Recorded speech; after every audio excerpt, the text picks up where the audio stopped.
I've reported from more than 70 countries around the world, covered wars from Afghanistan to Iraq, from Lebanon to the Balkans. I'm trying to bring that experience, that feel for events, to the studio. And something else. I'm ready to give an opinion. Today's stories with a spark. Brazier from 8 p.m. weekdays on GB News.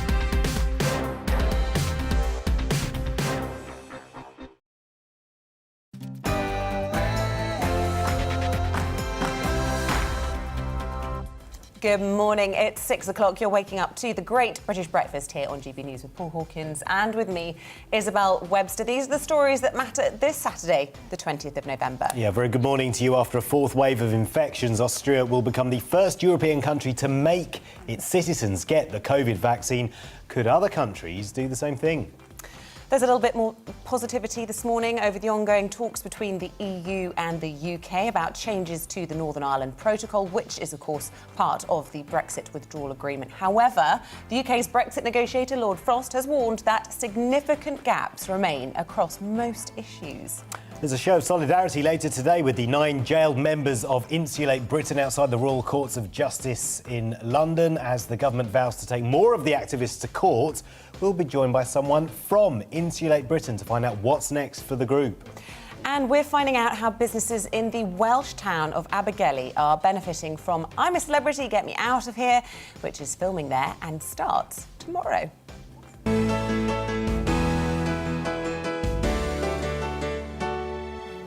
Well, a very good morning to you. Our top story this morning, and we start with the news that from February, Austria will become the first Western country where you have to get the COVID jab.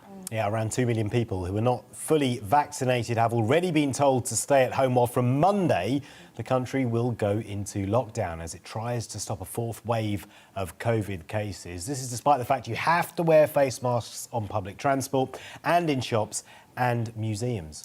Well, Austria registered over 25,000 new cases just in the last 48 hours and still has one of the lowest vaccination levels in Europe. So, could a move to mandate vaccines in Austria have any repercussions here? To look at what this means for Austria and its people is Demeter Pressel, presenter and journalist at Kronen Zeitung, Austria's largest daily newspaper. Demeter, really good to see you this morning. Thank you for joining us. How much resistance is there from the people of Austria to this lockdown? To the lockdown, not that much. I think everyone is realizing that it's really necessary. The politics has taken its time to mandate measures that were necessary quite a while ago, I would say, but we had some regional elections back in September, and so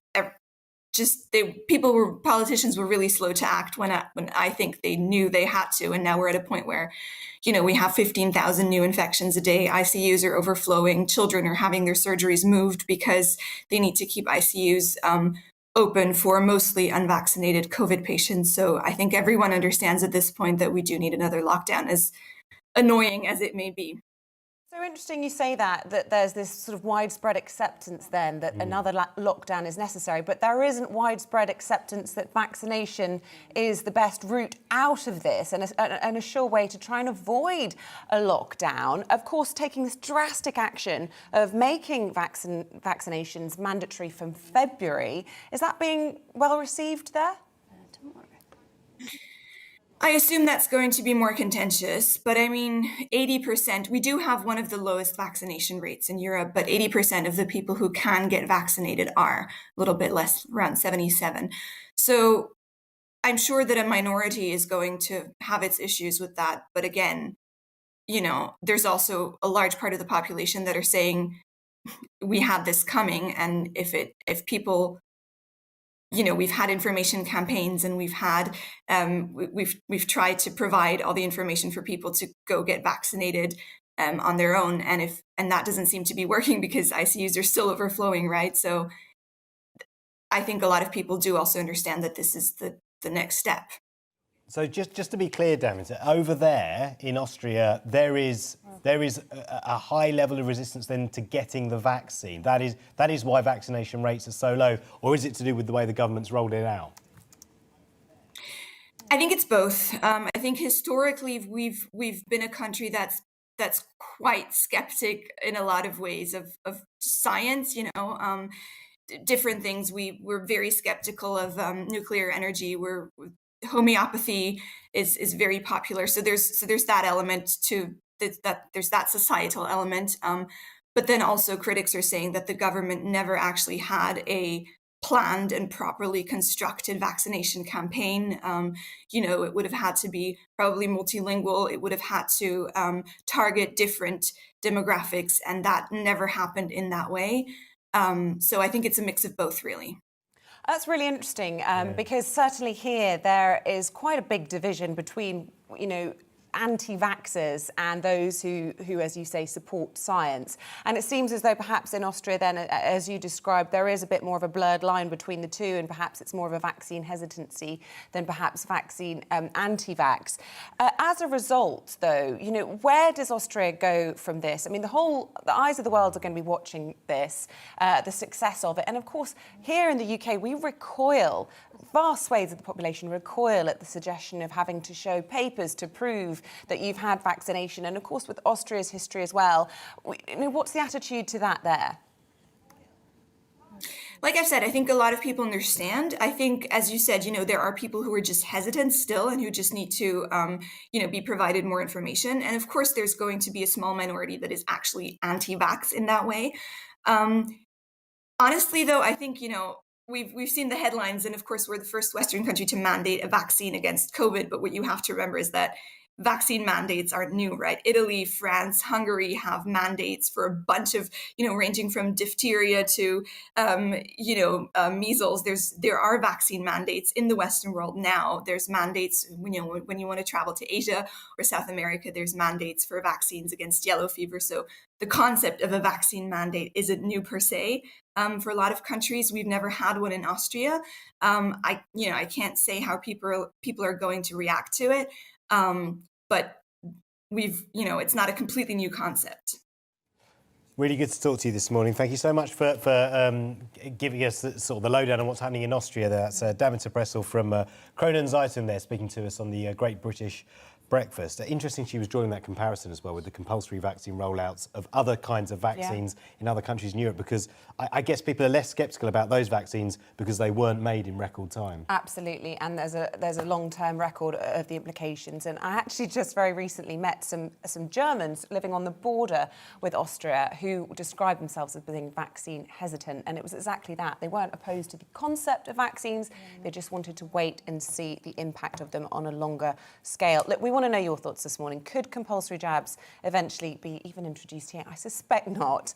We'll be looking at the legal ramifications of this and how it could be introduced in the UK. Tom Goodhead is managing partner at PGMBM, who specialise in large-scale group litigation. A very good morning to you. I don't know how much of that previous interview you were able to hear, but it is such an interesting debate and such an interesting example of how things can change very rapidly around the whole issue of COVID and freedoms being taken away. Would we be able to impose laws like that here, do you think? Yes, I mean, it's not inconceivable that we would. Obviously, we have a very different tradition, I think, in certain ways towards individual liberty and freedoms and something like compulsory vaccination compared to continental European countries or non-Western countries. So I think it's, as you say yourself, it's highly unlikely that the government here would ever try to impose something like that. But, given the way that laws and regulations regarding COVID have been promulgated since March 2020, I think it's very hard to rule anything out. I don't think anybody would have really contemplated a lockdown prior to the pandemic. So I think it's a case of never saying never on something like that. Just correct me if I'm wrong, Tom, but isn't there that within the legislation that gives the government the power to do that, there is a mechanism where they have to keep renewing it? MPs have to keep voting it back to keep renewing it. Is that correct? You do. You have to renew the Coronavirus Act. That is correct. But obviously that act gives very broad powers, and there's also acts such as the Public Health Act. Without sort of going into a detailed sort of exposition of how the government could legislate, it's fair to assume that if there was parliamentary will in order to do something like this, then it could be effective. The question then is whether it's lawful. And any sort of mandatory vaccination scheme obviously involves interference with bodily integrity. It's been recognised by the European Court of Human Rights that sort of compulsory vaccination does involve an invasion of a right to a private life. But the question with all of these things, rights aren't absolute. It's whether it would be regarded as being proportionate or justified in order to seek to achieve an identified goal. And as your previous guest said so eloquently, the concept of a mandatory vaccination is not a new one. That's something which is quite often imposed at birth or for travel to other countries. Now, personally, that's something that I would find myself very troubled by, but it is something that in very recent living memory has been imposed on in requirements in all sorts of circumstances. Could there be a legal challenge then to that mandate to have to get the vaccine in Austria? Could they take it to a European court?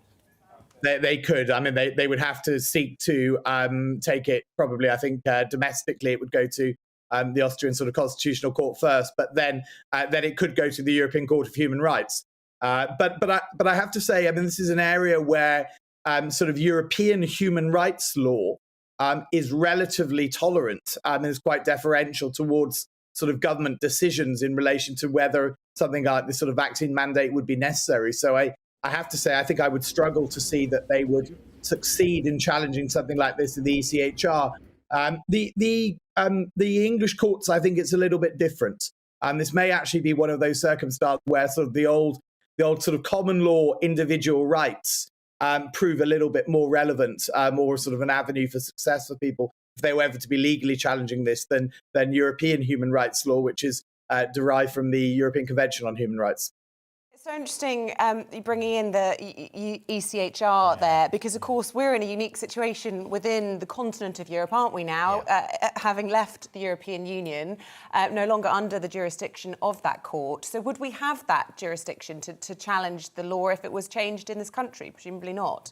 Where do we go? Yeah, we would actually, because the European Court of Human Rights, we're still subject to the jurisdiction of. Obviously, the CJEU, which is the sort of the final court of the European Union, we're not, but the ECHR we are.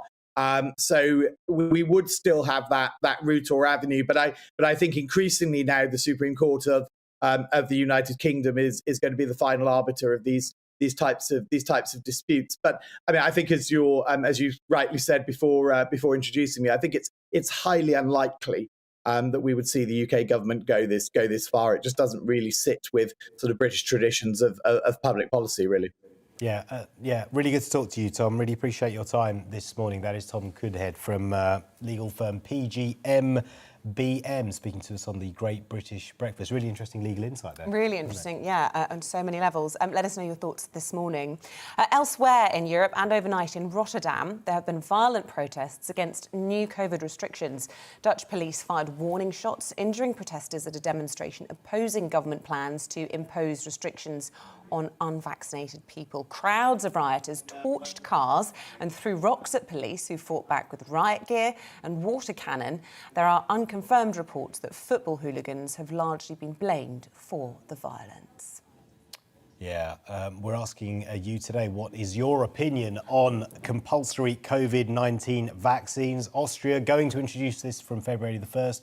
Could other European countries follow? And how would you feel if it was brought in over here? Drop us a line, GBViews at GBnews.uk, or you can tweet us at GBViews. Yeah, and if it was a choice between a mandatory vaccine or another full-scale lockdown, which would you go for? That is potentially the choice that we could face. Yeah, exactly. Really interesting debate this morning. Do get in touch. We love to hear from you. But for now, we're going to take a look at what else is making the headlines this morning. The child killer, Colin Pitchfork, has been arrested and recalled to prison just 2 months after his release. It's understood Pitchfork was returned to custody yesterday over a breach of his licence conditions. Pitchfork spent 33 years in jail for raping and strangling 2 teenage girls in the 1980s. His re-release will now be a matter for the parole board. US teenager Kyle Rittenhouse has been found not guilty of all charges following a shooting in Wisconsin last summer. The 18-year-old opened fire during a night of protests over police violence against African Americans. He was charged with homicide, attempted homicide, and recklessly endangering safety for killing 2 white men and injuring a third. After pleading self-defense, he was acquitted by the jury, who took nearly 3.5 days to deliver its verdict. Members of the public will gather today outside the Royal Courts of Justice to show solidarity with 9 members of the climate activist group Insulate Britain, who were jailed this week. The protesters were sentenced after they admitted breaching a motorway injunction. Yesterday, the Transport Secretary, Grant Shapps, confirmed that the government could take another 23 members to court over their road blocking actions. In sports, officials at the Australian Open have confirmed that all players must be vaccinated to compete in the tournament next year. That puts Novak Djokovic's participation in doubt. The defending men's champion and 9-time winner in Melbourne has repeatedly refused to publicly disclose his vaccination status. And today's weather. Dry and fairly cloudy across southern areas. Further north, a band of mostly light rain moves southwards and reaches central areas by the end of the day. Showers follow the rain across the north and the northwest.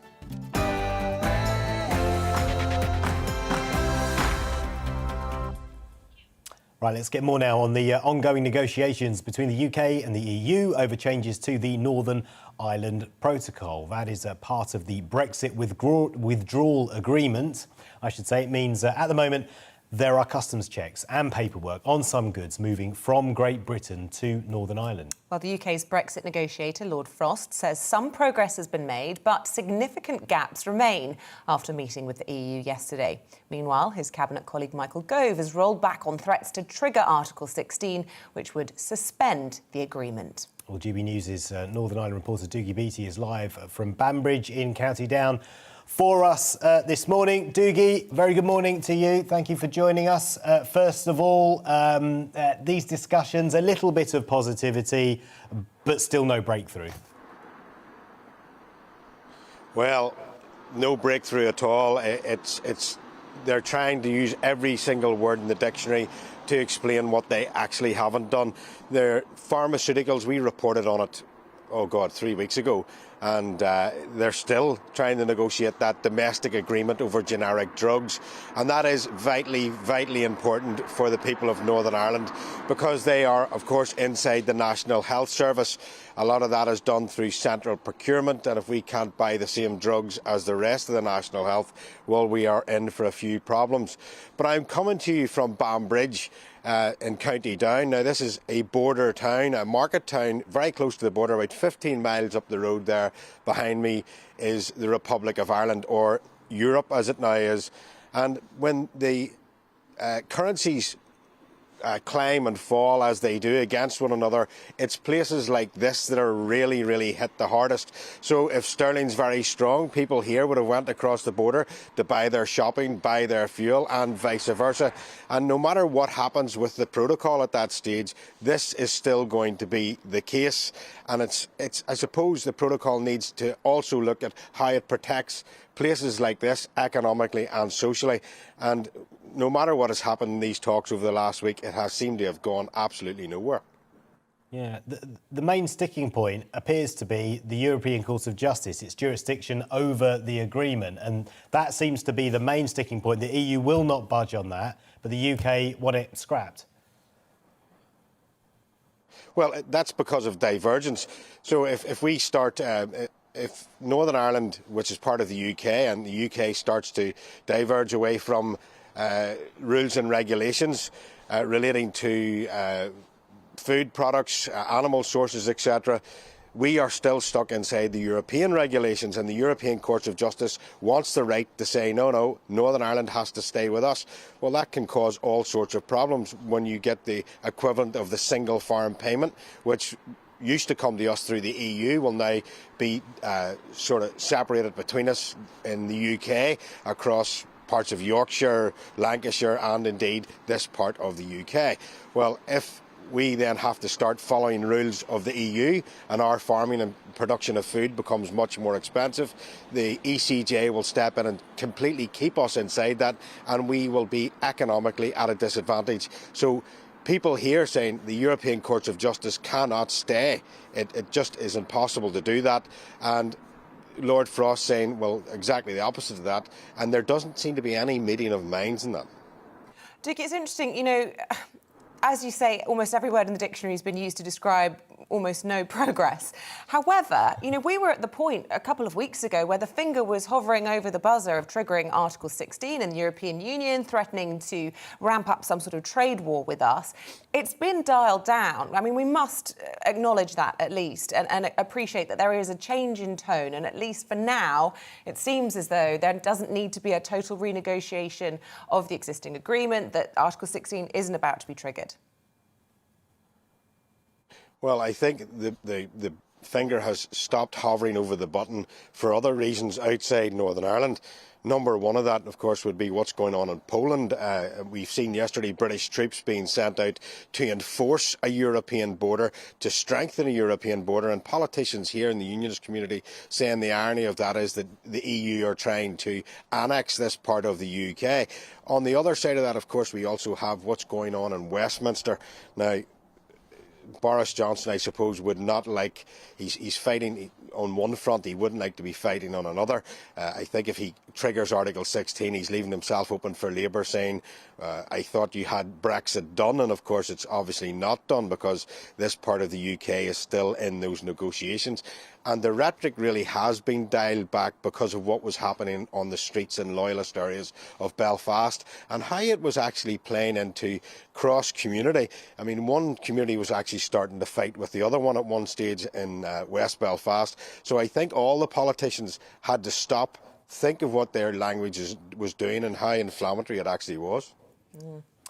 Wise words, Diggy Yep. Beattie. I hope they're listening. Good to see you. We'll be crossing back to you throughout the programme and checking in with you again. Do stay with us here on the Great British Breakfast. Lots more coming your way. Indeed. And I should mention, by the way, next week there's going to be live programming from Northern Ireland. It's kind of a Northern Ireland week here on GB News. But Liam Halligan and Darren McCaffrey will be presenting programmes from across Northern Ireland next week, looking at the impact There's of going the to be a protocol. really good documentary out next And I week, hear isn't there? there's a documentary. Some hotshot journalist has been working on it for months. Really? I heard it was some idiot went to Northern Ireland to find out how the protocol there has affected how people feel, especially how loyalists feel, because they're very angry about the protocol and how they feel about it being an affront to their identity. So, So Paul's documentary is out Friday.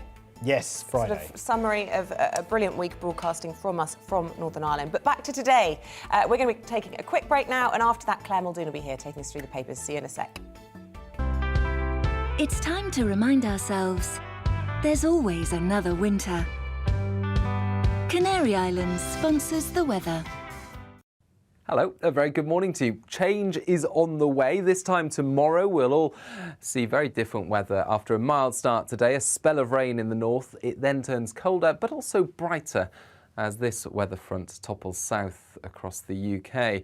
It is bringing some persistent rain first thing across northern Scotland. The mild air remains across the rest of the country, albeit with a lot of cloud cover, some spots of rain, some hill fog around Western Hills. But in general, many parts of England and Wales dry but cloudy first thing. The wet weather in northern Scotland first thing pushes into Northern Ireland, southern Scotland and northern England by lunchtime. It then clears to blustery showers across Scotland and Northern Ireland, but with brighter skies and a colder feel. It stays cloudy but mild further south, 12 or 13 Celsius.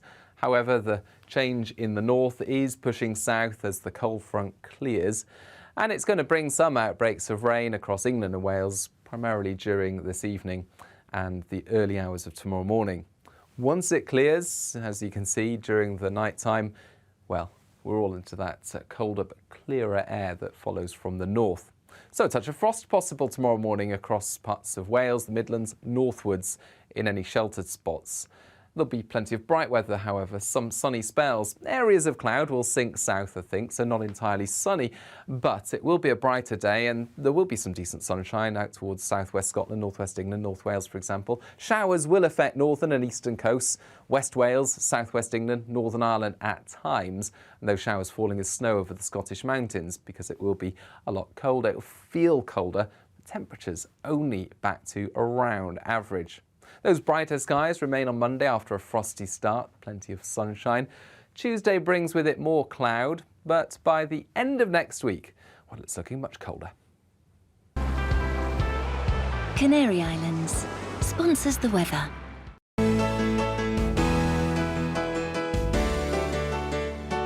You're watching GB News live across the UK and the world on our digital stream. GB News is Britain's news channel. We are the UK's home of discussion and debate from all perspectives. We are here for you. Don't forget to join our YouTube community by clicking on that subscribe button.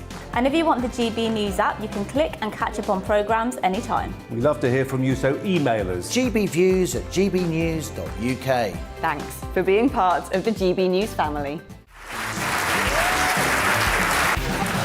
My name is Andrew Doyle. Join me every Sunday evening at 7 p.m. for Free Speech Nation. This is a show where we address current affairs and news stories of the week with the help of two wonderful comedian panellists. I brought in comics because I want to give it a lighter edge, and also they work for less. See you there.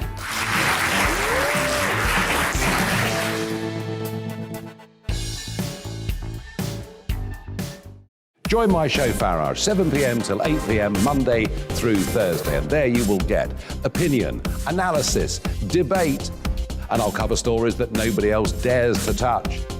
And then for the last 15 minutes, Talking Pints. We're over a drink. We have a civilised conversation with someone. We very often disagree, but we do it in a grown-up way. Come and join me on Farage.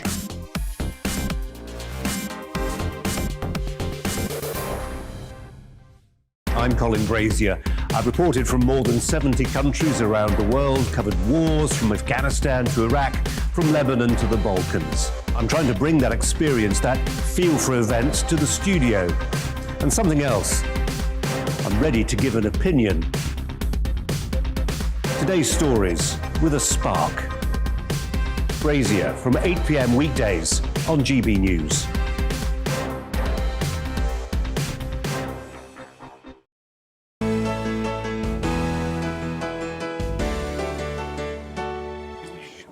It's almost 6:30. Let's take a look at what's making your Saturday morning front pages. Start, shall we, with the Daily Telegraph. Yeah. Patel plans Greek-style clampdown on migrants. That's their lead. Asylum seekers will have to obey strict rules at new holding centres or face rejection. On the same topic, PM demands migrant fix, reports The Times. It says Boris Johnson has ordered a cross-Whitehall review into the migrant crisis after being left exasperated by his government's failure to stem the numbers. Here's the front of the Daily Mail. Exposed. Cruel anti-vaxxer at school gates. The paper's found that a former school governor is running an anti-vax group that's picketed over 100 schools. The Mirror reports on child murderer Colin Pitchfork, who has been sent back to prison amid fears over his behaviour. The Guardian splash with Tories fuelling racism by rejecting multiculturalism. In an exclusive, the paper reports that the rejection of multiculturalism by successive governments has helped to fuel what they call vulgar racism of the kind experienced by Azim Rafiq. 18 months of financial squeeze for vulnerable, Right, The Independent, pensions and Britain's most vulnerable families are set to be hit by an 18-month squeeze on their finances as the cost of living rises. Here's the Daily Express. It's reporting that Britain will spend £85 billion in a shopping bonanza in the run-up to Christmas. The Eye Weekend reports that despite restrictions being reintroduced across Europe, scientific advisors have said there is no need to implement Plan B measures here in the UK yet. And we spoke about it yesterday. Benny Hill scuttles wokies.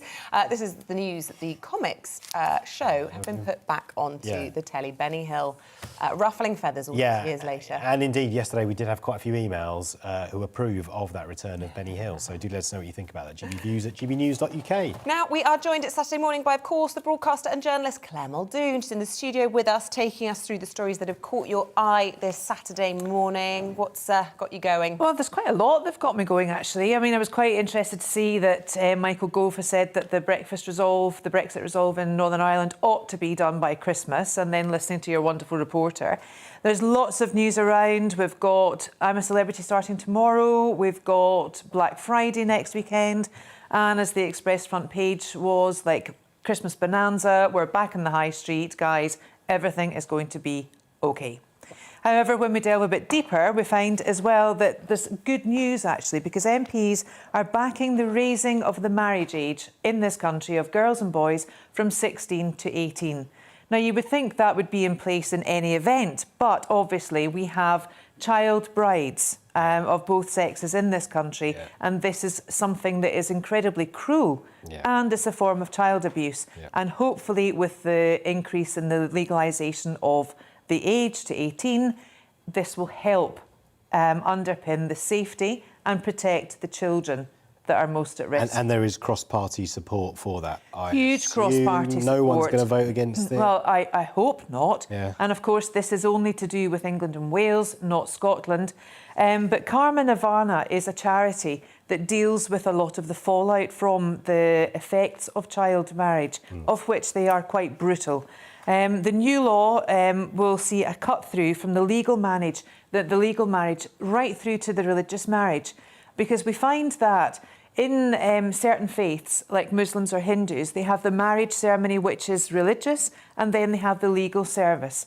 Now, normally under UK law, the religious service is not covered, is not underpinned by UK law, but this new law will hopefully cut through this and have a mandate to support the child that is being abused. Right. There's no other word for it. It's so interesting, isn't it? Because obviously you can't vote until you're 18, but you can get married at 16. But then there will be people saying this law is, you know, cracking a nut with a sledgehammer, in that there will be people under their own volition wanting to get married at 16, and they will be prevented because of the coercive behaviours of certain groups. It's always difficult, these issues, isn't it? Always difficult, and there'll always be people on one side and the other side. But for me, if there's one child that's saved through this, that's saved through harm, saved through coercion, then it's worth it. Yeah. Because this charity alone had 76 cases in the last year. 96% were non-registered and religious marriages. Yeah.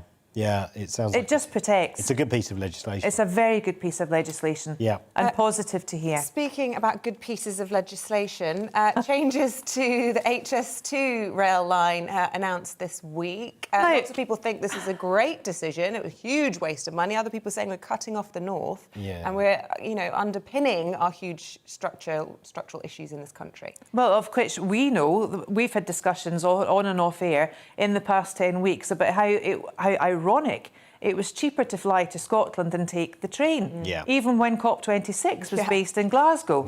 Apart from that one American who thought it was based in Edinburgh. However, Boris now has come out of lockdown, and I think he feels obliged to try to do his pre-election promises that he made. 96 billion invested in this. Now, I couldn't believe this when I did some research earlier. 2003, this all started. 2003, a long time ago. Jeff Hoon, remember him? In the I think that was he first mooted it in the country. And now, you know, with all those private developers buying over the land that they needed to, what they did was actually illegal. They bought the houses on the land that they knew they would have to buy in order to put HS2. But now look at it, bring forward now to 2021 where we are, and that's why we're here to discuss the news. Andy Burnham is saying, look, you can't cut the north off. And do you know what? I actually agree with him. There was an independent review on spending, and the North think tank suggested that the North has received just £349 per person in transport spending since 2009 to 2010, compared with 864 in London. Now, I don't think they're relative comparisons. I think these are newspaper bullet points to get the news story in. As you know, the infrastructure in the City of London, I think, is pretty good. It's you can get anywhere. Do you not think? I don't know. But you live in London, so you for you, your world, you see it creaking but when you go to other parts of the UK, cut off by a bridge that hasn't been repaired. Okay, for a couple of years. it's not about the Hammersmith Bridge. True. But relative to the rest of the UK, you got stuck there with your sat nav, didn't you? I did get stuck at Hammersmith Bridge with the sat nav. Yes, that's very good. The idiot who followed the sat nav but instead of his brain. Of all all the bits of the HS2 line to cut off, Yeah. we're already pretty well connected to Manchester and to Leeds. Why don't they just, well, obviously... Do you know what they need to do? And I've said this before. We need to have a renationalised rail network like they do in Italy. And they actually compare it to Milan, Rome, everything. In this country, our trains just do not work, and I don't know why. The government's argument is that very, very, very few journeys are made by train, and so... Because the service is so rubbish. And I appreciate that, but that's the government's argument. And I know there's a catch-22 there. I mean, it all started with the lack of investment in the railways to start with, so we're always playing catch-up, and so the government are saying, well, if taxpayers don't actually use the train as much as their car, why should they subsidise it? Well, look what's happening now. They're taxing the cars right, left and centre unless it's an electric car. We are moving away from cars. We've got cycle lanes in London. We've got cycle lanes in Manchester, Liverpool, Leeds as well. This is all change, and this has to start by having a decent infrastructure, a decent network of rail that can take people from A to B on time and not to worry about leaves on lines. Listen, we've reached our destination. Right, But in the next hour, we want to talk about pork scratchings, don't we? I love pork scratchings. Pork scratchings. In an advent calendar, no less. No less. We want to hear all about that next hour. Claire, good to see you in a bit. Thanks very much. Right, still to come before the hour. Rhiannon will be here with all your sport. Rhiannon, what have you got for us this morning? What are you talking about? And morning to you. Very good morning. Plenty of Premier League action to look forward to because, of course, it is back after the international break. And a big news story in the tennis. And, of course, that racism row continues, the controversy surrounding that around cricket. So we'll bring you all of that and plenty more in the next hour and over the next few hours. See you in a bit.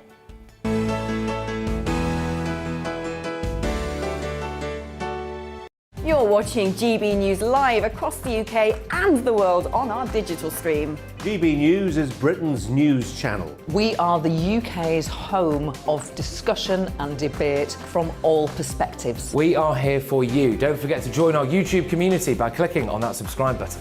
And if you want the GB News app, you can click and catch up on programmes anytime. We love to hear from you, so email us. gbviews@gbnews.uk. Thanks for being part of the GB News family. My name is Andrew Doyle. Join me every Sunday evening at 7 p.m. for Free Speech Nation. This is a show where we address current affairs and news stories of the week with the help of two wonderful comedian panellists. I brought in comics because I want to give it a lighter edge, and also they work for less. See you there.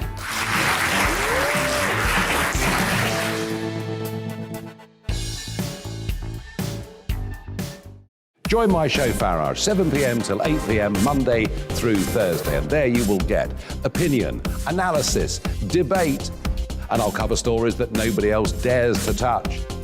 And then for the last 15 minutes, talking pints. We're over a drink. We have a civilised conversation with someone. We very often disagree, but we do it in a grown-up way. Come and join me on Farage.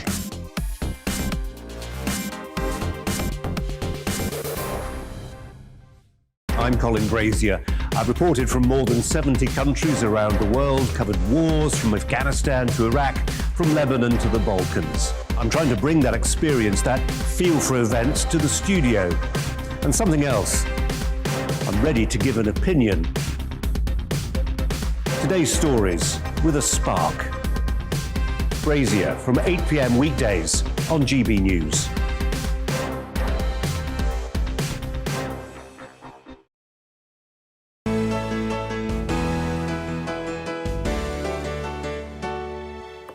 Welcome back to the Great British Breakfast with Isabel Webster and Paul Hawkins. Really good to have you with us. We're going to look ahead to all the sport now, including the return of the Premier League. And Rhiannon, how will Newcastle deal without their manager? See what you did there.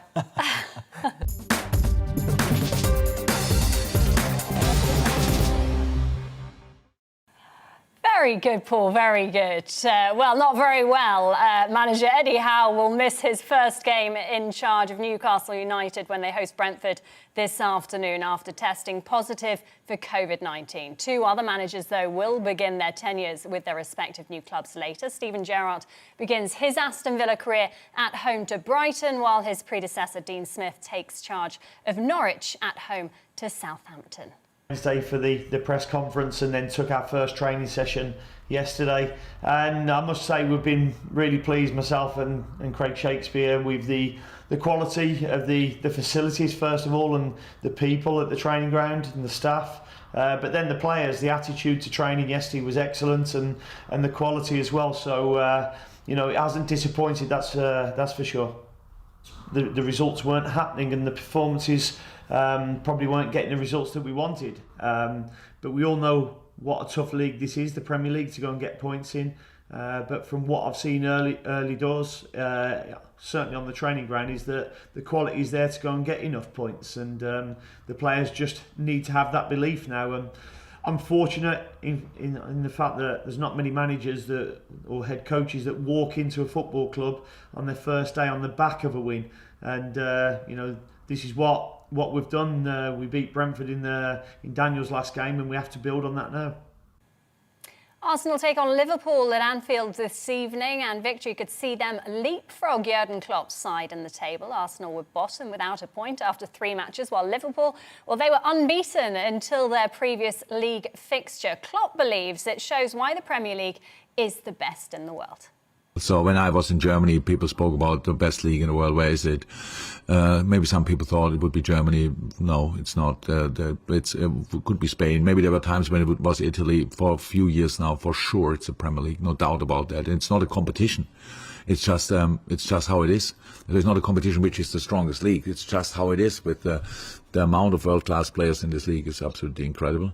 I think the English clubs came through this very difficult pandemic so far the best from an economical point of view, and yeah, that's it. That will not get worse for the next few years. I can see that the league will get stronger and stronger and stronger. Meanwhile, in the early kick-off, league leaders Chelsea go to Leicester, Crystal Palace are away to Burnley. Manchester United will be hoping to bounce back from their defeat in that Manchester derby at Watford, and third-placed West Ham are at Wolves. On Sunday, Manchester City are at home to Everton, and Antonio Conte's first home league game with Spurs is against Leeds. In the Championship, Queen's Park Rangers are up to 5th after their 2-0 win at home to Luton Town last night. Chris Willock gave QPR the lead 10 minutes into the first half before Charlie Austin doubled their lead 10 minutes into the second. 2-0 it finished, moving QPR above Stoke in the table. Today's action sees 4th-placed Coventry go to Sheffield United, Fulham are at home to Barnsley, and West Brom are away to Huddersfield. Millwall travel to Middlesbrough, Stoke are at home to Peterborough, and then it's bottom versus top on Sundays. Derby play Bournemouth. That's after being deducted a further 9 points this week for accounting rule breaches. And there are 3 Scottish Premiership fixtures this afternoon. Hearts could move above Celtic if they beat Motherwell. Celtic, who aren't in league action this weekend, take on St Johnstone in the semi-finals of the League Cup at Hampden Park. I think that's why you come to a football club like this, is to sort of create your own legacy. And as you said, there's quite a few. This will be their first trip to Hampden and in a big game, and knowing that the consequences of it are that, if you're successful, you get an opportunity to play for a trophy. And, this football club demands that of its players every year. And, that's the expectation. So we've got ourselves into a position of that opportunity exists, and now it's up to us to make sure we take it on Saturday. And there's another big weekend of rugby coming up. Following on from wins against Tonga and Australia, England take on world champions South Africa at Twickenham today in a repeat of the 2019 final. Comments made after that game are still on the mind of England head coach Eddie Jones. They said after the World Cup final, where they beat us fair and square, that they knew how to play to us, they knew where our weaknesses were, and they're implying our forward pack is weak. Well, our forward pack's not weak. and we'll have an opportunity on Saturday to show that. So we're looking forward to taking him on in the physicality. We're also looking forward to trying to expose the weaknesses in their game, which they do have. Meanwhile, Wales head coach Wayne Pivac admits it's been a tough autumn for his squad. On Sunday, they had to come from behind to see off a stubborn Fiji outfit following defeats to New Zealand and South Africa. This afternoon, they're up against Australia in Cardiff. If you look at the opposition we've played in 3 big games in a row like this, and now a 4th, it has been tougher in terms of the opponents and the frequency of them than it was last autumn. So I think we've learned a lot of lessons from that autumn, and we just don't want to have to keep learning lessons. So we're hoping that next autumn we'll be a lot stronger in terms of availability for selection, and we'd dearly love to play with a full squad and with the experience and backup of the players that are playing now. Scotland will hope to get back to winning ways when they take on Japan later. The All Blacks are in France, while Ireland, fresh from their impressive win over New Zealand, meet Argentina tomorrow. Now, qualifying for the first ever Qatar Grand Prix takes place this afternoon, with just 3 races remaining to this incredible season. Mercedes' Valtteri Bottas set the pace in yesterday's practice, while Max Verstappen and Lewis Hamilton were in 3rd and 4th. Just 0.072 seconds separated the championship rivals there, looking as closely matched as ever heading into this one. It's very exciting. To some big news in tennis now. Unvaccinated players will not be allowed to compete at the 2022 Australian Open. That's the latest from tournament director Craig Tiley. Now, defending men's champion Novak Djokovic has already said he doesn't want to publicly reveal his vaccination status. Tiley has also confirmed that the tournament, which runs from the 17th to the 30th of January in Melbourne, will be played in front of capacity crowds. US President Joe Biden remains deeply concerned about the whereabouts of Chinese tennis player Peng Shuai. He wants China to provide independent, verifiable proof of her whereabouts. That's despite Chinese state media releasing photographs of her on Friday. The mystery surrounding her location and safety took a fresh twist after the photos were released on Twitter by a CGTN journalist, the international arm of the Chinese government-controlled broadcaster CCTV. Worrying story that. Now that's all from us here at Sport. Coming up in just under an hour, former Bournemouth and Aston Villa defender Tommy Elphick will be joining us live from Bournemouth's training ground, and sports broadcaster Aidan McGee will be in the studio too. We'll see you then.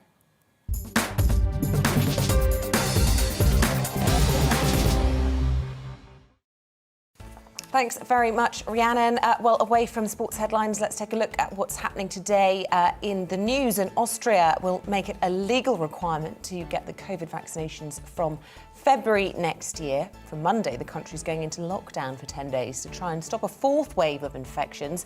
Unvaccinated citizens were told to stay at home last month. Unlike Austria, over 40 million people here in the UK have now received their COVID-19 booster jab. In the Midlands alone, 2 million top-up vaccines have been delivered. From next week, 40 to 49-year-olds will be eligible to get their 3rd booster dose after the booster programme was expanded. Some progress seems to have been made in the latest negotiations between the UK and the EU over the Northern Ireland Protocol. The UK's Brexit Minister, Lord Frost, said there was the potential to generate momentum in talks with the EU, but added that significant gaps remain across most issues. More meetings will be held in London next week. The Queen will spend her first wedding anniversary without her late husband, the Duke of Edinburgh, today. The royal couple, married in 1947, they would have been celebrating 74 years of marriage. Anniversary comes 7 months after Philip died at the age of 99.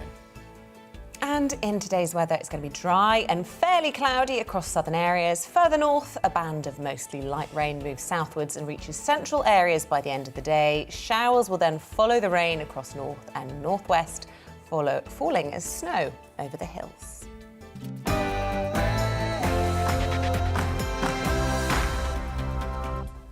We're going to talk business and finance in just a moment, but before that, let's go through some of your views that you've been sending in to us this morning. Lots of reaction to that news that Austria is going into lockdown for 10 days from Monday and introducing, more importantly, everyone in Austria is going to have to get a COVID vaccine from February, which is, I believe, the first Western country to do that. Yeah, Dick's got in touch. He says, I'd see it as a declaration of war on millions of its own citizens. Another viewer says they know it's not legal to make it mandatory. This is why we have the European Convention on Human Rights. Yeah, Rich says, morning to you, Rich. It's totally, utterly immoral to force a person to undergo a medical procedure against their will, and is also completely illegal under international law. But Jim says, I'd very much support it. It would stop the ridiculous conspiracies dead in their tracks and make us all equal again. All this idiocy over two-tier societies would stop, and we could all get on with our lives. One viewer points out they have made it mandatory already here in the UK. As a care worker,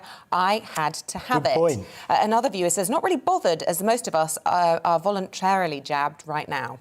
Yeah, really interesting. Keep your views coming into us this morning on that, or anything you hear. We are going to be talking about advent calendars, aren't we? Pork scratching. Yeah, Would you have a pork scratching advent calendar? Calendars. Interesting. The thing is, you have them first thing in the morning, don't you, normally? I suppose if you can have chocolate... What, pork just as scratchings? well. No, your advent calendar. But could you Why stomach not? pork scratchings at 6:45 in the morning? Let us know your thoughts. Scratchings are the best. I'm just going to put this out there. They are the best pub snack. Controversial, I know. I mean, it's not very ladylike of me, but I have to say I am partial. Why? Why aren't pork scratchings ladylike? I don't know. They're just quite blokey. Anyway, we've got to get to the business news. We can debate the rights and wrongs of pork scratchings. Yeah. Let me find my notes. Yeah. Michael Wilson is standing by. Rescue us, Thanks Michael. for bearing with us, Michael. Look, let's talk about those of us who are buying now and paying later. I've just put my pork scratchings to one side. I'm absolutely with you. The best pub snack ever. And the reason is they make you thirsty and make you drink more. Of course, that's great. Okay. First of all, then, So we're being pressured on all sides, aren't we? Particularly this approaching this Christmas, Black Friday, next Friday, all the stuff, shopping early and all the rest of it, consumer confidence up and so on. And then there is this warning about buy now, pay later firms. Now, there's nothing wrong, I believe, in spreading your spending. I think it's probably a good idea. After all, if you've got a mortgage, that's exactly what you do. But there are a number of important things that you need to do. First of all, personally, can you actually afford to do this, even if your income suffers over the next year? What is the term of this? What is the small print? I think hidden in all this is the real issue of this. If you buy something, then the consumer rights protect you. Now, the question is, are you protected if the buy now, pay later firm is the one that's actually paying the retailers? You get my drift? So in other words, there's somebody in between you and the retailer. Now, that's really something to understand. And also, if you default on what you actually decide to borrow from the buy now, pay later people in the middle of this, who are paying the retailer for what you buy, if you default on that, does that affect your credit rating? I think it probably does. All of this, go to Citizens Advice and ask, and go on their website and see that there's lots of detail about this. This is where this survey has come from. But it's very, very important to ask those kind of questions. Again, nothing wrong with spreading your spending. You want to get pressured into buying more than you can afford, that's completely up to you. But just be aware that you're not actually paying the retailer, you're paying the buy now, pay later company. And that may affect the way, for example, if you want to return goods to the retailer, does that cost you more? And if you are also paying the buy now, pay later company, it does get complicated, on a credit card, are you getting asked to pay more fees by the credit card company? So there's a whole load of wrinkles in here.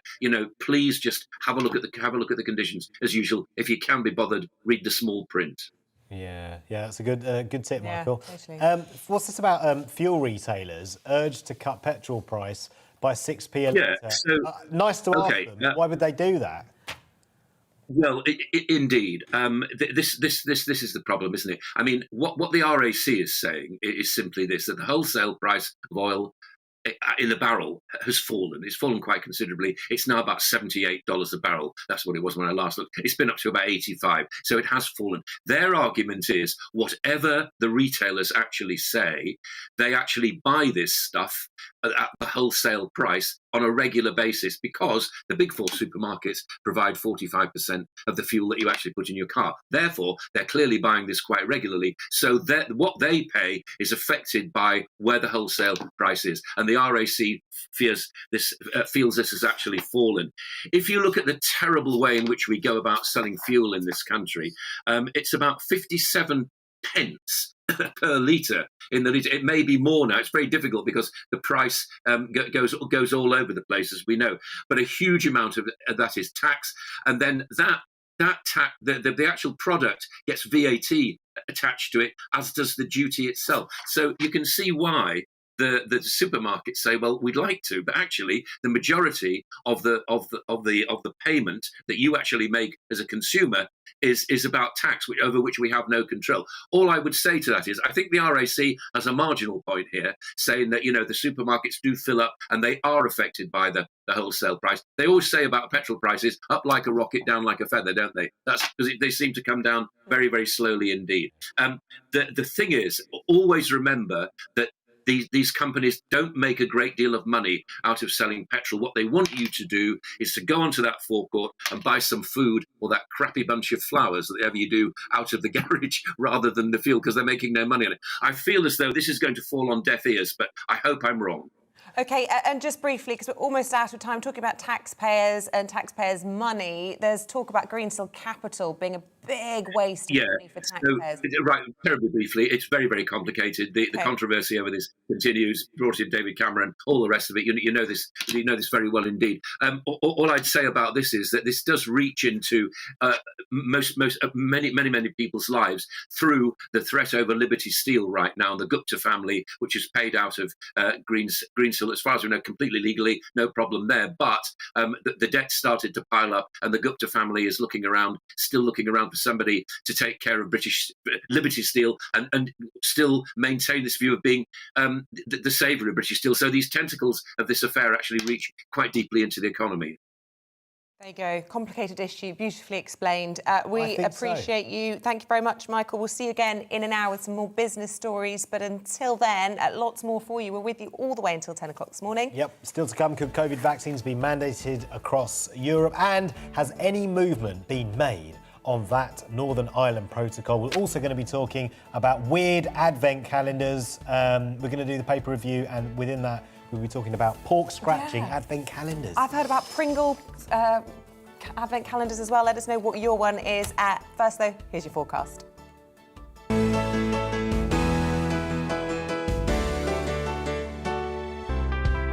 It's time to remind ourselves there's always another winter. Canary Islands sponsors the weather. Hello, a very good morning to you. Change is on the way. This time tomorrow, we'll all see very different weather. After a mild start today, a spell of rain in the north. It then turns colder, but also brighter as this weather front topples south across the UK. It is bringing some persistent rain first thing across northern Scotland. The mild air remains across the rest of the country, albeit with a lot of cloud cover, some spots of rain, some hill fog around Western Hills. But in general, many parts of England and Wales dry but cloudy first thing. The wet weather in northern Scotland first thing pushes into Northern Ireland, southern Scotland and northern England by lunchtime. It then clears to blustery showers across Scotland and Northern Ireland, but with brighter skies and a colder feel. It stays cloudy but mild further south, 12 or 13 Celsius. However, the change in the north is pushing south as the cold front clears. And it's going to bring some outbreaks of rain across England and Wales, primarily during this evening and the early hours of tomorrow morning. Once it clears, as you can see, during the night time, well, we're all into that colder but clearer air that follows from the north. So a touch of frost possible tomorrow morning across parts of Wales, the Midlands, northwards in any sheltered spots. There'll be plenty of bright weather, however, some sunny spells. Areas of cloud will sink south, I think, so not entirely sunny, but it will be a brighter day and there will be some decent sunshine out towards southwest Scotland, northwest England, North Wales, for example. Showers will affect northern and eastern coasts, West Wales, southwest England, Northern Ireland at times, and those showers falling as snow over the Scottish mountains because it will be a lot colder. It will feel colder, but temperatures only back to around average. Those brighter skies remain on Monday after a frosty start, plenty of sunshine. Tuesday brings with it more cloud, but by the end of next week, well, it's looking much colder. Canary Islands sponsors the weather.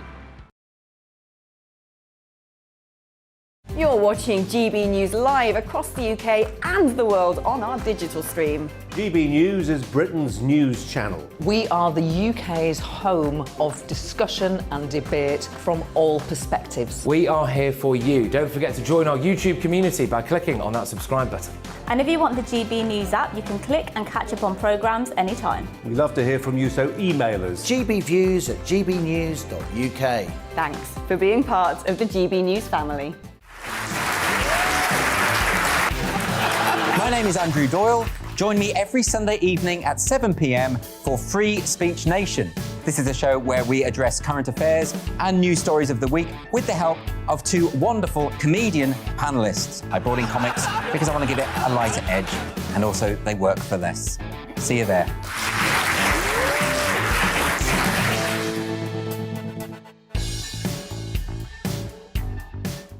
Join my show Farage, 7 p.m. till 8 p.m. Monday through Thursday, and there you will get opinion, analysis, debate, and I'll cover stories that nobody else dares to touch. And then for the last 15 minutes, talking pints. We're over a drink. We have a civilised conversation with someone. We very often disagree, but we do it in a grown-up way. Come and join me on Farage.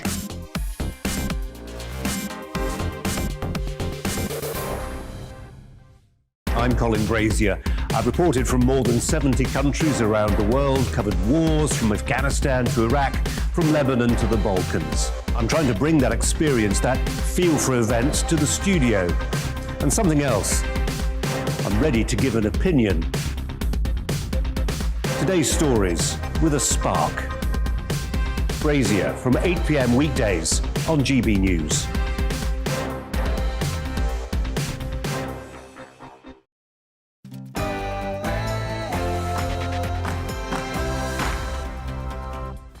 Very good morning to you. You're waking up to the Great British Breakfast here on GB News with Isabel Webster and me, Paul Hawkins. It's just gone 7 o'clock, and these are the stories that matter this Saturday, the 20th of November. After a fourth wave of infections, Austria will become the first European country to make its citizens get the COVID vaccine. Could other countries do the same thing? There's a little bit more positivity this morning over the ongoing talks between the EU and the UK about changes to that Northern Ireland protocol, which is part of the Brexit withdrawal agreement. However, the UK's Brexit negotiator, Lord Frost, there he is, has warned that significant gaps remain across most issues. There's a show of solidarity later today with the 9 jailed members of Insulate Britain outside the Royal Courts of Justice in London as the government vows to take more of the activists to court. We'll be joined by someone from Insulate Britain to find out what's next for the group.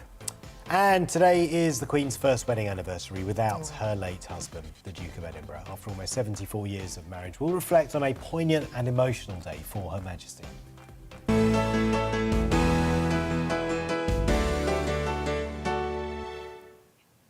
A very good morning to you. We start with that news that from February, Austria will become the first European country where you have to get the COVID jab. Yeah, around 2 million people who are not fully vaccinated have already been told to stay at home from Monday as the country goes into lockdown as it tries to stop a deadly fourth wave of COVID cases. Yeah, this is despite the fact you have to wear face masks on public transport and in shops and museums. Austria registered over 25,000 new cases in the last 48 hours, still has one of the lowest vaccination levels in Europe. So could a move to mandate vaccines in Austria have repercussions here? Well, Demeter Pressel, presenter and journalist at Kronen Zeitung, Austria's largest daily newspaper, spoke to us earlier about what this means for Austria and its people. We do have one of the lowest vaccination rates in Europe, but 80% of the people who can get vaccinated are, a little bit less, around 77. So I'm sure that a minority is going to have its issues with that. But again, you know, there's also a large part of the population that are saying we had this coming. And if people, you know, we've had information campaigns and we've had, we've tried to provide all the information for people to go get vaccinated on their own, and that doesn't seem to be working because ICUs are still overflowing, right? So I think a lot of people do also understand that this is the next step. So just to be clear, Damitha, over there in Austria, there is a high level of resistance then to getting the vaccine. That is why vaccination rates are so low, or is it to do with the way the government's rolled it out? I think it's both. I think historically we've been a country that's quite skeptic in a lot of ways of science. Different things. We're very skeptical of nuclear energy. Homeopathy is very popular. So there's that element to that. There's that societal element. But then also critics are saying that the government never actually had a planned and properly constructed vaccination campaign. It would have had to be probably multilingual. It would have had to target different demographics, and that never happened in that way. So I think it's a mix of both, really. That was Damitha Pressel there, a journalist at Kronen Zeitung, speaking to us a little bit earlier. That's from Austria's largest newspaper. Look, we're asking this morning, could compulsory jabs eventually also be introduced here? And we're going to be looking at the legal ramifications of this, how it could be introduced in the UK. So let's talk to Megan Campbell. She's Deputy Director of the Oxford Human Rights Hub and Senior Lecturer at the University of Birmingham. Very good morning to you. Thanks for joining us bright and early this Saturday morning. What's your gut reaction to this news coming out of Austria, first of all? I guess my gut reaction is that it raises some really interesting and challenging human rights issues in that people's human rights are implicated when there are vaccine mandates, but it also raises questions about when can your human rights be limited to achieve public health aims. OK, so there's a fine balance to be struck. Do you think that this drastic action is justified and proportionate then, given the threat that the country's facing from the virus? It's always interesting to try to comment on another country when you don't always know the specifics, but it is definitely raising questions about if it is proportionate and, as you say, justified. We know it's a public health measure. As it was reported on earlier, there has been vaccine hesitancy and other safety measures have not been as effective, so they've sort of ramped up to the next step. And that is what the court would be looking at when it reviews vaccine mandates. It sounds like, Megan, there's going to be a lot of resistance to getting this vaccine as Austria gets closer to February. Is it simply a case of if enough people refuse to get the vaccine, that there's nothing the authorities can do? Well, that will depend on how the vaccine mandate is, the sort of intricacies of it. If it includes fines or imprisonment or whatever sort of penalties it includes, that will obviously influence people's behavior, and that also will influence the proportionality of the law. If the law includes draconian measures if you don't get vaccinated, it's harder to see if it's proportionate. But if it includes smaller penalties, then it might be more likely to be seen as a proportionate measure. If there are citizens in Austria, and certainly I know that there would be here in the UK if any such legislation was ever brought in, who really vehemently object to being mandated to have a vaccine, what protection in law do they have then? Can Austrians be taking this, appealing to the European Court of Human Rights, for example? Yeah, exactly. So if you disagree with a vaccine mandate, you have the ability to challenge it in court. You can argue that it might be against your rights to religious freedom or freedom of belief or your right to privacy. But then the court will weigh up that violation of your right against the public health aims and the proportionality of the vaccine mandate, and looking at sort of all the public health measures that are being used, the severity of the fourth or fifth wave, and the penalties imposed if you don't get vaccinated. So look at a whole range of factors to weigh up if the vaccine mandate is consistent with human rights. Yeah, we spoke to a legal expert in the previous hour, and he said that it tends to be the European Court of Human Rights tends to err on the side of governments as opposed to individual rights, whereas over here it may be the other way around if it were to ever happen here. Is that your understanding of it as well, or is your view different? No, I don't think my view is different. It's always hard to predict what courts are going to do. It's always very tied to the specific fact scenario and the specific what's actually happening in that jurisdiction. It's hard to say, well, a vaccine mandate might be legal in Austria, so it's going to be legal in the UK or legal in Germany. You would have to look very carefully at this situation at the time, the severity of it, and how the vaccine mandate is rolled out. So it's just difficult to predict what the courts might do. But they would look very carefully and weigh up both the human rights that are engaged and the benefits to a vaccine mandate. Yeah, it's a balancing act, isn't it? Megan, really good to talk to you this morning. Thank you for your time. Megan Campbell, there, Deputy Director of the Oxford Human Rights Hub and Senior Lecturer at the University of Birmingham. Lots of you getting in touch with us about this subject. Thank you, my pleasure. Yeah. Lots indeed. This one from Jacqueline says, I'd have no objection to compulsory vaccination. It would create capacity in our hospitals so that people who need life-saving procedures can be attended to.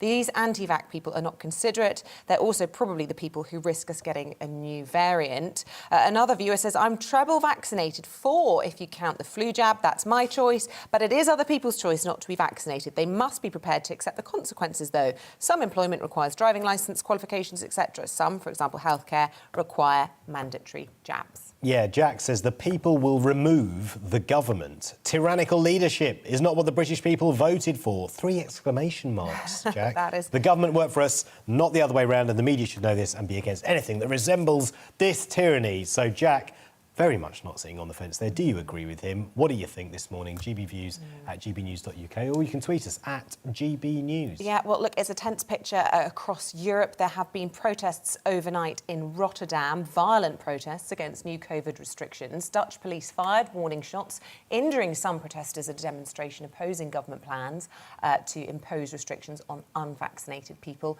Crowds of rioters torched cars and threw rocks at police who fought back with riot gear and water cannon. There are unconfirmed reports that football hooligans have been largely blamed for the violence. Yeah, so that is the situation with regards to coronavirus restrictions across Europe. Here's what else is making the news this Saturday morning. Child killer Colin Pitchfork has been arrested and recalled to prison just 2 months after his release. It's understood Pitchfork was returned to custody yesterday over a breach of his licence conditions. Pitchfork spent 33 years in jail for raping and strangling 2 teenage girls in the 1980s. His re-release will now be a matter for the parole board.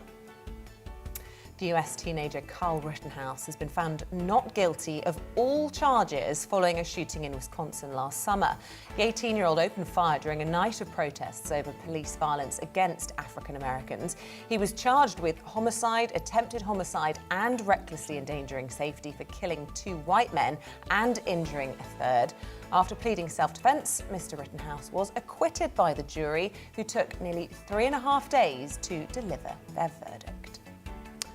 Members of the public will gather today outside the Royal Courts of Justice to show solidarity with 9 members of climate activist group Insulate Britain who were jailed this week. The protesters were sentenced after they admitted breaching a motorway injunction. Yesterday, Transport Secretary Grant Shapps confirmed that the government could take another 23 members to court over their road blocking actions. And we should add that we will be joined by someone from Insulate Britain in the studio later this morning. Yeah, it should be lively, always is. Yeah. And in the sport today, officials at the Australian Open have confirmed that all players must be vaccinated to compete in the tournament next year. It actually puts Novak Djokovic's participation in doubt. The defending men's champion and 9-time winner in Melbourne has repeatedly refused to publicly disclose his vaccination status. Yeah, I heard somewhere that a third of the male top tennis players are either unvaccinated or haven't disclosed their vaccination status. A third. Good knowledge, good knowledge. Well, if it's true, I mean, I don't know if it is. But yeah, that's what I heard. Anyway, I've also heard today's weather, dry and fairly cloudy across southern areas. Further north, a band of mostly light rain moves southwards and reaches central areas by the end of the day. Showers follow the rain across the north and northwest. Yeah, there you go. You've heard it too. It's all confirmed.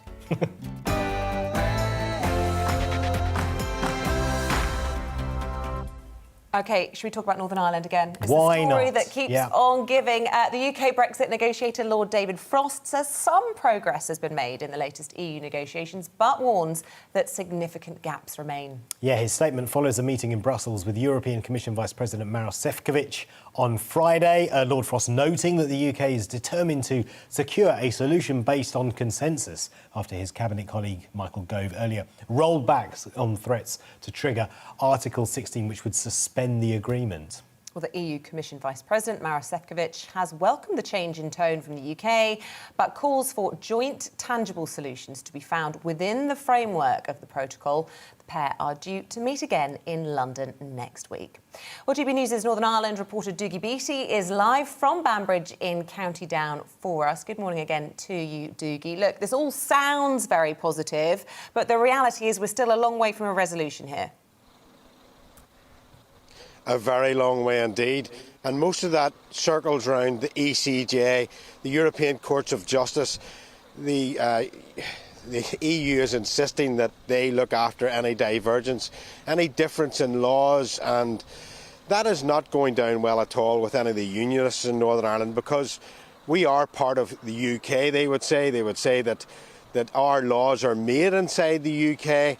And if the European Courts of Justice take to do with that, well then there's no sense in having any sort of democracy at all in Northern Ireland, because they will have no MEPs here, obviously, so therefore no say in the laws of the European Courts of Justice and no representation. That's the part that it will all fall on. Now, Europe are very, very, very adamant that that is going to stay, and the British side of things are saying, well, no, it can't stay. So when you get to that particular place, there is not much room for movement. There has been movement on medicines. That's good to see, because, of course, we are part of the UK and we have the NHS, and a lot of drugs are done through centre procurement, and that is all in and around generic drugs. We done a piece that reported on it about 3 weeks ago. That now seems to be coming to head. That seems to be moving forward, and that's quite good for the people of Northern Ireland. Yeah, what are unionists making of this, Doogie? Because I know that they are very angry with the fact that the protocol is even there in the first place. And when I was in Northern Ireland in August, they told me that they want it scrapped, not renegotiated, they want it scrapped. So they see these ongoing discussions, and how are they feeling now about it? Well, exactly the same, to be honest. Their political... the politicians in Northern Ireland have told everybody, calm down, we will sort this out. And of course, just before the summer, before court recess, Jim Allister, the traditional unionist voice, he is a barrister himself, he took the whole process to court, said that the protocol was overriding that of an international agreement. And it turned out that it was actually true. Article 6 of the Union, the piece of legislation that keeps United Kingdom together, has been replaced in Northern Ireland by the protocol.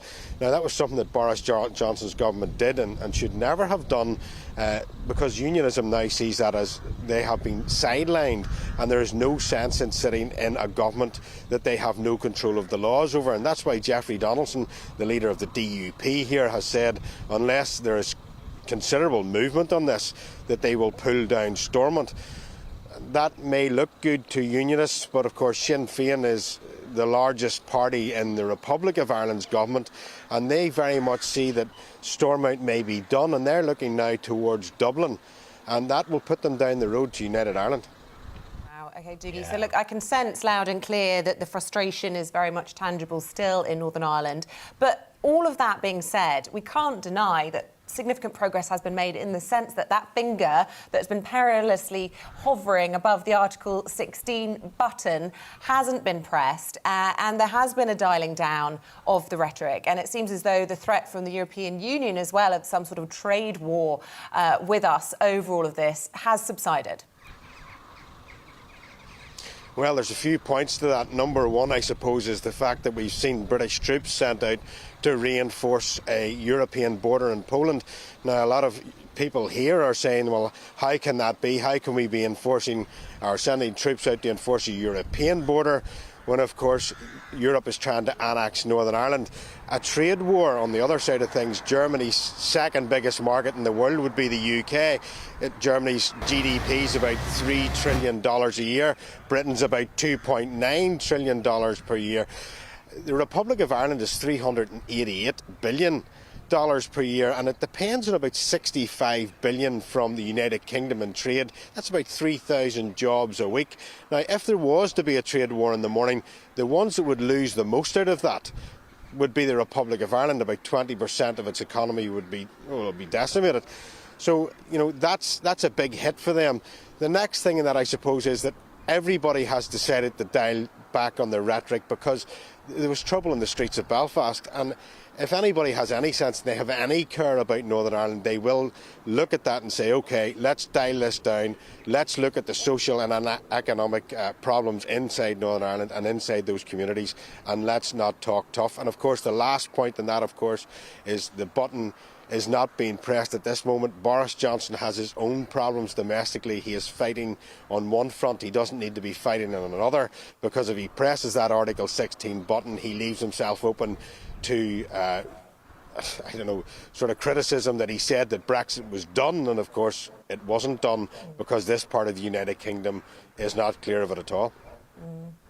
Doogie, really appreciate your time this morning. Thank you. That's our Northern Ireland reporter, Doogie Beattie, live for us at Banbridge, near the border with the Republic. And you really have to go there to understand how angry loyalists are about the protocol. It's difficult to understand when you're this side of the Irish Sea, but they are not happy with it and they want it scrapped. You've been there, haven't you? You've done a documentary. It's coming out on GB News next week. We're doing a special week of coverage from Northern Ireland, aren't we? We've got our very own Darren McCaffrey and Liam Halligan over there for us, presenting shows and giving full coverage of this story for you right here on GB News. Yeah, lots more to come on the Northern Ireland Protocol throughout the week, so stay with us for that. Right, we are with you until 10 this morning. We'll take a look at what's making the front of today's papers in just a moment. We will then go through the papers and we'll talk about, amongst other things, pork scratching advent calendars. Pork scratching advent calendars. Before you try and get your head around that, though, here's the weather. It's time to remind ourselves there's always another winter. Canary Islands sponsors the weather. Hello, a very good morning to you. Change is on the way. This time tomorrow we'll all see very different weather. After a mild start today, a spell of rain in the north. It then turns colder but also brighter as this weather front topples south across the UK. It is bringing some persistent rain first thing across northern Scotland. The mild air remains across the rest of the country, albeit with a lot of cloud cover, some spots of rain, some hill fog around Western Hills. But in general, many parts of England and Wales dry but cloudy first thing. The wet weather in northern Scotland first thing pushes into Northern Ireland, southern Scotland and northern England by lunchtime. It then clears to blustery showers across Scotland and Northern Ireland, but with brighter skies and a colder feel. It stays cloudy but mild further south, 12 or 13 Celsius. However, the change in the north is pushing south as the cold front clears, and it's going to bring some outbreaks of rain across England and Wales, primarily during this evening and the early hours of tomorrow morning. Once it clears, as you can see, during the night time, well, we're all into that colder but clearer air that follows from the north. So a touch of frost possible tomorrow morning across parts of Wales, the Midlands, northwards in any sheltered spots. There'll be plenty of bright weather, however, some sunny spells. Areas of cloud will sink south, I think, so not entirely sunny, but it will be a brighter day and there will be some decent sunshine out towards southwest Scotland, northwest England, North Wales, for example. Showers will affect northern and eastern coasts, West Wales, southwest England, Northern Ireland at times, and those showers falling as snow over the Scottish mountains because it will be a lot colder. It will feel colder, temperatures only back to around average. Those brighter skies remain on Monday after a frosty start, plenty of sunshine. Tuesday brings with it more cloud, but by the end of next week, well, it's looking much colder. Canary Islands sponsors the weather.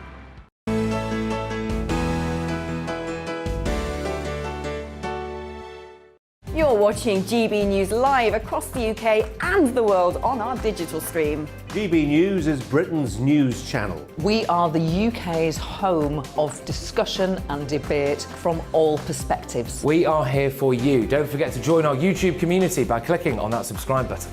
And if you want the GB News app, you can click and catch up on programmes anytime. We love to hear from you, so email us. gbviews@gbnews.uk. Thanks for being part of the GB News family. My name is Andrew Doyle. Join me every Sunday evening at 7 p.m. for Free Speech Nation. This is a show where we address current affairs and news stories of the week with the help of two wonderful comedian panellists. I brought in comics because I want to give it a lighter edge, and also they work for less. See you there.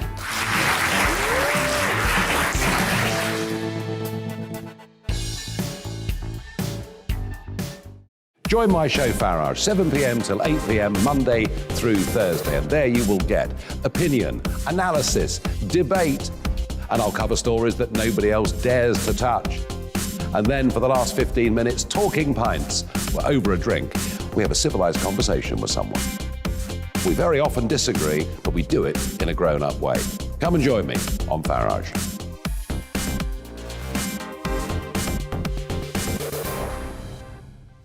I'm Colin Brazier. I've reported from more than 70 countries around the world, covered wars from Afghanistan to Iraq, from Lebanon to the Balkans. I'm trying to bring that experience, that feel for events, to the studio. And something else. I'm ready to give an opinion. Today's stories with a spark. Brazier from 8 p.m. weekdays on GB News.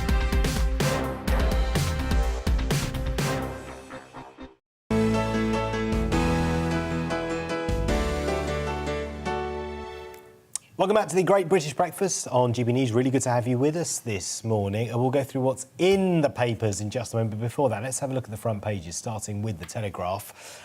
Patel plans Greek-style clampdown on migrants. It says asylum seekers will have to obey strict rules at new holding centres or face rejection. It's the same story for The Times this morning. Prime Minister demanding a migrant fix. It says Boris Johnson has ordered a cross-Whitehall review into the migrant crisis after being left exasperated by his government's failure to stem the numbers. Front page of the Mail, exposed cruel anti-vaxxer at school gates. The paper has found that a former school governor is running an anti-vax group that has picketed over 100 schools.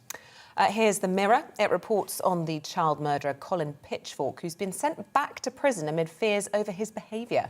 The Guardian splashes with Tories fuelling racism by rejecting multiculturalism. In an exclusive, the paper says that the rejection of multiculturalism by successive governments has helped fuel vulgar racism of the kind experienced by Azim Rafiq.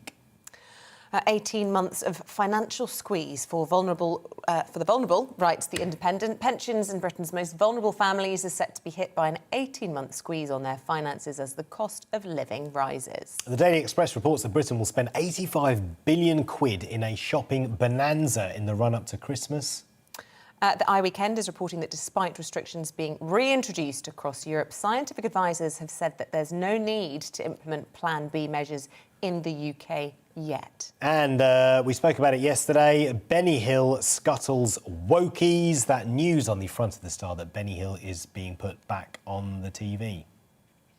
The journalist and broadcaster Clem Muldoon is back in the studio with us to take us through the stories that are tickling or amazing and amusing you this morning. What have you found? Like an amuse-bouche of a pork scratching, which we'll come on to later.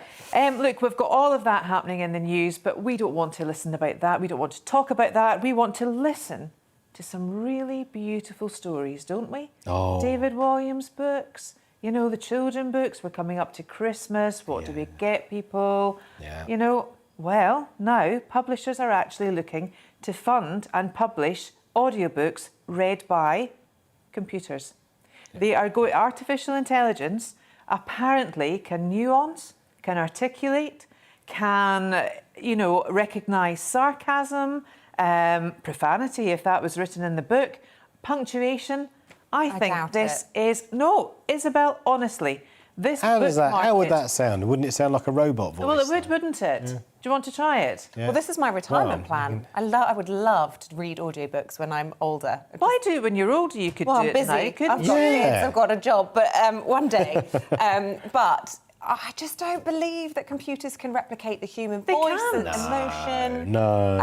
And you know, we were travelling back from Scotland recently in the car, and we were desperate for. We didn't have a CD player because it's a modern car, so we downloaded some audiobooks in desperation. I wanted some Enid Blyton for the kids, and it was an American author, an American voice, and she called her Enid Blyton, and I just couldn't cope, and I was screaming at it, going, I could do a better job than this.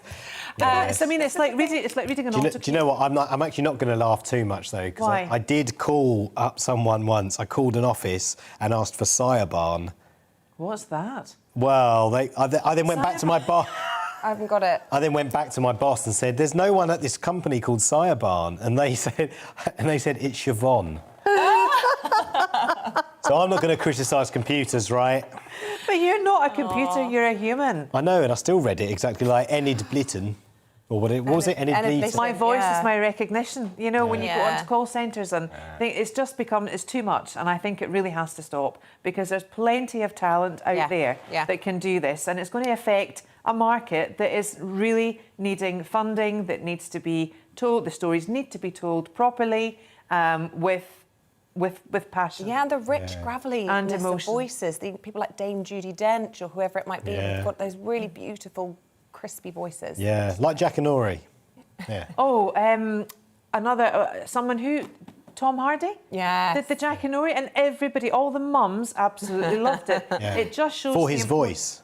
Well, I think it was for his voice. Yeah. But it's so important. The beautiful, velvety, chocolatey voice, gravelly voice to tell a story. And there's nothing better for children to settle them either on the nighttime routine of a lovely read story. And that's something I miss. We're all older now. Yeah, you can just see it now, can't you? Yeah, you can. Talk to us about chocolate and coffee and why it is good for us. This is music to my ears. It's good for our hearts, and I'm really, really happy because this research was done by a consultant at the Royal Brompton Hospital, where I'm a patient. 10 years ago, I had my aortic valve replaced, and if I'd known then that coffee and chocolate and wine were good for my heart, I wouldn't have stopped it all. But obviously, I've started it again now, and I think it's great news. Wine has a neutral resonance on the, is that red wine? Research. Or it just wine? says wine. Oh. All wine. But red wine is particularly good for blood pressure, I'm led to believe. And of course, it's the bitter chocolate that's good for your heart. That's quite, you can get it quite a lot now. It's quite well known. And the coffee. The leading consultant cardiologist that did this research has 4 espressos a day.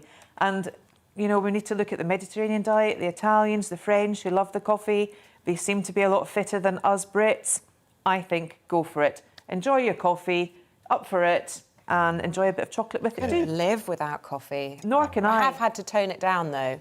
And everything in moderation. Yeah. On the back of that as well, Unilever are selling the brands of the Brook PG Tips tea because as a country, the UK is moving away from tea into coffee. Yeah. Yeah. How do you feel about that?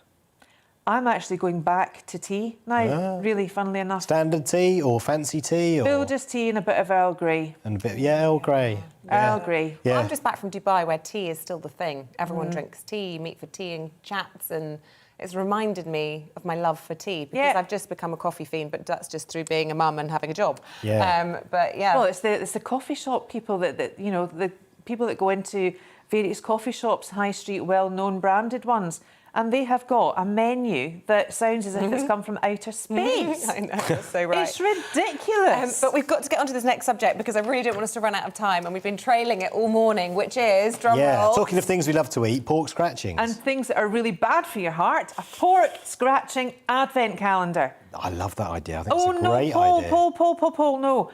You've never had one? I've never had a... You've never had one? Advent calendar. I've never had a pork scratch. Hang on, you're saying, but you've never had it. You've got to try it first. The thought of it, and you were talking about hairy ones earlier. I can't eat them if they've got hairs on them. You said you could still. Yeah, at first I thought you meant human hairs, but you mean the pig hairs. I mean, I don't think they do them with. I think they've gotten rid of that. Have they? I think so. Yeah, I haven't seen a hairy pork scratching for a long time. Pull it back a bit. It's something I didn't think I'd say this morning. I used to have one. I used to share one with my sister back in the 70s and 80s, and we had one day each, and it was only a picture. Yeah. I remember when Christmas was about Jesus. Thank you. And now it's about... Now it's about pork scratchings. Yeah. Hairy ones. Yeah. Maybe they shave pork scratchings now. I don't know. Paul, the way your mind works. I'm going to get you a pork scratching advent calendar for Christmas because I can see your little eyes lighting up. They're going to be sold out. It is. Well, you won't be able to get your hands on them. It is, and GBNews.uk. It is the best It is the best pub snack. Definitely the best pub snack. Pork scratchings. Oh, some better of than crisps. some of the GB News viewers will be going on about gammons now, won't they?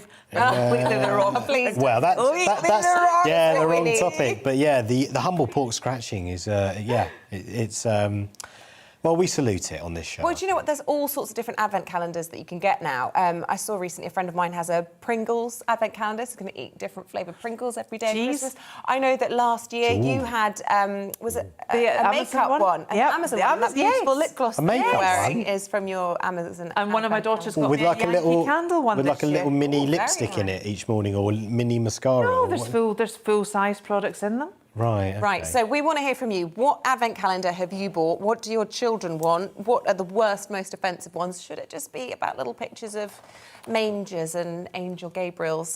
All views welcome. Yeah. And by the way, do you still get pork scratchings with hairs on? I think you do.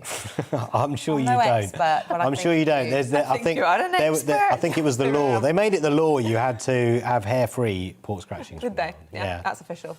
In case anyone choked, it was a health hazard. We need to make sure Claire has sampled one before Christmas starts. That's going to be our mission. Claire, it's always a pleasure. Thanks for coming in. Thank you very much. This morning. Have a lovely week. Exactly. Thank you, Claire. Cheers. Right. So much to get stuck into this morning. Not least of all the sport, of course, the return of the Premier League. Rhiannon Jones will be here with all of that coming up next. And what's your top story, Rhiannon? Well, the Premier League is back, Paul, after the international break, and a chance for 2 of the 3 managers, at least, to take their place in their new dugout. We'll be talking to a former Premier League player who's won promotion with both Eddie Howe and Dean Smith. Next, don't miss it.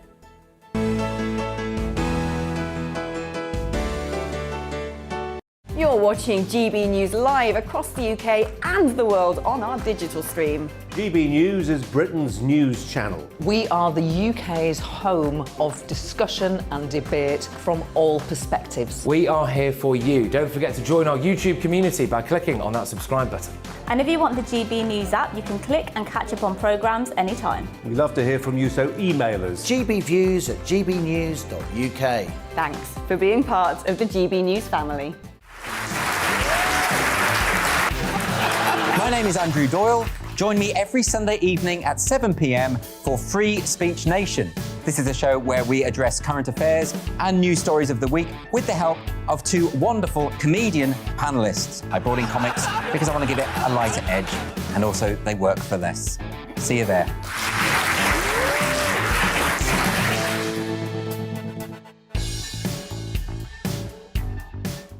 Join my show Farage, 7 p.m. till 8 p.m. Monday through Thursday, and there you will get opinion, analysis, debate, and I'll cover stories that nobody else dares to touch. And then for the last 15 minutes, talking pints. We're over a drink. We have a civilised conversation with someone. We very often disagree, but we do it in a grown-up way. Come and join me on Farage.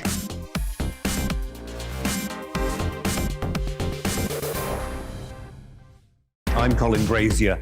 I've reported from more than 70 countries around the world, covered wars from Afghanistan to Iraq, from Lebanon to the Balkans. I'm trying to bring that experience, that feel for events, to the studio.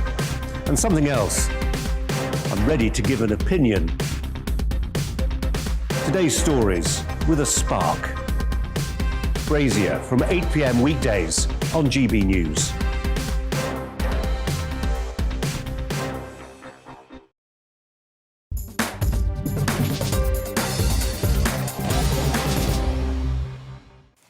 Good morning. Manager Eddie Howe will miss his first game in charge of Newcastle United when they host Brentford this afternoon after testing positive for COVID-19. 2 other managers, though, will begin their tenures with their respective new clubs later. Steven Gerrard begins his Aston Villa career at home to Brighton, while his predecessor Dean Smith takes charge of Norwich at home to Southampton. Wednesday for the press conference, and then took our first training session yesterday, and I must say we've been really pleased, myself and Craig Shakespeare, with the quality of the facilities first of all, and the people at the training ground and the staff, but then the players. The attitude to training yesterday was excellent, and the quality as well, so it hasn't disappointed, that's for sure. The results weren't happening, and the performances probably weren't getting the results that we wanted, but we all know what a tough league this is, the Premier League, to go and get points in.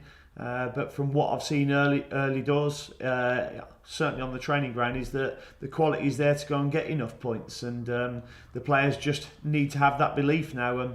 I'm fortunate in the fact that there's not many managers or head coaches that walk into a football club on their first day on the back of a win, and this is what we've done. We beat Brentford in Daniel's last game, and we have to build on that now. Arsenal, meanwhile, take on Liverpool at Anfield this evening, and victory could see them leapfrog Jurgen Klopp's side in the table. Arsenal were bottom without a point after 3 matches, while Liverpool were unbeaten until their previous league fixture. Well, Klopp believes it shows why the Premier League is the best in the world. So when I was in Germany, people spoke about the best league in the world. Where is it? Maybe some people thought it would be Germany. No, it's not. It could be Spain. Maybe there were times when it was Italy. For a few years now, for sure, it's the Premier League. No doubt about that. And it's not a competition. It's just how it is. There's not a competition which is the strongest league. It's just how it is. With the amount of world-class players in this league is absolutely incredible. I think the English clubs came through this very difficult pandemic so far the best from an economical point of view, and yeah, that's it. That will not get worse for the next few years. I can see that the league will get stronger and stronger and stronger. Well, a former player with a link to all 3 new Premier League managerial appointments is Tommy Elphick, who played under Eddie Howe at Bournemouth before moving to Aston Villa, where he played under Steve Bruce and Dean Smith. So who better to get on the show today? Tommy, thank you so much for joining us this morning. Let's start with Eddie Howe, shall we? Because we'll have to wait for his first match in charge of Newcastle. What a shame. How disappointed will he be? How disappointed will the players, will the fans be?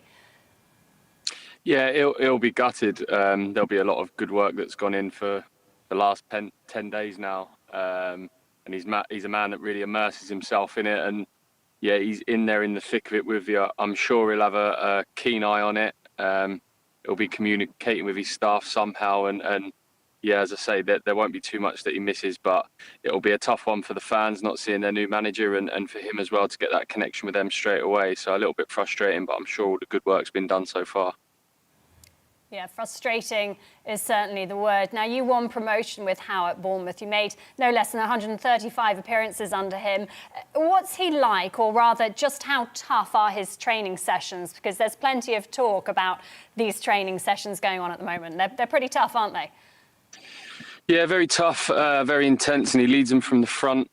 He takes every session himself. They're well planned, they're well thought of, plenty of detail. So although they'd have been tough, a lot of it would have been done with the ball, and a lot of it would have been principle based, him getting over his ideas and his philosophy. And you know, what you see in training is what you'll get on a match day, you know, high intensity, hard work, and hopefully that will lead to a free flowing, attack minded style of football that I'm sure the Newcastle fans haven't had for a while and will enjoy. So as I say, there'll have been plenty of work that's gone on in the last 10 days, and the processes that have been in place will stand them in good stead for not only today, but going forward as well. And Tommy, you've also played under Steve Bruce while at Aston Villa. How can Howe succeed where Bruce failed with Newcastle? Yeah, I think they're two different types of managers. Steve Bruce, in his own right, is a great manager, and his record speaks for itself. To have stayed in the game and to have stayed in the different generations that he has done is a testament to him and his style. Really, he's very much of the man-manager type. He'd put an arm around you and make you feel good.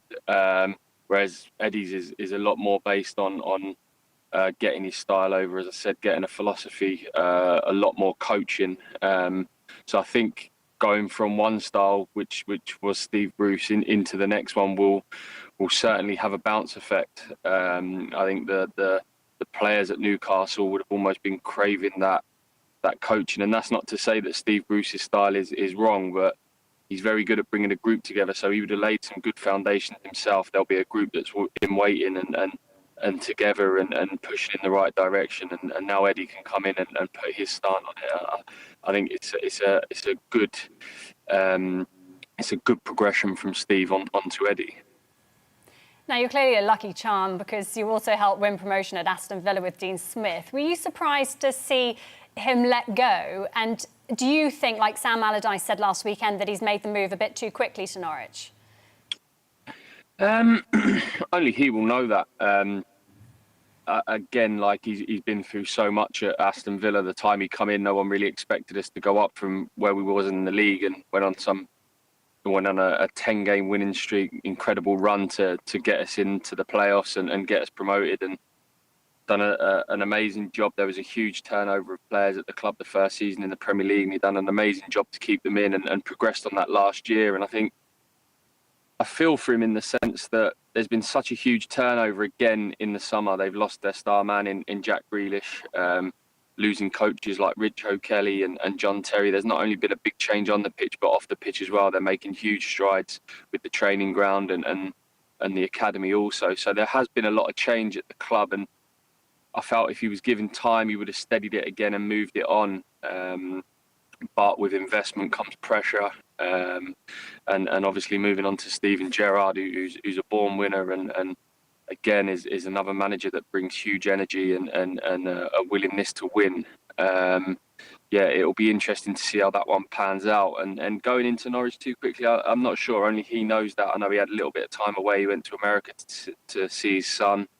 And I suppose only time will tell with that one, so we can't really judge that yet. We'll judge that at the end of the season, I suppose.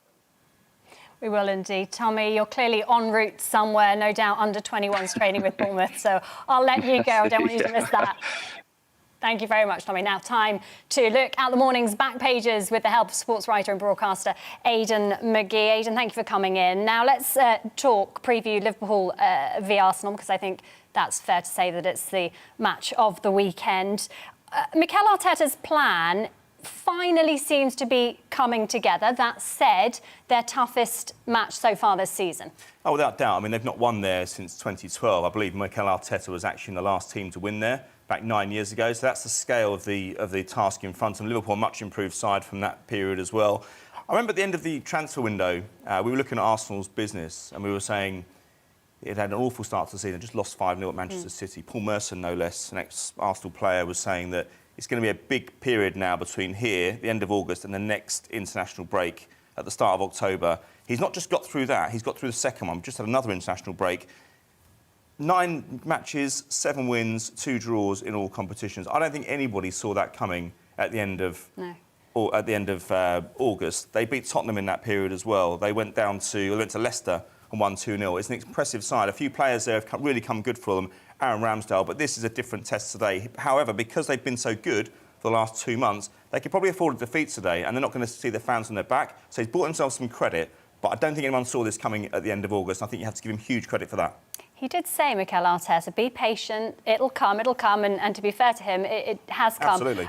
Liverpool, their defeat to West Ham last time out, how much will that affect their confidence going into this one? I don't think it'll affect their confidence too much. I mean, it was a fixture they normally win, but it was just one of those days, wasn't it? It was just everything got on top of them. That West Ham side is not a typical West Ham side of the last 10 years. They went there probably expecting to enforce their game, use their possession style, use their press as well. And West Ham, it just didn't work on the day. But they lost 3-2. It wasn't like a heavy defeat. It's not something that's going to shatter confidence. I think at home to Arsenal today, they're still very much favourites. I do want to talk about that article on the back of the Daily Mail. Gary Neville's come out and said that it's hard to watch, isn't it? Manchester United and Ole Gunnar Solskjaer's situation at the moment. And it is. It's hard to watch. Yeah, Ian Ladyman's done a big sit-down with Gary Neville on a double-page spread. I've got running off the back as well. Page 116, 117. So it's a big thing here. Now, it's interesting, isn't it? Because the trundle wheel is just moving slightly forward. He's had a lot of criticism in the last few weeks. Gary Neville was saying, well, you know, you're a pundit, you're paid to give opinions, but how are you not calling for this guy to be sacked? Just because you're only protecting your teammate. He's fired back at certain journalists and said, well, you know, looking at, say, John Cross at the Mirror, for example, he said, well, hang on a minute, you protected Arsene Wenger for years because of your relationship with the club. Now, Gary Neville knows the implications of Gary Neville saying that the Manchester United manager needs to be sacked. So he doesn't like it when other pundits say this manager needs to be sacked. They're just doing it for clicks, he says, right? But now he says it's difficult to watch. That, to me, tells me that something's moving on here. He didn't say that a few weeks ago. He acknowledged that there are problems, but it seems to be going a little bit further. He thinks the supporters deserve more. Ole and the players can't take much more. It's hard to watch. 1 clean sheet in 24 matches as well. Having said that, they win today at Watford. They go within 2 points of the top four. Maybe things aren't as bad as we think.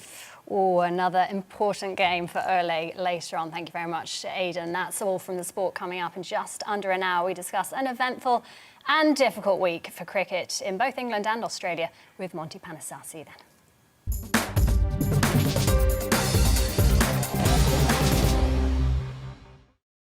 Thanks, Rhiannon. She was there with today's top sports headlines. Let's take a look now, though, at what's happening away from the world of sport. And our top story this morning, Austria will make it a legal requirement to get the COVID-19 vaccination from February next year. They become the first European country to do so. They're currently battling to curb a fourth wave of infections. From Monday, they'll go into lockdown for 10 days. Over 14 million people in the UK, meanwhile, have now received their COVID booster jabs. In the Midlands alone, 2 million top-up vaccines have been delivered. From next week, those in their 40s will be eligible to get their third dose after the booster programme was expanded. Some progress seems to have been made in the latest negotiations between the UK and the EU over the Northern Ireland Protocol. The UK's Brexit Minister, Lord Frost, said there was the potential to generate momentum in talks with the EU, but added that significant gaps remain across most issues. More meetings will be held in London next week.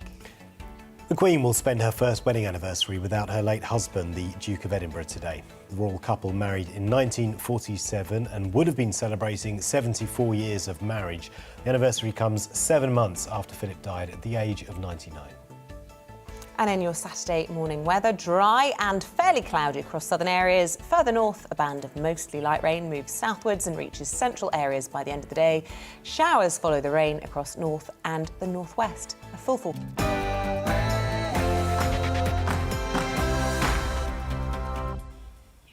Right, let's return then to Michael Wilson, friend of the programme, all-round good bloke, to talk about business and finance. Michael. Yeah, really interesting, this story that you've selected. This is about a firm in the UK, in London, a stockbrokers, giving unlimited holiday to their employees, presumably because they assume they will use that responsibly and it will give them an invested interest in the company? Sounds too good to be true, doesn't it? What's happening here, I think, is something which is being extended to other service industries as well. It's the sad fact that when you actually go home, the work doesn't stop. You can be contacted by mobile phone, you can be contacted by your clients on Zoom. And what this particular company and others are actually getting their heads around is the fact that this is affecting overall performance in their employees. Now, these companies are not stupid. They're saying you can have unlimited paid holiday, but the downside of that is that there is so much pressure on these employees, even when they're at home. There's this feeling of missing out on something when you're actually on home and on holiday. So it sounds great, but the problem is, I think it's a sad reflection on what's happening in the workplace. When I first started work, sorry about this, but anybody taking work home was felt to be a bit of a swat or showing off, basically.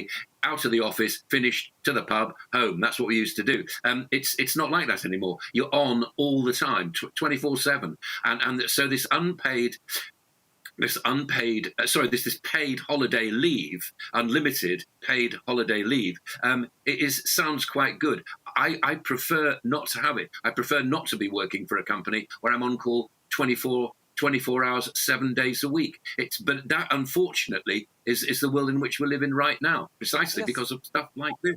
Yeah, I know. So you're saying, Michael, that you want boundaries, basically. Yeah, I think most people do want boundaries.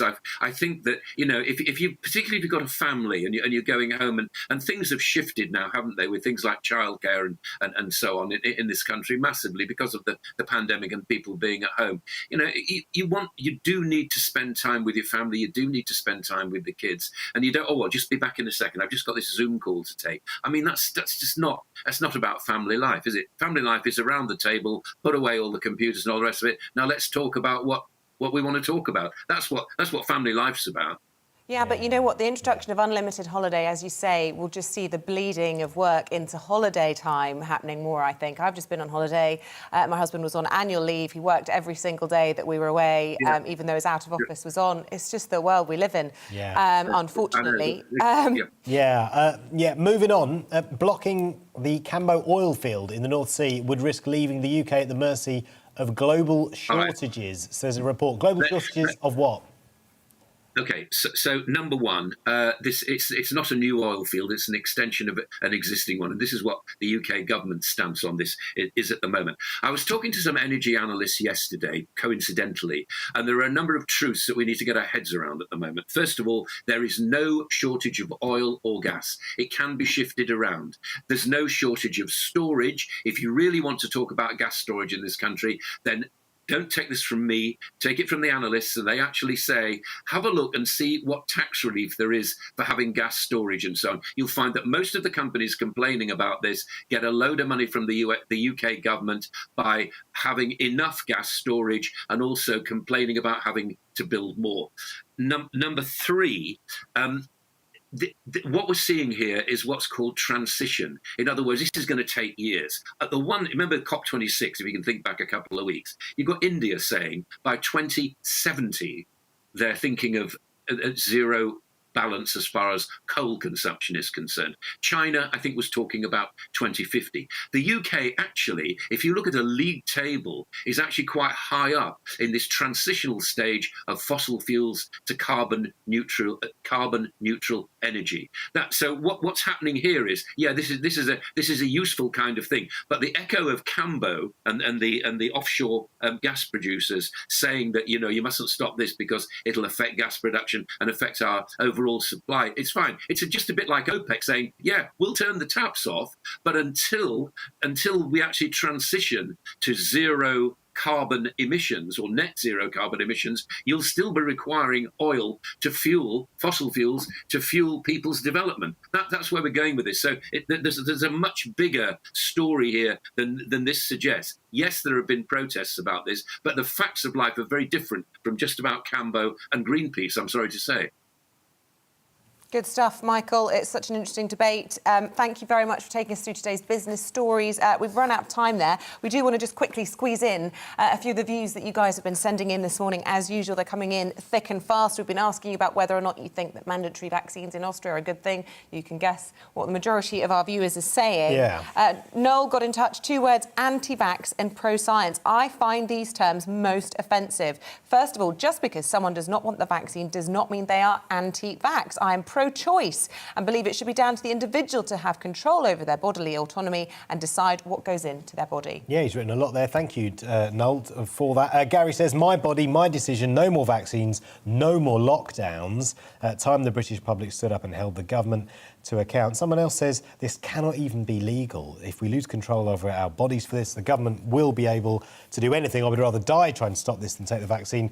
This isn't a life anyway at the moment. And we were discussing that earlier. Legal challenges. There are potential legal challenges to that decision in Austria. Yeah, Juliet's got in touch. What wouldn't you be OK with, though? That's how we must view this. If we think the government has this power, would we be happy to have them use it against us in something we couldn't agree with? We need to look hard at the principle. Yeah, loads of you getting in touch with us on that and lots of things this morning. GB Views at gbnews.uk. Right, we're with you for another 2 hours still to come. Are some asylum seekers converting to Christianity in a bid to play the system? Plus, what do you think about the compulsory COVID vaccines? It's happening in Austria. Keep those thoughts coming in. We'll see you in just a moment. It's time to remind ourselves there's always another winter.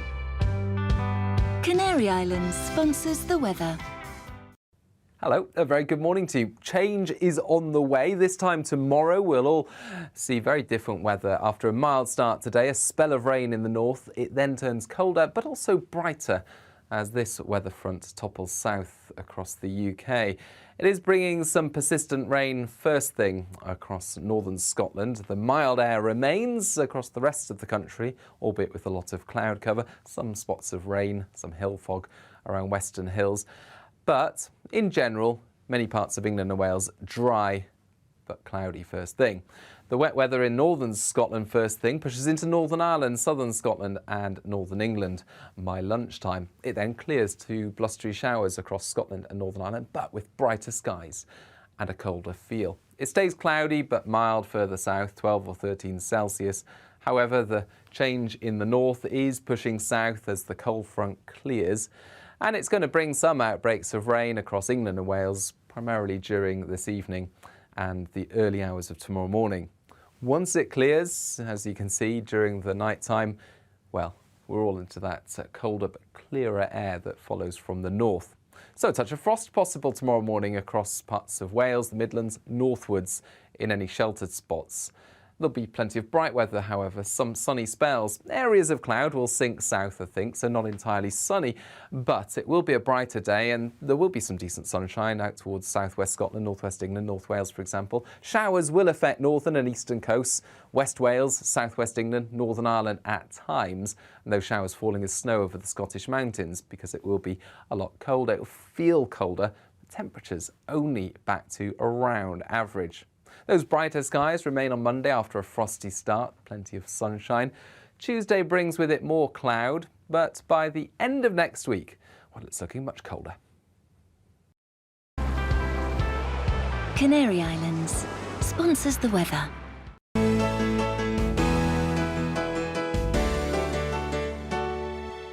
You're watching GB News live across the UK and the world on our digital stream. GB News is Britain's news channel. We are the UK's home of discussion and debate from all perspectives. We are here for you. Don't forget to join our YouTube community by clicking on that subscribe button.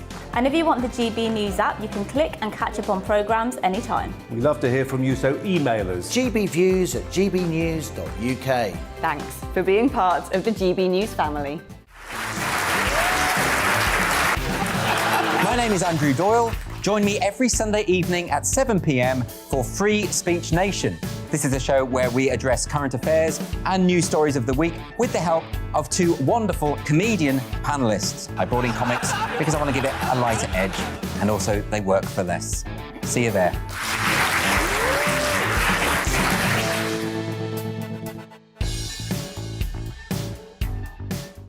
Join my show Farage, 7 p.m. till 8 p.m. Monday through Thursday, and there you will get opinion, analysis, debate, and I'll cover stories that nobody else dares to touch.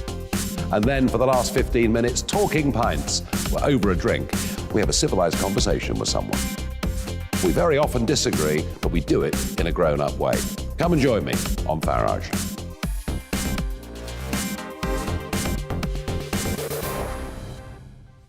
I'm Colin Brazier. I've reported from more than 70 countries around the world, covered wars from Afghanistan to Iraq, from Lebanon to the Balkans. I'm trying to bring that experience, that feel for events, to the studio. And something else. I'm ready to give an opinion. Today's stories with a spark. Brazier from 8 p.m. weekdays on GB News.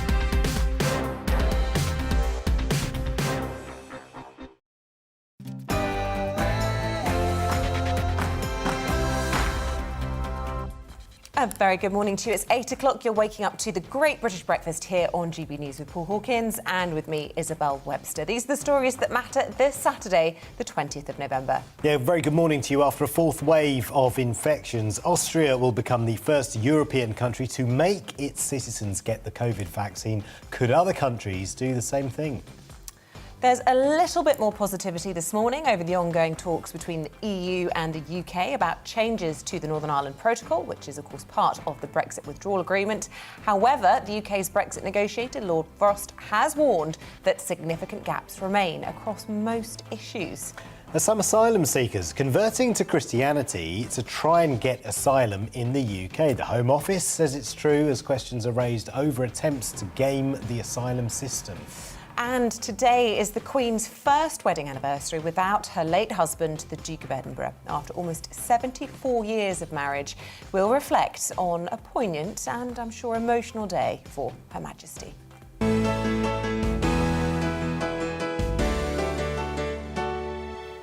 welcome to the programme. Our top story this morning, and we're starting with that news from February, that Austria will become the first Western country where you have to get the COVID jab. Yeah, around 2 million people who are not fully vaccinated have already been told to stay at home, while from Monday the country will go into lockdown as it tries to stop a fourth wave of COVID cases. Now, this is despite the fact you have to wear face masks on public transport and in shops and museums. Well, Austria registered over 25,000 new cases in the last 48 hours and still has one of the lowest vaccination levels in Europe. So could a move to mandate vaccines in Austria have any repercussions here?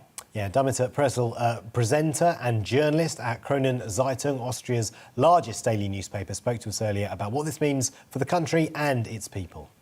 We do have one of the lowest vaccination rates in Europe, but 80% of the people who can get vaccinated are, a little bit less, around 77. So I'm sure that a minority is going to have its issues with that. But again, you know, there's also a large part of the population that are saying we had this coming. And if people, you know, we've had information campaigns and we've had, we've tried to provide all the information for people to go get vaccinated on their own, and that doesn't seem to be working because ICUs are still overflowing, right? So I think a lot of people do also understand that this is the next step. So just to be clear, Demeter, over there in Austria, there is a high level of resistance then to getting the vaccine. That is why vaccination rates are so low, or is it to do with the way the government's rolled it out? I think it's both. I think historically we've been a country that's quite skeptic in a lot of ways of science, you know, different things. We're very skeptical of nuclear energy. Homeopathy is very popular. So there's that element to that. There's that societal element.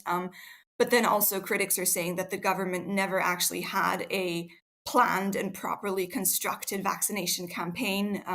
You know, it would have had to be probably multilingual. It would have had to target different demographics, and that never happened in that way. So I think it's a mix of both, really. Well, that was Demeter Pressel, presenter and journalist at Kronen Zeitung, Austria's largest daily newspaper. So compulsory vaccines, what legal rights do people have over this? Joe Mackey is a lawyer at Slater and Gordon law firm. Joe, a very good morning to you. I don't know whether you have Austrian clients, but if you do and they don't want to get the vaccine, what would you be advising them?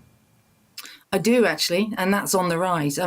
First of all, I'd say mandatory vaccines are nothing new. Indonesia has been making the vaccine mandatory for the last year, and it's reduced their rates of transmission. So just to get that in perspective. But in terms of the employment cases that I'm seeing, I have people who just do not want to have the vaccine for whatever reason. And there are options for an objection. You can say that it's discriminatory. You can say that if you're actually going to be dismissed because of it, and remember in April next year, social care and health workers who are frontline will be required to be vaccinated. You can try and bring an unfair dismissal claim if that happens to you. But what we're dealing with at the moment is grounds of discrimination. So those specific objections relate to, you know, the laws that we're talking about perhaps in the UK at the moment. But in terms of a whole country mandating, as Austria is from February, that everybody must have the vaccination, what recourse in the law will they have then? Will they be able to challenge the government if they believe that this isn't proportionate, that they have a right to privacy to make their own decisions? Bodily autonomy is supreme. Absolutely. And I've listened to the comments of your previous callers and those you've read out. And somebody said, well, it's not legal. And they're right, because right now it isn't legal. And the draftsmen in Austria are trying to make it law to come in on the 1st of February. I think it's going to be very hard for them. But in terms of a right to recourse and challenge, they have Article 8 and Article 14 of the European Convention on Human Rights in their favour. So you have one of those is the right to privacy, which means interfering with my body is something that I'm going to challenge. And Article 14 is the right not to be discriminated against. And if I say I'm vegan, for example, or I object to this on philosophical or religious grounds, excuse me, and I don't want to take the vaccine for those reasons, I'll bring those challenges. So there are legal rights to defence, and the European Convention will give those to the Austrians. Joe Mackey, just clarify for those like me who were a little bit confused earlier. Of course, although Brexit has happened, we've left the European Union, we are still under the jurisdiction of the European Court of Human Rights. So if that law was to be imposed here in the UK, we could still appeal to that on the grounds of human rights infringement. We would use the Equality Act, which came in under human rights law, and the Equality Act is still good law in the United Kingdom, and it's a fantastic piece of anti-discrimination legislation. We would... You've seen probably recently some of the cases that have been reported on discrimination. You would use things like discrimination on the grounds of disability. If I had a particular condition that meant I did not want to have a vaccine, I would bring a claim under the Equality Act.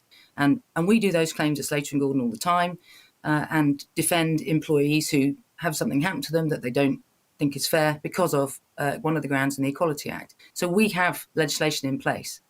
I can't see that we're going to mandate it in the UK. I would just add, we have a great infrastructure and we seem to have vaccination rates in the 80 plus percentages.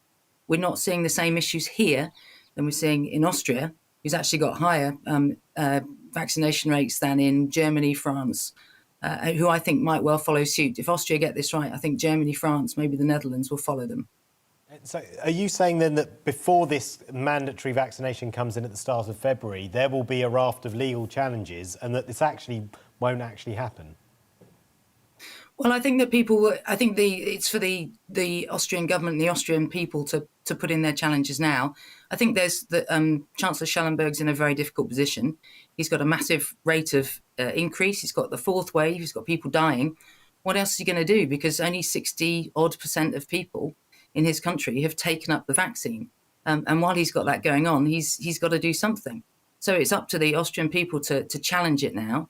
But I think what the government in Austria will do is bring in legislation and they will then see the legal challenges to the law that they impose. And that's going to be something that I, as a lawyer, and many people obviously, will be fascinated to see how it plays out. Fascinated, and I imagine that many people will be alarmed here in the UK. We've got a similar vaccination rate to Austria, don't we? I know that we've got more second jabs and boosters going in than they do, but we've got a similar vaccination rate. We're just lucky that our fourth wave happened at a different time in the cycle in terms of the vaccine and also of the virus, and also the climate at the time that the fourth wave hit, that we didn't have the same problem in terms of ICU and people actually dying from the virus. But people will be worried that if we're at that level of vaccination and we're seeing that what's happening in Austria, although we've got a history of liberty and libertarian values here, never say never. People will be worried. I'm sure people will be worried, and they have been since day one. We eradicated smallpox because we had a vaccination program that was mandatory. So there are positives to having this that you have to look at, as well as the negatives and the right to freedom and liberty. I mean, in the Victorian era, people were far more vocal anti-vaxxers, for want of a better phrase, than they are now. I do think we have a higher uptake of vaccine than the rest of the European Union. I think ours are in the 80s, and the average for Europe is around 62%. And for herd immunity, which is what you need from a vaccination program, you need 70%. So we're doing better. And I don't think people need to be too alarmed. The only thing we're looking at, and I think it comes in April the 1st next year, is a mandatory vaccination programme for frontline healthcare workers.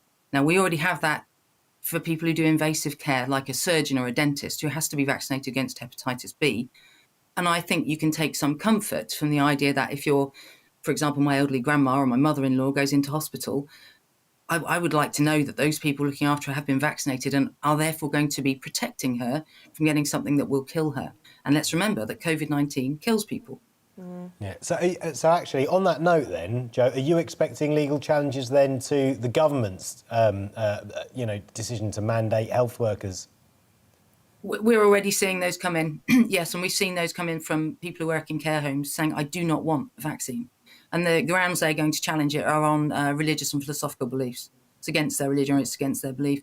And actually, if you look at what different religious communities have put out, so the Muslim Council of Britain and, for example, and the Vegan Society as well, it's been a very reasoned opinion saying, yeah, we see the point about that. However, let's take care of our health and our lives and those around us.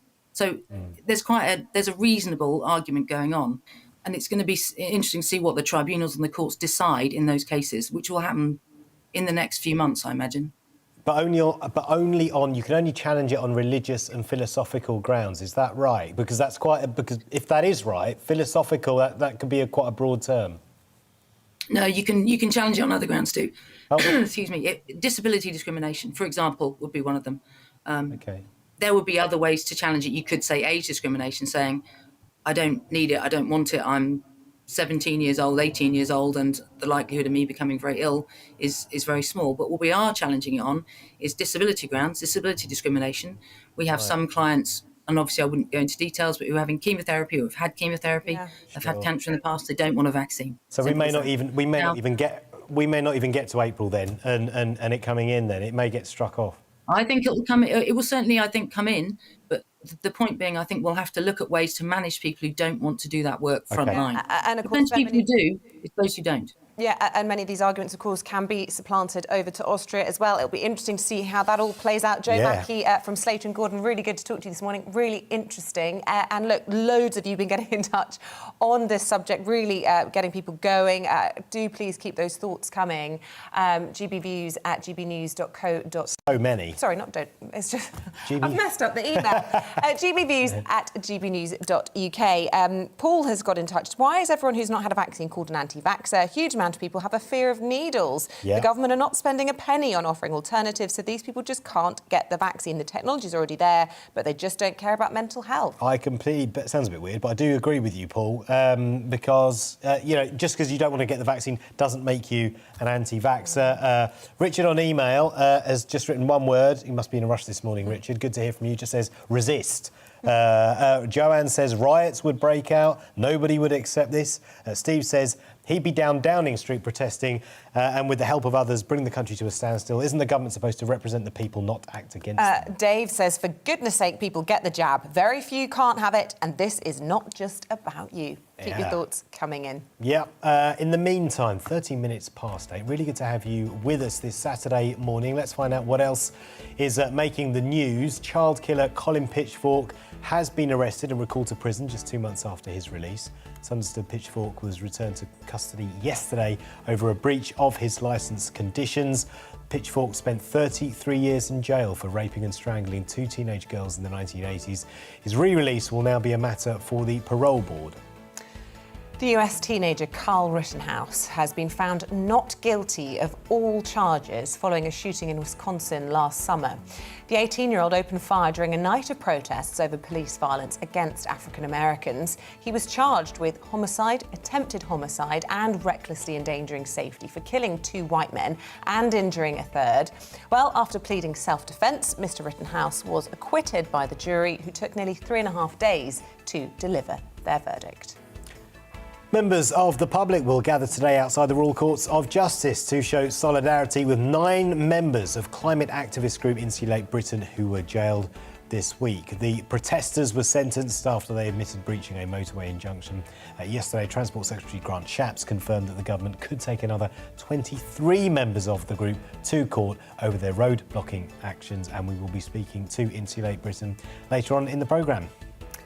In the sport, officials at the Australian Open have confirmed that all players must be vaccinated to compete in the tournament next year. It puts Novak Djokovic's participation in doubt. The defending men's champion, a 9-time winner in Melbourne, has repeatedly refused to publicly disclose his vaccination status.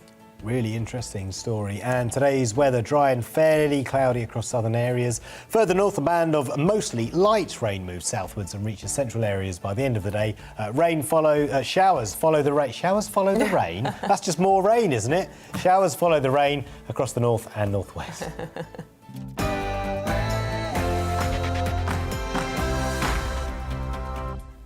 Right, time now to turn our attention to Northern Ireland and the ongoing negotiations between the UK and the EU over changes to the Northern Ireland Protocol. It's part of the Brexit withdrawal agreement, which means at the moment there are customs checks and paperwork on some goods that are moving from Great Britain to Northern Ireland. Yeah, the UK's Brexit negotiator, Lord Frost, says some progress has been made, but significant gaps remain after meeting with the EU yesterday. Meanwhile, his cabinet colleague, Michael Gove, has rolled back on threats to trigger Article 16, which would suspend the agreement. Well, GB News' Northern Ireland reporter Dougie Beattie is live from Banbridge in County Down for us now. The sun has risen on you at last. You've been in the dark the last couple of hours. Very good morning to you. Look, you know, the way this is being written up today in the press is that there's been a change in the mood music, that this is a positive development. Is that the way it's being received there? No, definitely not. It's being received that they have used a dictionary, every single word in it, to try and explain how they have moved forward. And it's like somebody saying to you, I'm sorry, I have to apologise. The minute they say they have to apologise, well, you know that it's not real anyhow. The problem with this protocol is the European Courts of Justice. It is at the very heart of it. Northern Ireland is part of the UK. The European Courts of Justice are now... They are controlling the protocol, and the protocol replaced Article 6, the Act of the Union in Northern Ireland.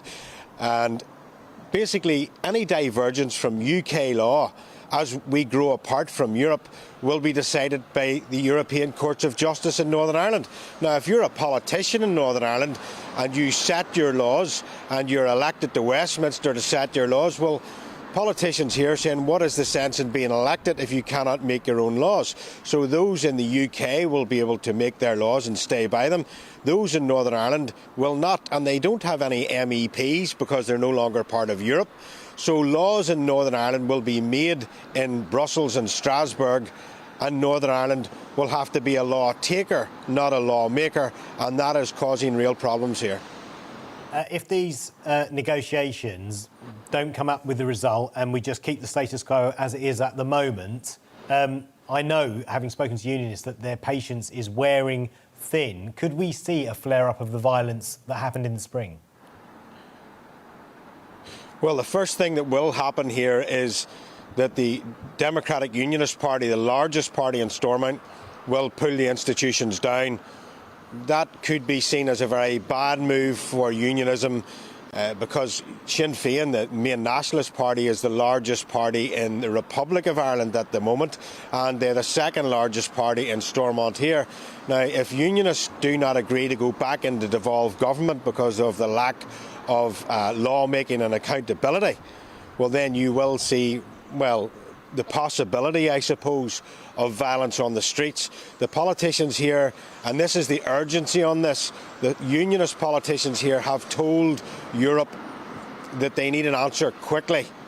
And that violence has been played out in the streets here. Those men of violence have calmed things down considerably, waiting for the politicians to give them an answer. But if they don't give them an answer, the DUP will have to come out of Stormont. That will leave a political vacuum, and it's usually filled by something rather bad. So, Dougie, just finally, very quickly, this could all really, blow up in everyone's face, really. This could get really serious. I mean, it is serious already, but it could get even more serious. There are conversations being had in Northern Ireland and around the border about potential reunification, or at least a border poll in a few years' time on reunification. I'm not saying it is going to happen, but at least the conversation is starting, isn't it? The conversation is starting, and I think when you look at Sinn Féin's political strategy, you have to admire them.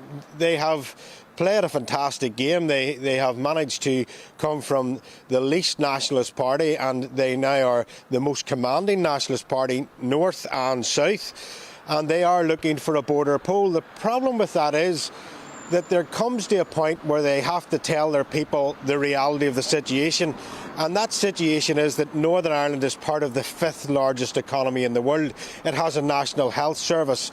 It has probably about £18 billion a year from a UK economy. It has 72% of its employment in the public sector, all commanding good pensions, as we know. To turn around and now say to nationalists that you are going to have to vote for a united Ireland, you'll be brought into an economy where you have to pay for your own health service, you have to pay for dental care, you will not have the same amount of public sector jobs, and you will not have the security of being in the 5th largest economy in the world. And then on top of that, if there is a unification, they will then have to find maybe another 50 billion to bring the Republic of Ireland up to the levels of Northern Ireland, what they're at inside the UK. That is unicorn stuff. It's not really there. And at that point, I don't think a border poll will reach its targets. Yeah, Okay, really interesting. Yeah, look, the finger on the buzzer over the Article 16 trigger has, been taken away. But as you say, a long way to go before that square can be, well, squared off. All my metaphors coming there. I'm just going to give up with that. Dougie Beattie, really good to see you. More from you a little bit later on in the programme. Stay with us. Yeah. Coming up after the break, as the Queen is spending her first wedding anniversary without Prince Philip, we'll be asking how will Her Majesty be spending the day. The royal expert Rob Jobson will be with us shortly to talk to us about this. Firstly, though, let's take a look at your weekend weather. It's time to remind ourselves there's always another winter. Canary Islands sponsors the weather. Hello, a very good morning to you. Change is on the way. This time tomorrow we'll all see very different weather. After a mild start today, a spell of rain in the north. It then turns colder but also brighter as this weather front topples south across the UK. It is bringing some persistent rain first thing across northern Scotland. The mild air remains across the rest of the country, albeit with a lot of cloud cover, some spots of rain, some hill fog around Western Hills. But in general, many parts of England and Wales dry but cloudy first thing. The wet weather in northern Scotland first thing pushes into Northern Ireland, southern Scotland and northern England by lunchtime. It then clears to blustery showers across Scotland and Northern Ireland, but with brighter skies and a colder feel. It stays cloudy but mild further south, 12 or 13 Celsius. However, the change in the north is pushing south as the cold front clears, and it's going to bring some outbreaks of rain across England and Wales, primarily during this evening and the early hours of tomorrow morning. Once it clears, as you can see, during the night time, well, we're all into that colder but clearer air that follows from the north.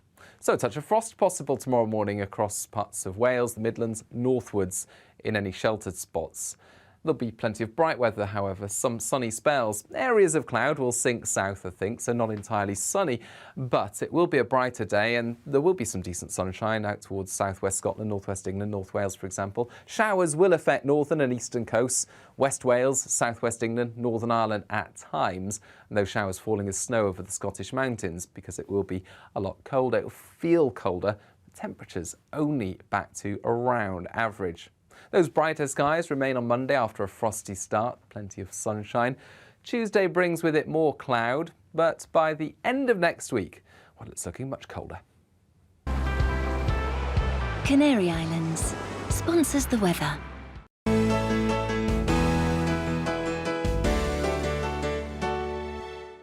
You're watching GB News live across the UK and the world on our digital stream. GB News is Britain's news channel. We are the UK's home of discussion and debate from all perspectives. We are here for you. Don't forget to join our YouTube community by clicking on that subscribe button. And if you want the GB News app, you can click and catch up on programmes anytime. We love to hear from you, so email us. gbviews@gbnews.uk. Thanks for being part of the GB News family. My name is Andrew Doyle. Join me every Sunday evening at 7 p.m. for Free Speech Nation. This is a show where we address current affairs and news stories of the week with the help of two wonderful comedian panellists. I brought in comics because I want to give it a lighter edge, and also they work for less. See you there.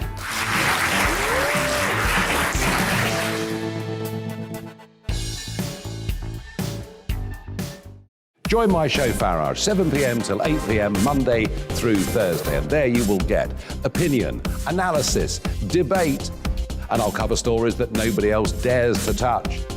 And then for the last 15 minutes, talking pints. We're over a drink. We have a civilised conversation with someone.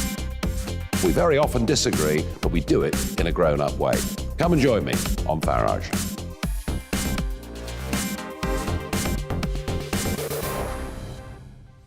I'm Colin Brazier.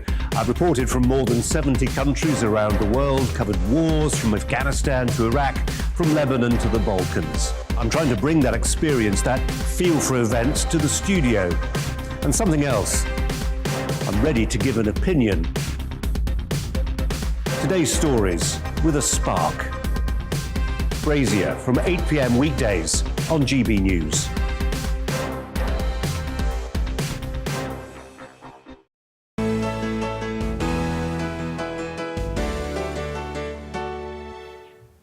back to the Great British Breakfast. Really good to have you with us this morning. Very poignant and emotional day for the Queen today, facing her first wedding anniversary after the death of her husband, Prince Philip. It's been 7 months since the Duke passed away at the age of 99. Yes, Princess Elizabeth married Lieutenant Philip Mountbatten in Westminster Abbey on November the 20th in 1947. Well, joining us now is the legend and royal author Robert Jobson. Really good to see you, Rob. Look, this is a really sad moment for Her Majesty the Queen, of course.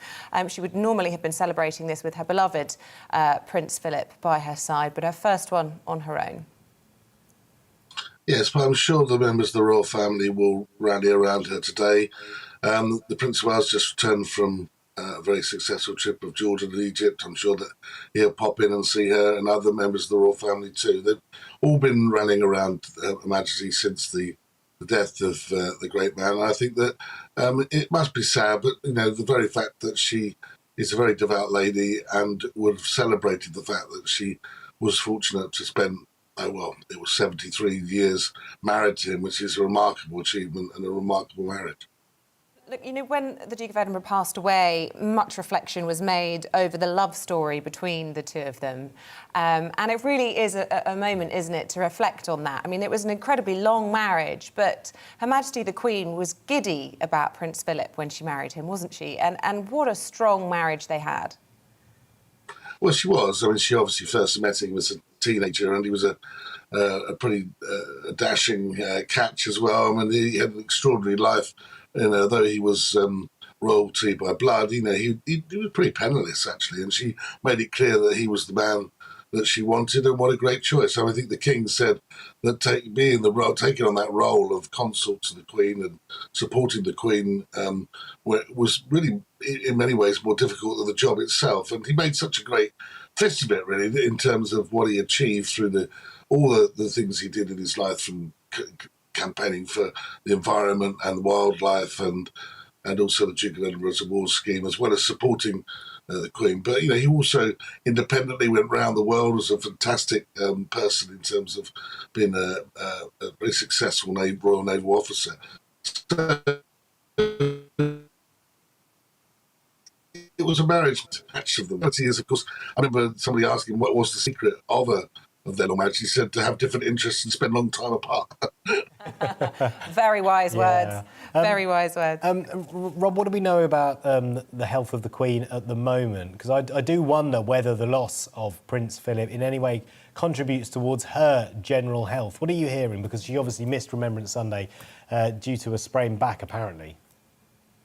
Well, there's been a number of incidents that are sort of added together have made the Queen unfortunately miss a number of events, but which is unusual because she's such a dutiful person that's been, really out there from the very beginning, all through her reign, and it's unusual for us to experience this. But the reality is that she and the Duke of Edinburgh spent a long time in lockdown in the pandemic, and then when they emerged afterwards, she really did start throwing herself at the work and doing a lot of engagements, perhaps too many. It obviously had an impact upon her, but she'll pace herself. She uses digital technology. She uses all that's available to her, and I think her courtiers are and medical team are keeping an eye out for her, obviously, to make sure she doesn't overdo it.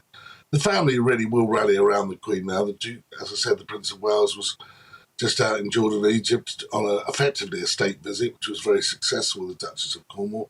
And that couple, plus the Prince William and the Duchess of Cambridge, will be supporting the Queen along with the other members of the family. And that's really the way it has to be.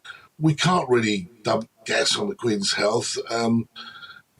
Personally, it's difficult to know. Obviously, they're not going to tell us, but she did look a little frail in the last pictures we saw, and obviously a lot of people, when she counsels events, will be concerned.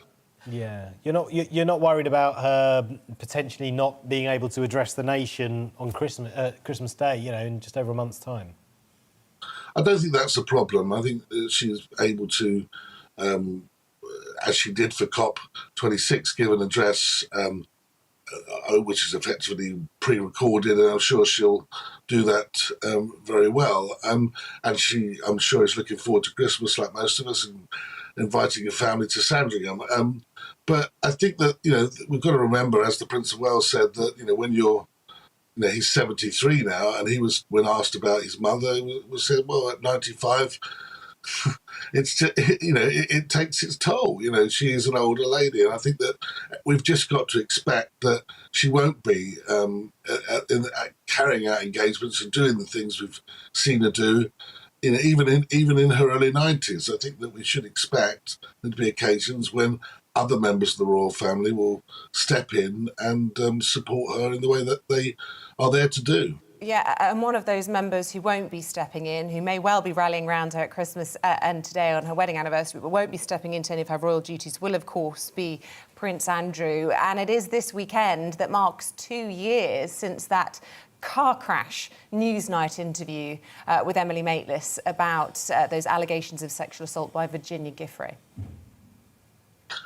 Look, it's very difficult, I think, for the Queen and Prince Andrew. Obviously, these allegations have been made. They're very public. I've interviewed and met the Duke of York on a number of occasions, and it seems to me a completely my view is that he does. I don't agree with trial by media. Unfortunately, that car crash interview was just awful, and it led to a lot of people believing that he had something to hide. I personally think it was more to do with the fact that he was not prepared properly, or didn't have his clear case in his head of what he was going to do or go and say, and it didn't come across very well at all. But the allegations are appalling, and in some cases, if there's any truth in them, of course, that the Duke should be held to account. But a judge in America called a lot of these allegations pernicious and threw them out in terms of the criminal case. So we're dealing with a civil case at the moment. We'll have to see where that goes. But it means, in terms of the Queen, which is what we're talking about today, that she's one of her lieutenants down, and a very important one. And I think, actually, if all of this whole case hadn't come to the fore, he would have played a much more important public role in terms of supporting the Queen and stepping into that liege man role alongside the Queen. But I don't see there's any way back for him unless he clears his name, not only in a civil case but also in a criminal case. And I don't see that's going to happen. Yeah. Rob, really good to talk to you this morning. Thank you. Rob Jobson there, royal author, and it goes without saying that our thoughts are very much with the Queen today. Of course. And, just reflecting Difficult on day for her. that car crash interview as well. I mean, do you remember Prince Andrew saying he was just too honourable in his relationship with Jeffrey Epstein? I mean, it really was breathtaking 2 years ago this weekend. Yeah. On to something different now, and reports from the Home Office suggest that converting to Christianity is now in commas here, standard practice among asylum seekers to game the UK asylum system. Yeah, following the bombing in Liverpool, where the perpetrator was an asylum seeker born in Iraq who claimed to have converted to Christianity in 2017, concern has risen that some may be using false religious grounds to gain favour within the system. Well, the UK's terror threat has now risen. So how do we safely rescue genuine asylum seekers without opening ourselves up to possible threats? To discuss this now, we're joined by Graham Nichols, Director of Affinity, who are a network of over 1,000 evangelical churches and ministries in the UK. A very good morning to you. Thank you very much indeed for joining us. Look, underpinning these claims from the Home Office is a suggestion, really, that many asylum seekers really are quite cynical in using the church, but also this implication that the church is really quite naive in helping that to happen. Yeah, it's really hard to sort of plot the numbers as to whether it's many, like very, very many, the majority, or a minority. I'm not sure there's enough data to say that, but certainly from not so much my personal experience, but in our network of churches, there certainly are some people who, I don't know about cynically, but have at least as part of their sort of asylum application, got a connection with churches. And I think as churches, we can only do our job, which is to tell people about Jesus, to tell them about the Christian faith, and to seek to disciple them in that, and to kind of ascertain whether they're genuine or not for our own reasons. What we can't really do is the Home Office job, as it were, as to thinking, are they genuinely in need of asylum? We can't judge that. We can just be generous and welcoming not naive, not taking him if someone just puts a hand up and says, I want to be a Christian. Not naive in that sense, but we wouldn't want to be naive for our own church reasons. But yeah, we can't really do the state's job. That's the issue, really. Yeah, Graham, how do you assess whether someone genuinely wants to convert or indeed has converted in the past? Are there any sort of tips that you can look for? Because certainly a lot of these people arrive in the country, they haven't got paperwork with them. You can't go through their records or, trawl through their social media feeds. How do you know that they genuinely want to convert to Christianity or have done in the past? Yeah, to be fair, it's really hard. But it's the same question about anybody in a sense. It's just maybe the implications are not so great. Like if anyone turns up at the church and says that they're interested, how do you know anyone's kind of heart motives? But, generally speaking, the Christian faith is pretty radical and pretty demanding. And people have to sort of commit to quite a lot of a change of belief and a change of attitude and a change of practice. And you do see that working out. And I think in this particular case of the Liverpool bomber, he kind of drifted away and it was kind of shown that he didn't have that much sort of genuine interest. But again, I think we can only be generous and welcoming. And I think there's a much bigger dilemma for the government, of whichever party really, which is we as a country want to be relatively generous and welcoming to genuine asylum seekers and actually to other people who want to come here for other good reasons. But at the same time, discriminating against those who want to do harm. And I can't really say much other than it's a really hard job to do. Churches need to be not naive and have rigorous sort of processes, but really for their own reasons, not on behalf of the Home Office, if that makes sense. And look, given that reports have come from these gangs that this is the advice that they're giving asylum seekers as they're crossing, does it keep you awake at night that in some way through your good intentions of being welcoming and open-hearted, that you are in some way enabling potentially things to go horribly wrong? I mean, if the Liverpool bomber hadn't have been stopped by that amazing taxi man, who knows what would have happened at that maternity hospital? And does that weigh on your conscience? Not especially, not that I'm uncaring about that, but I think in that case, I think the asylum application had failed, and I don't think the church was significant either way. And my sort of knowledge from people who've gone through this process is that the Home Office are actually pretty rigorous about not sort of taking on face value fairly superficial kind of interest. And I think the kind of churches that I represent tend to be conservative evangelical churches where understanding the gospel and discipleship are very significant. So you can't really just sort of sign up, just by doing a short course or just by saying, I want to be a Christian. And you got to realise that beyond all that, there are actually people who are genuinely either coming over here because they're interested in the Christian faith already, or they just happen to land somewhere. Christians show them a lot of love and compassion, and they genuinely think this is a good thing. I actually do want to be a Christian. So you can't sort of not be welcoming just for the sake of these few exceptions. Which I don't think really the church made a lot of difference in that case anyway. It is so hard to argue against love and compassion, isn't it, in this crazy it's world a difficult job. It's a really difficult job, Graham. Yeah, Graham Nichols, good to talk to you this morning. Thanks very much indeed for joining us. Up next, all the sport with Rhiannon Jones. Rhiannon, what have you got coming our way? Well, a huge weekend of rugby to look forward to, plus it's been a difficult and eventful week for cricket. Not just here, but with just weeks to go before the Ashes start over in Australia too. We'll be looking back at all the talking points with former England bowler Monty Panesar next.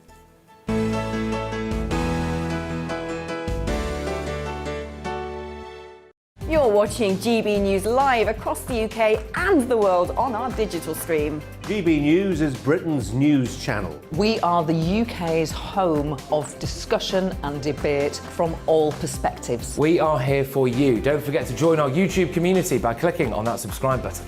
And if you want the GB News app, you can click and catch up on programmes anytime. We love to hear from you, so email us. gbviews@gbnews.uk. Thanks for being part of the GB News family. My name is Andrew Doyle. Join me every Sunday evening at 7 p.m. for Free Speech Nation. This is a show where we address current affairs and news stories of the week with the help of two wonderful comedian panellists. I brought in comics because I want to give it a lighter edge, and also they work for less. See you there.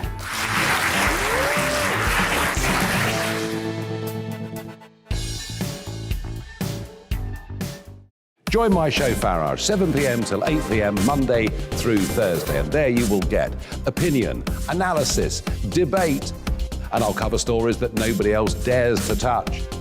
And then for the last 15 minutes, talking pints. We're over a drink. We have a civilised conversation with someone. We very often disagree, but we do it in a grown-up way.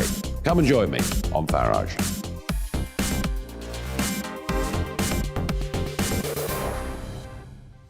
I'm Colin Brazier. I've reported from more than 70 countries around the world, covered wars from Afghanistan to Iraq, from Lebanon to the Balkans. I'm trying to bring that experience, that feel for events, to the studio. And something else, I'm ready to give an opinion. Today's stories with a spark. Brazier from 8 p.m. weekdays on GB News.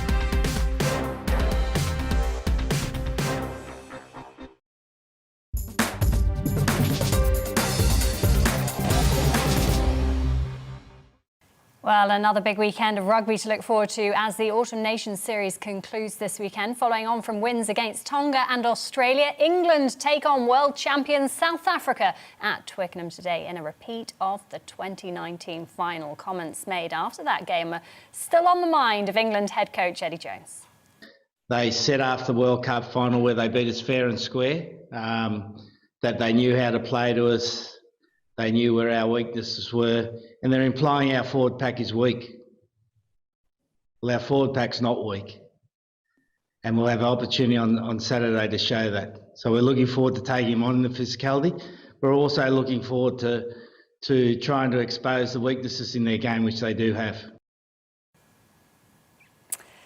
And Wales head coach Wayne Pivac admits it's been a tough autumn for his squad. On Sunday, they had to come back from behind to see off a stubborn Fiji outfit following defeats to New Zealand and South Africa. Well, this afternoon, they're up against Australia in Cardiff. If you look at the opposition we've played in 3 big games in a row like this, and now a 4th, it has been tougher in terms of the opponents and the frequency of them than it was last autumn. So I think we've learned a lot of lessons from that autumn, and we just don't want to have to keep learning lessons. So we're hoping that next autumn we'll be a lot stronger in terms of availability for selection, and we'd dearly love to play with a full squad and with the experience and backup of the players that are playing now. Well, the Premier League is back this weekend. Manager Eddie Howe, though, will miss his first game in charge of Newcastle United when they host Brentford this afternoon. That's after testing positive for COVID-19. 2 other managers, though, they'll begin their tenures with their respective new clubs later. Steven Gerrard begins his Aston Villa career at home to Brighton, while his predecessor Dean Smith takes charge of Norwich at home to Southampton. The results weren't happening and the performances probably weren't getting the results that we wanted. But we all know what a tough league this is, the Premier League, to go and get points in. But from what I've seen early doors, certainly on the training ground, is that the quality is there to go and get enough points. And the players just need to have that belief now. Well, it's been a difficult and eventful week for cricket. Azim Rafiq gave damning evidence about the racism he received while at Yorkshire to a Digital Culture, Media and Sports Select Committee. He then had to apologise himself for historic anti-Semitic social media posts dating back to 2011. ECB Chief Executive Tom Harrison said he would not stand down over the handling of Rafiq's case. While over in Australia, Tim Payne resigned as Test captain. That's because of a sexting scandal. Monty Panesar joins us now to reflect on quite the week for cricket. Monty, a very good morning to you. A week of shame for the sport. Just how damaging has it been for cricket?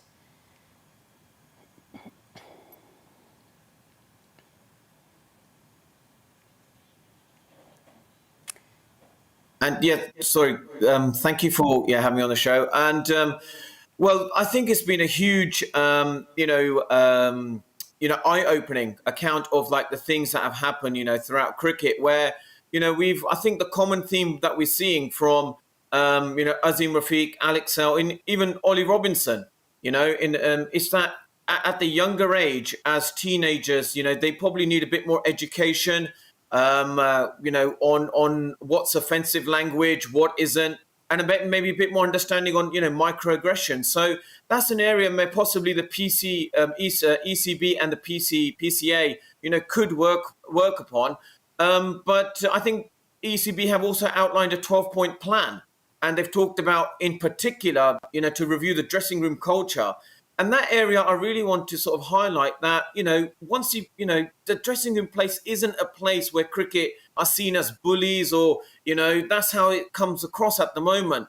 It's a great place for camaraderie, friendship, the jokes that we have afterwards when we win a game of cricket, that still needs to be maintained.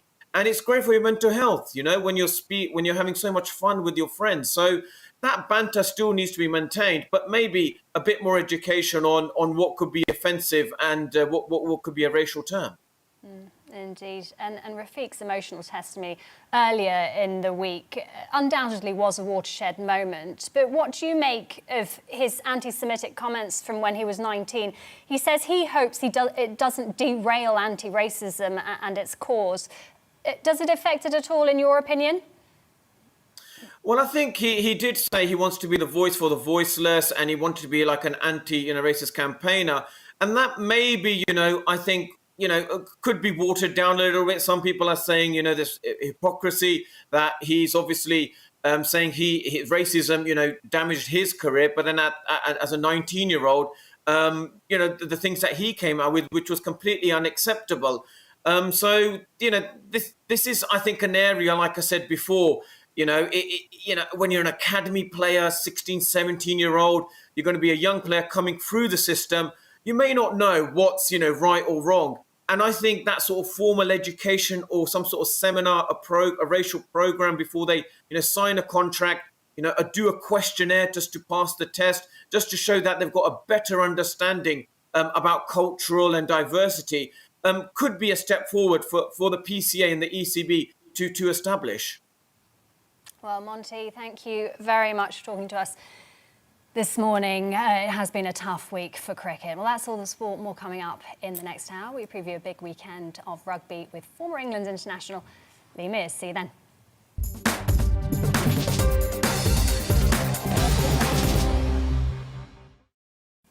Steph Rhiannon, thanks very much. Let's turn our attention now to Northern Ireland. More talks have been taking place over the last few days on the Northern Ireland Protocol. Well, with us now to look through the latest is Ian Paisley. Ian, good to see you. Thanks very much indeed for joining us. What can you tell us then about these negotiations? Is there a desire, do you think, to make progress? Because we're hearing, the rhetoric's being dialed down, and yet our man on the ground saying we are so far from a resolution on this, and he feels as though the political will just isn't there. What's your view?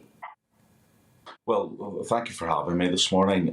First of all, nothing has actually substantially changed since the government published their command paper in July of this year. The command paper stated categorically that the conditions have now been met to put in place Article 16. In other words, to pause the protocol, to set those bits of it aside that are causing economic, social and political destabilisation. Nothing has changed since then. There's been a lot of rhetoric, you're absolutely right. Mr. Frost, Lord Frost has indicated that the European papers to date have not been sufficient in terms of movement. So what we're saying is, please put Northern Ireland businesses out of this terminal misery that they're now in. It's costing them £850 million so far this year. And let's make sure that Article 16 is invoked and that we're able to set aside those parts of the protocol that are damaging the economy, damaging political stability and damaging the social fabric of Northern Ireland. That is considered to be, Ian, the nuclear option, some are calling it. By triggering Article 16, it would suspend the agreement, and the EU then may take legal action, arguing that actually the circumstances aren't there to sufficiently justify triggering the mechanism.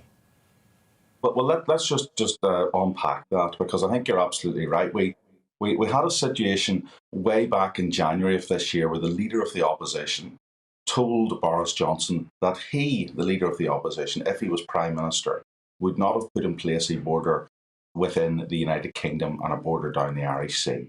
And he told him that no British Prime Minister should do that. We now have this border in the Irish Sea, and we now have the opposition and all those what appear to be pro-Brussels politicians in the United Kingdom clinging to the protocol as if it's Joan of Arc stakes here. I mean, the protocol allows for the suspension of Article 16. It's a condition within it that if there's political cost, economic cost, or social fabric cost, then it is an option that's allowed. It's not nuclear. It's a legitimate option allowed. So people should dial down that rhetoric who are saying this is nuclear and recognise the protocol isn't working as efficiently and effectively as it was envisaged. It's far too strict. It's causing far too much friction of goods within the United Kingdom. Let's remove those issues and then address the other points. And if the European authorities wish to then use the legitimate issue of taking us to court, then take us to court and challenge it in the court. But this is a legitimate mechanism. And for people to talk it up as then the beginning of a trade war, I think that's clearly where they want this to go. Certainly not where I want it to go. OK, so let's just say, for argument's sake, that Article 16 is triggered and then the Northern Ireland Protocol is suspended. What do you think would happen then? Would you like to see it scrapped completely? Could you potentially... Because I was in Northern Ireland in August, I was talking to very angry unionists who said that they just want to see it scrapped. Not renegotiated, not suspended, they want to see it scrapped. Is that where you stand? Well, there has to be a recognition that goods that enter Northern Ireland from the rest of the United Kingdom and are destined for the Republic of Ireland or the rest of the EU, that arrangement has to be put in place to assist our neighbours in the EU. Of that, there's no doubt. What that is, what you call it, if it's called the protocol or whatever it's called, I really, frankly, don't mind because it's such a small amount of goods. It's probably about 2% of goods that enter Northern Ireland. The fact of the matter is that we're now receiving over 20% of customs checks on goods that are actually travelling between GB, London, Scotland, Wales, and coming into Northern Ireland and destined as their final destination to be Northern Ireland. What is appalling is that there's friction on any of that trade at all because Northern Ireland is some sort of proxy zone now for the EU. So that has got to be removed, and people are right to be very angry. I mean, say, for example, if I were to say to you, if you want to bring goods from Yorkshire down to London, you'll have to pay additional VAT, and you'll have to go through all these customs checks. And instead of it taking a matter of hours, it will take weeks because the EU customs zone and the EU single market might be damaged by the transfer of that goods. We don't think it will, but it might be. So we'll just put all these restrictions on top of you. You would be absolutely outraged at that, and people here are outraged at those infringements on their liberties. To be fair to the EU, though, Ian, these negotiations are ongoing, and their offer is to reduce these customs checks by 80% and to do a deal that covers agriculture and medicines. So the customs checks doesn't appear to be the budging point. It's about the European Court of Justice having jurisdiction over the agreement. That's the real nub of this, isn't this? No, we have to. Let's be fair to the EU. They say they want to reduce 80% of the current customs checks. But remember, we're currently in the soft zone of customs checks at the present time. We're only drinking the skimmed milk version of the protocol.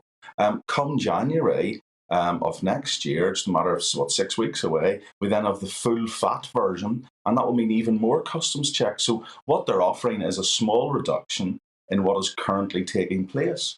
But everything, let me give you a most obvious and glaring example, which is insulting and addresses sovereignty. So the Queen's Jubilee is taking place next year. And as part of that, the Queen's canopy is to be encouraging people to plant oak trees around schools and other public locations. To bring those oak trees into Northern Ireland, we're told the soil is contaminated because it's British. And therefore, either they can't come in or they'll have to be treated specially to come in to another part of the United Kingdom. That is outrageous. Just totally outrageous. And this is Europe. And that's designed to protect France, Germany, Holland, Belgium, Italy, Greece's single market. That doesn't even touch them. But that's why we're being forced to do this. Yeah, Ian Paisley Jr., we have to leave it there. Look, so much we could talk about with you there. Big questions about whether or not Brexit's done at all. But that was Ian Paisley. Now, do stay with us. Coming up at 9 o'clock, lots more for you today, including the latest from Austria on compulsory vaccination. It's time to remind ourselves there's always another winter. Canary Islands sponsors the weather. Hello, a very good morning to you. Change is on the way. This time tomorrow we'll all see very different weather. After a mild start today, a spell of rain in the north. It then turns colder but also brighter as this weather front topples south across the UK. It is bringing some persistent rain first thing across northern Scotland. The mild air remains across the rest of the country, albeit with a lot of cloud cover, some spots of rain, some hill fog around Western Hills. But in general, many parts of England and Wales dry but cloudy first thing. The wet weather in northern Scotland first thing pushes into Northern Ireland, southern Scotland and northern England by lunchtime. It then clears to blustery showers across Scotland and Northern Ireland, but with brighter skies and a colder feel. It stays cloudy but mild further south, 12 or 13 Celsius. However, the change in the north is pushing south as the cold front clears, and it's going to bring some outbreaks of rain across England and Wales, primarily during this evening and the early hours of tomorrow morning. Once it clears, as you can see, during the night time, well, we're all into that colder but clearer air that follows from the north. So a touch of frost possible tomorrow morning across parts of Wales, the Midlands, northwards in any sheltered spots. There'll be plenty of bright weather, however, some sunny spells. Areas of cloud will sink south, I think, so not entirely sunny, but it will be a brighter day and there will be some decent sunshine out towards southwest Scotland, northwest England, North Wales, for example. Showers will affect northern and eastern coasts, West Wales, southwest England, Northern Ireland at times, and those showers falling as snow over the Scottish mountains because it will be a lot colder. It will feel colder, but temperatures only back to around average. Those brighter skies remain on Monday after a frosty start, plenty of sunshine. Tuesday brings with it more cloud, but by the end of next week, well, it's looking much colder. Canary Islands sponsors the weather.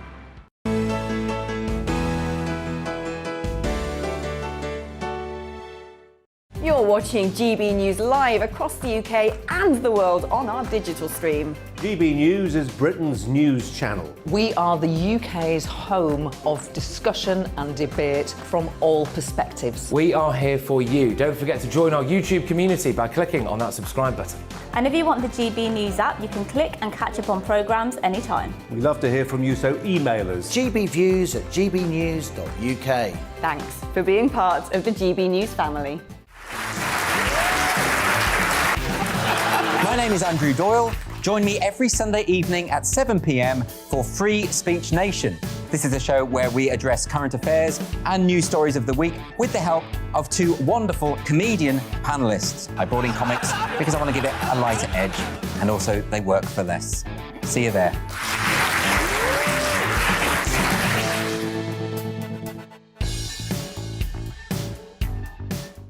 Join my show Farage, 7 p.m. till 8 p.m. Monday through Thursday, and there you will get opinion, analysis, debate, and I'll cover stories that nobody else dares to touch.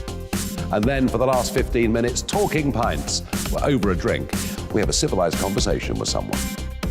We very often disagree, but we do it in a grown-up way. Come and join me on Farage.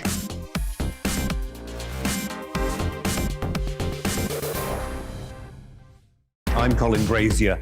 I've reported from more than 70 countries around the world, covered wars from Afghanistan to Iraq, from Lebanon to the Balkans. I'm trying to bring that experience, that feel for events, to the studio.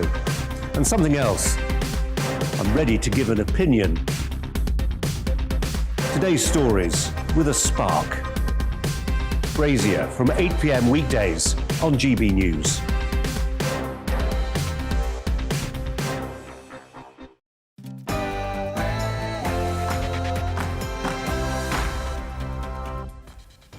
Very good morning to you. You're waking up to the Great British Breakfast here on GB News with Isabel Webster and me, Paul Hawkins. It's just gone 9 o'clock, and these are the stories that matter this Saturday, the 20th of November. After a fourth wave of infections, Austria will become the first European country to make its citizens get the COVID vaccine. Could other countries do the same thing? There's a little bit more positivity this morning over the ongoing talks between the EU and the UK about changes to the Northern Ireland Protocol, which is part of the Brexit withdrawal agreement. However, the UK's Brexit negotiator, Lord Frost, has warned that significant gaps remain across most issues. There's a show of solidarity later today with the 9 jailed members of Insulate Britain outside the Royal Courts of Justice in London. As the government vows to take more of the activists to court, we'll be joined by a spokesperson from the organisation to find out what's next for the group. And we're finding out how businesses in the Welsh town of Abergele are benefiting from I'm a Celebrity, Get Me Out of Here, which is filming there and starts tomorrow.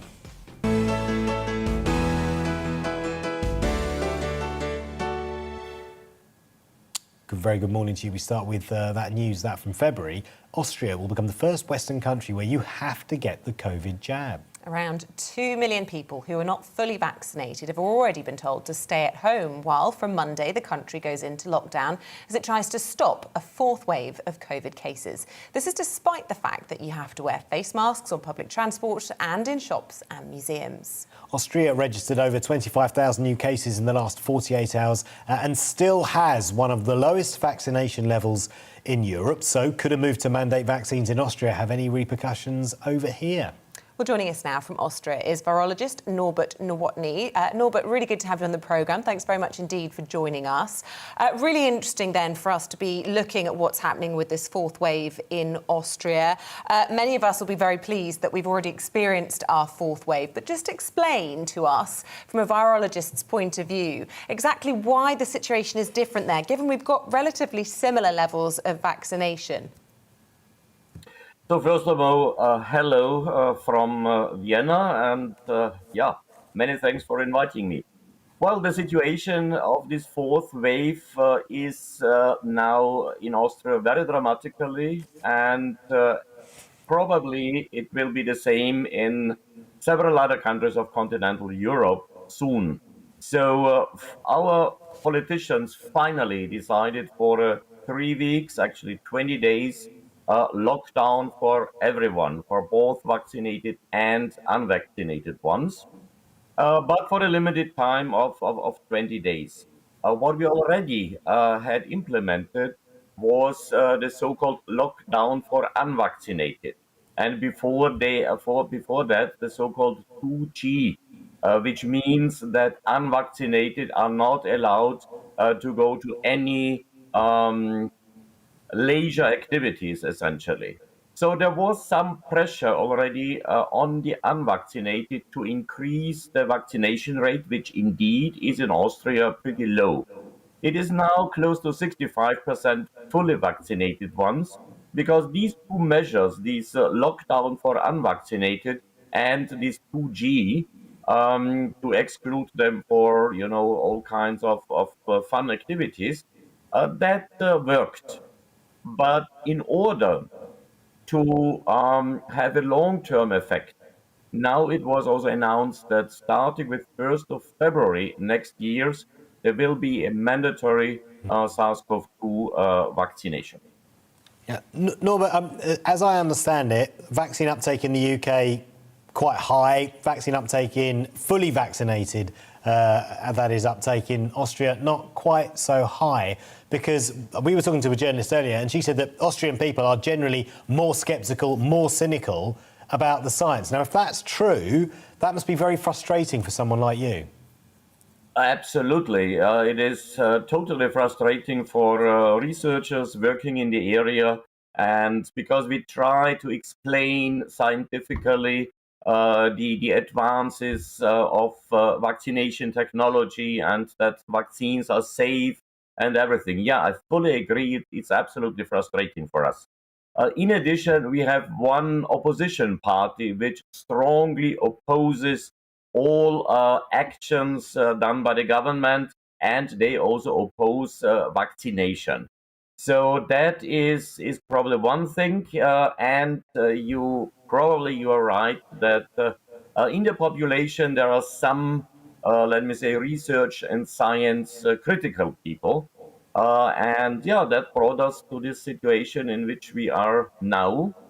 But hopefully, with this 3 weeks lockdown for everyone, the numbers of new infections will significantly decrease within these 3 weeks.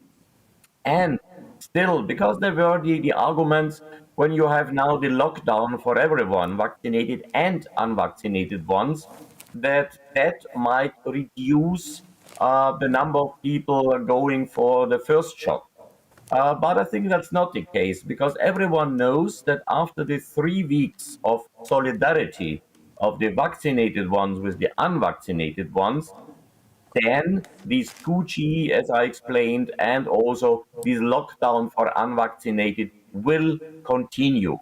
And together with these mandatory COVID-19 vaccinations starting from 1st of February next year, I think it will bring more people to the first shot and to the vaccination, which, at the end, it seems that it was necessary.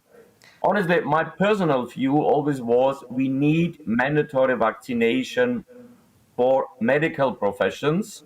That is a clear must, because even for them, it was not yet mandatory, although we have a high rate there of close to 90%, but still, these people, these professions have to do with highly vulnerable groups.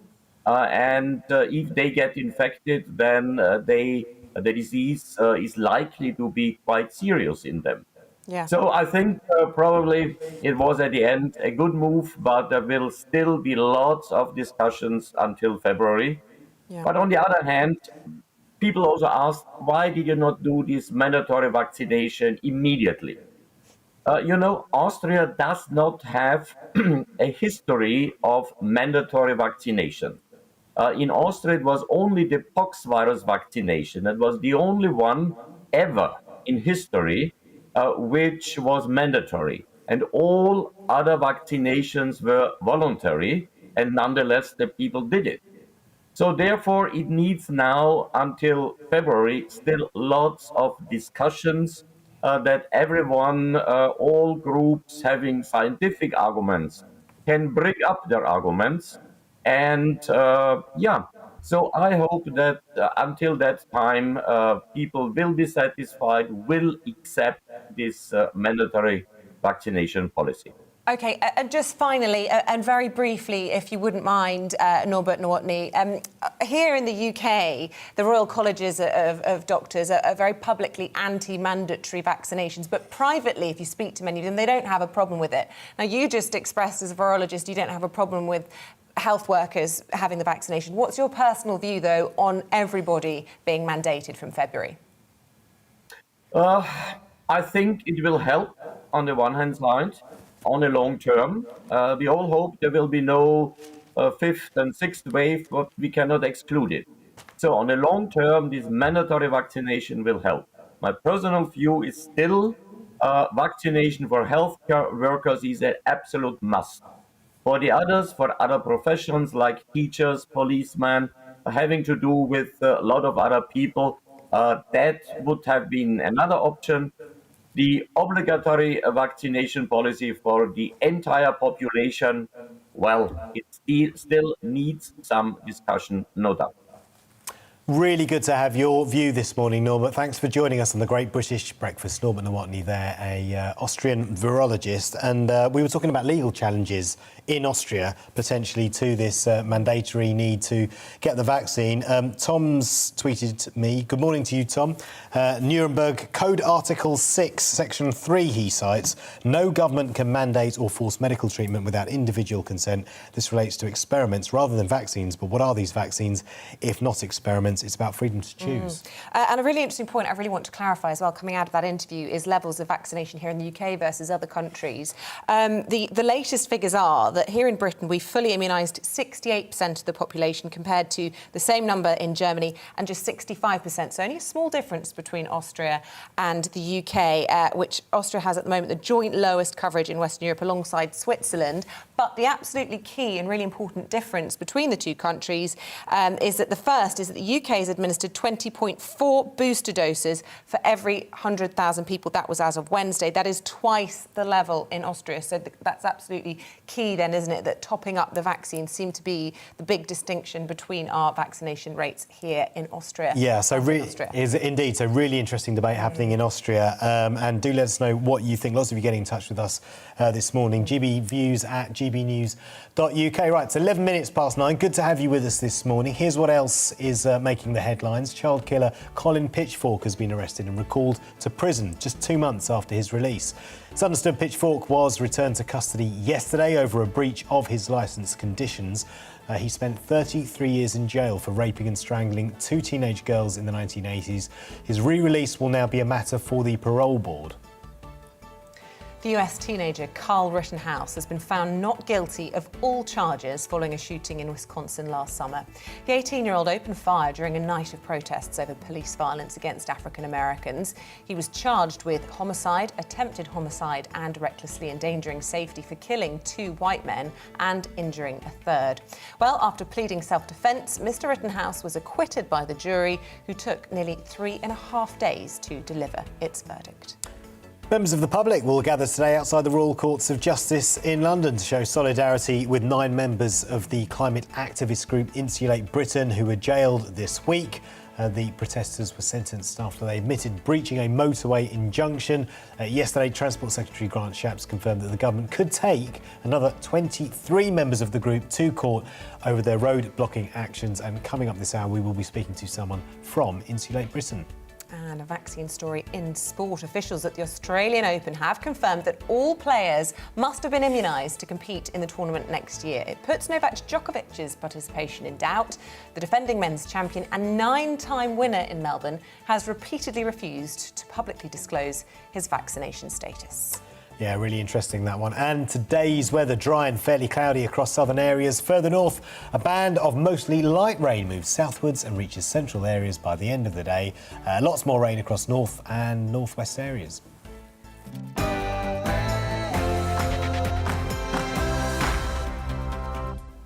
Now then, here on GB News next week, we're doing a special week of coverage from Northern Ireland. Darren McCaffrey and Liam Halligan both travelling over there and bringing us shows from Northern Ireland to talk about the latest negotiations between the UK and the EU over those changes to the Northern Ireland Protocol. Well, those discussions have been ongoing, more continuing next week. And it is, of course, all part of the Brexit withdrawal agreement, which means, at the moment anyway, that there are some customs checks and paperwork on some goods moving from Great Britain to Northern Ireland. Yeah, the UK's Brexit negotiator Lord Frost says some progress has been made, but significant gaps remain after meeting with the EU yesterday. Meanwhile, his cabinet colleague Michael Gove has rolled back on threats to trigger Article 16. That would suspend the agreement.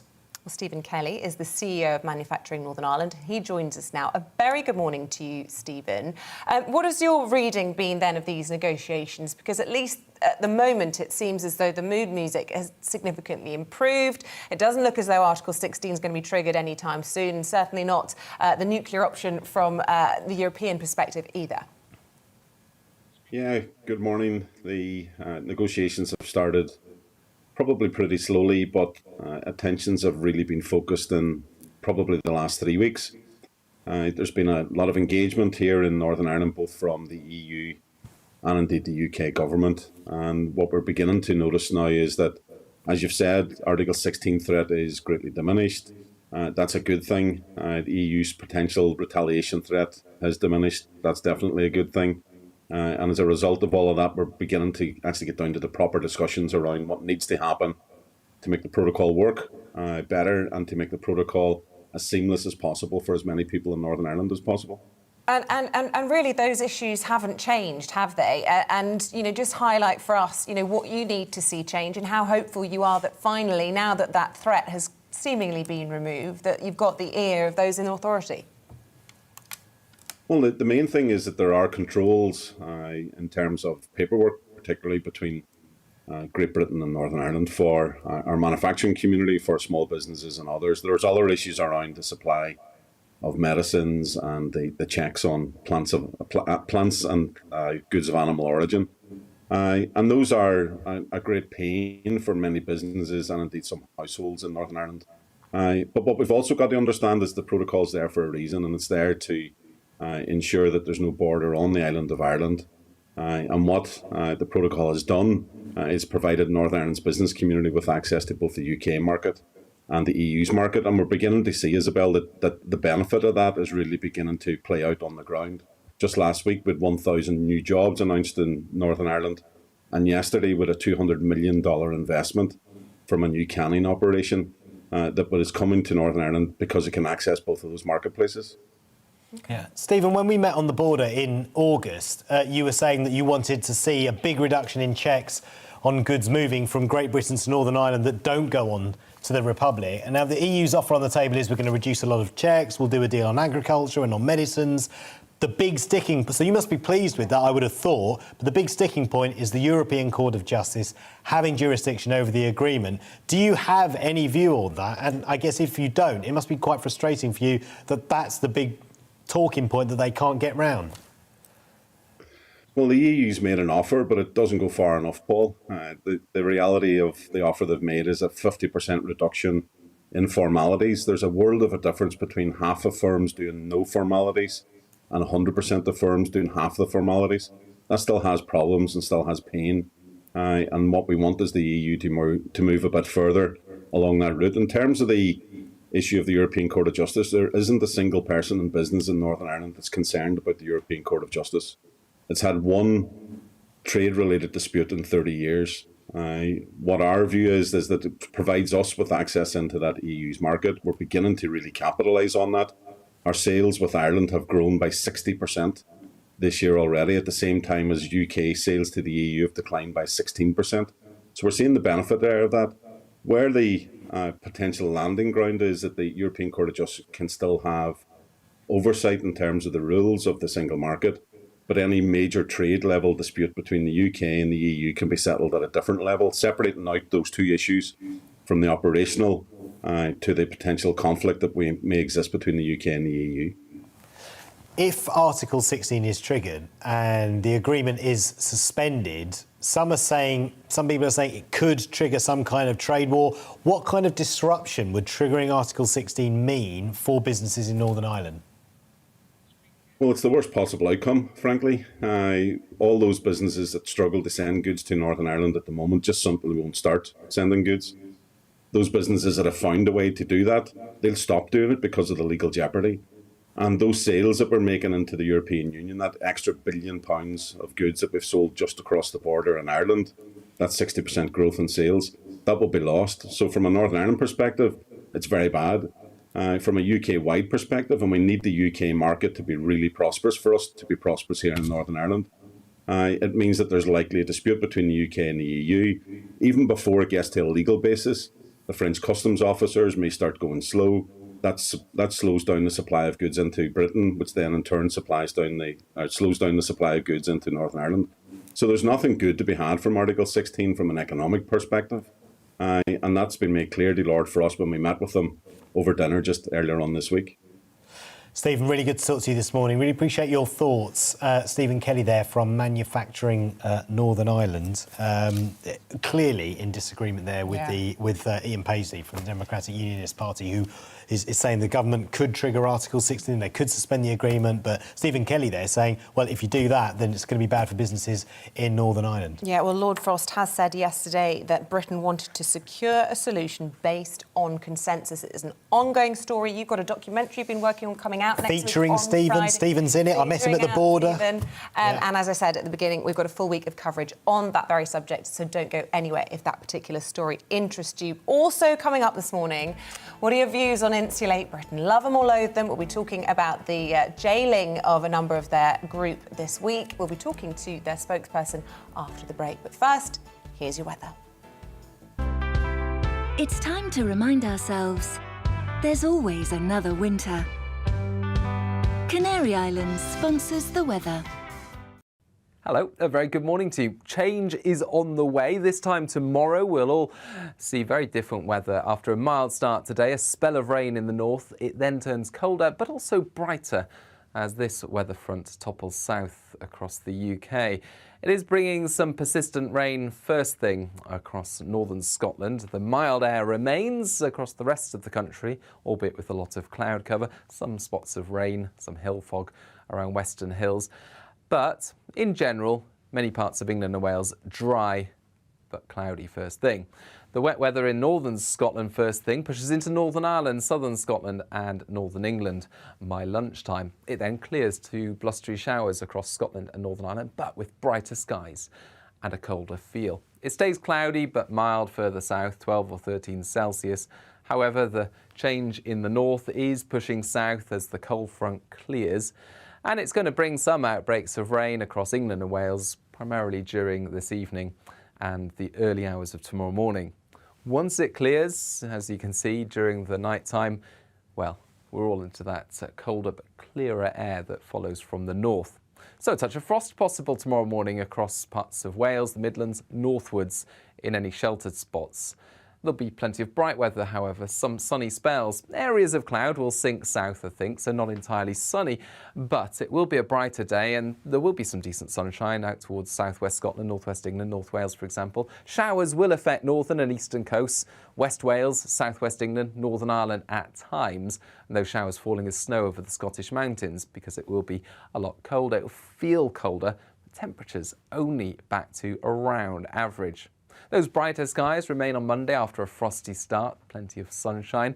Tuesday brings with it more cloud, but by the end of next week, well, it's looking much colder. Canary Islands sponsors the weather.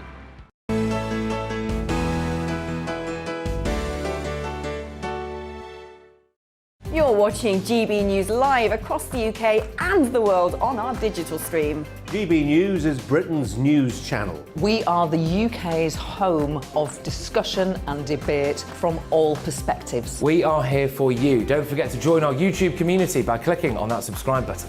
And if you want the GB News app, you can click and catch up on programmes anytime. We love to hear from you, so email us. gbviews@gbnews.uk. Thanks for being part of the GB News family. My name is Andrew Doyle. Join me every Sunday evening at 7 p.m. for Free Speech Nation. This is a show where we address current affairs and news stories of the week with the help of two wonderful comedian panellists. I brought in comics because I want to give it a lighter edge, and also they work for less. See you there.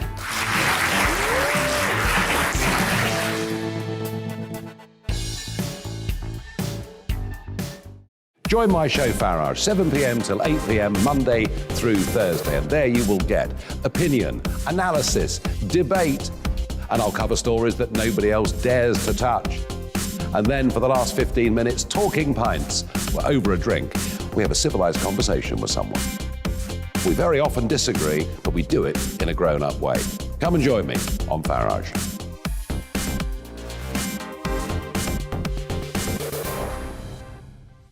I'm Colin Brazier. I've reported from more than 70 countries around the world, covered wars from Afghanistan to Iraq, from Lebanon to the Balkans. I'm trying to bring that experience, that feel for events, to the studio. And something else, I'm ready to give an opinion. Today's stories with a spark. Brazier from 8 p.m. weekdays on GB News.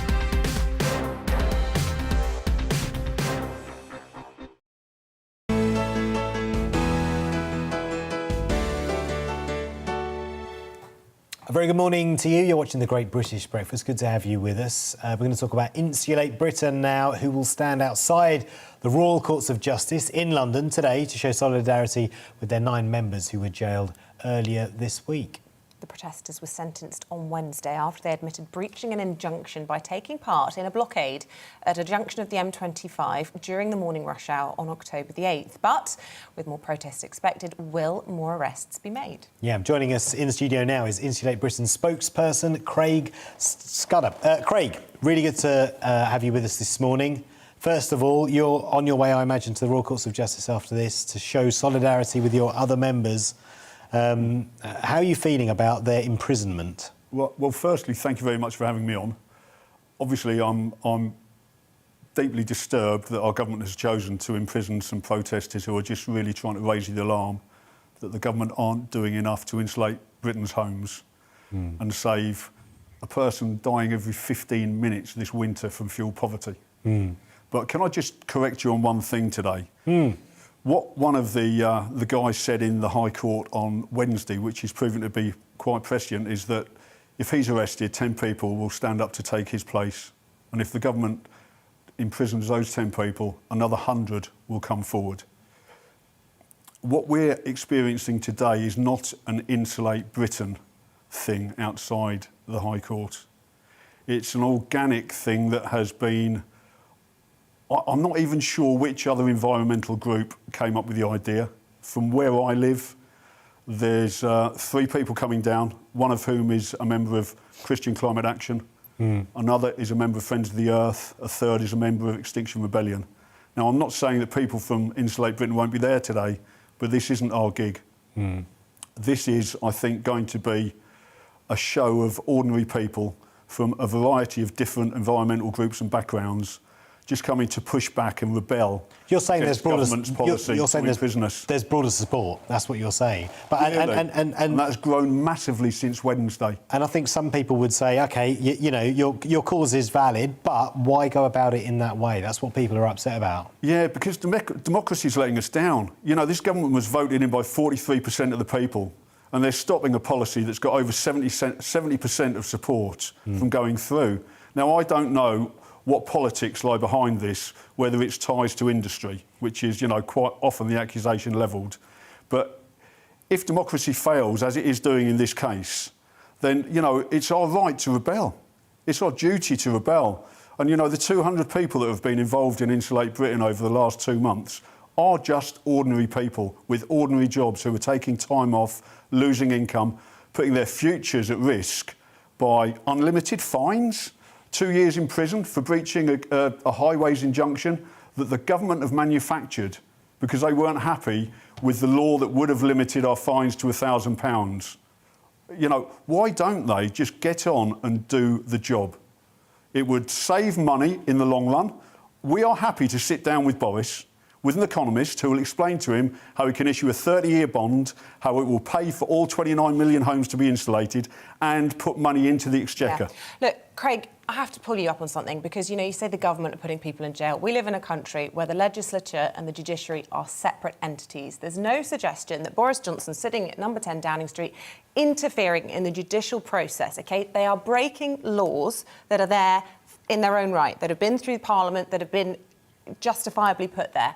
And we live in a democratic society. And if we all start deciding that our particular cause that we care passionately about and we believe in justifies breaking the laws, then we are in an anarchy. And this is not what Great Britain is.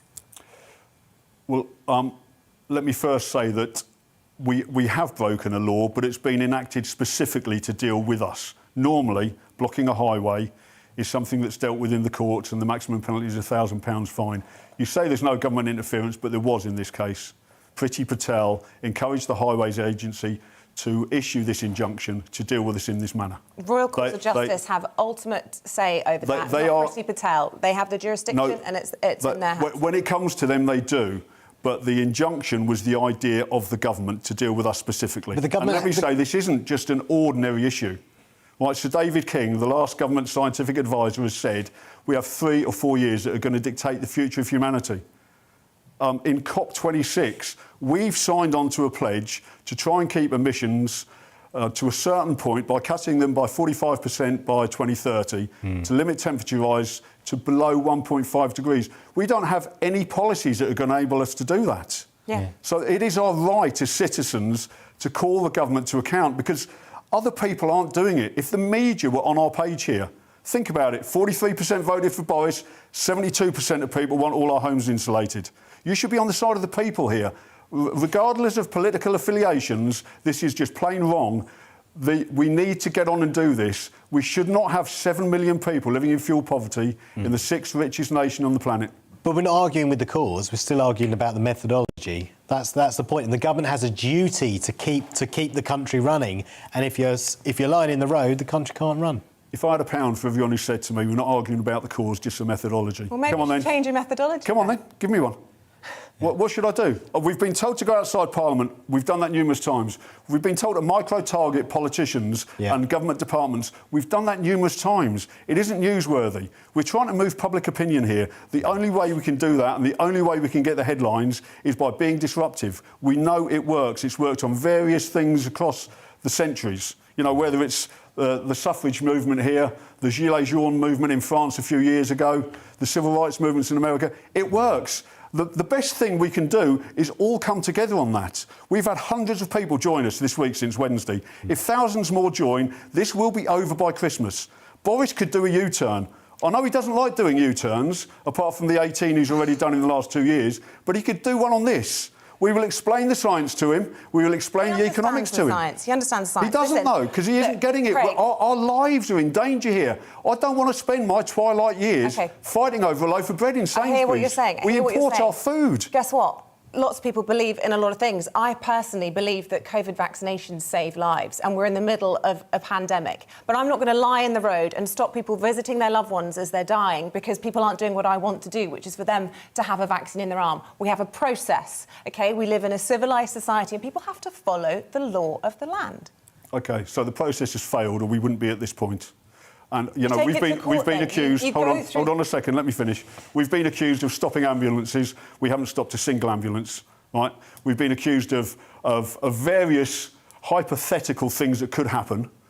We're talking about facts versus fiction here. We've had pregnant let me finish, please. stuck in traffic. Let me finish hang here. on a minute. There are 31 hours of traffic for the average person. There are hundreds of traffic jams, like the ones we create, every day around the UK. The fact is, somebody dies of winter fuel poverty every 15 minutes in this country, and it's a disgrace. No one's the other fact is that not one person has been killed, not one person has been injured from our actions. None. So hypothetically, could that happen? Yes. But we have to weigh that risk against the facts. The facts are this is the biggest threat humanity's ever faced. Yeah. The facts are 7 million people live in fuel poverty, which is a disgrace. And somebody dies every 15 minutes. 15 minutes from fuel poverty every winter. That is also a disgrace. So I'm sorry, but it is facts v fiction, and we're on the side of the facts and the science. Craig, we're short of time. How far are you willing to go then to make your point? Are you willing to go to jail yourself? And if this action continues and it doesn't get you anywhere and you keep getting locked up, what's the next level? I'm willing to go to prison myself, and I have hundreds of like-minded individuals who are willing to go to prison themselves. And after that, once everyone's in prison? Well, let's see who blinks first, eh? Let's see how many spaces the government have to lock us up, and let's see how much support we garner. Craig, really good to talk to you this morning. Thank you for coming in and speaking to us. Craig Scudder there from Insulate Britain, talking to us on the Great British Breakfast. Let us know your views this morning. Lots of them coming in. Insulate Britain jokers, says Chris Kettle. Lock them up, he says. Remind the man, he's referring to Craig Scudder, he says that it was the Transport Secretary who organised the injunctions because they were preventing ambulances, buses, cars, lorries, etc. from going to do their work. Keep your thoughts coming in. As I say, we really appreciate hearing from you here on the Great British Breakfast. Now, from one set of people trying to help the environment to another, Christmas fast approaching, and after last year's lockdown, millions of us across the country are gearing up for a big day with our family and friends. And obviously, it's a great time of year, but it can also be a wasteful one. Yes, Pete Rope joins us now, founder of Planet Junko. He produces kits that help children transform household waste into working toys so that packaging that your child's toy came in can actually become a toy itself. Pete, really good to have you on the programme. I can honestly picture the number of times that family and friends have given Christmas presents to my children. They've been more interested I know what you're gonna say. in the wrapping paper, right? Yeah. So this is a genius idea.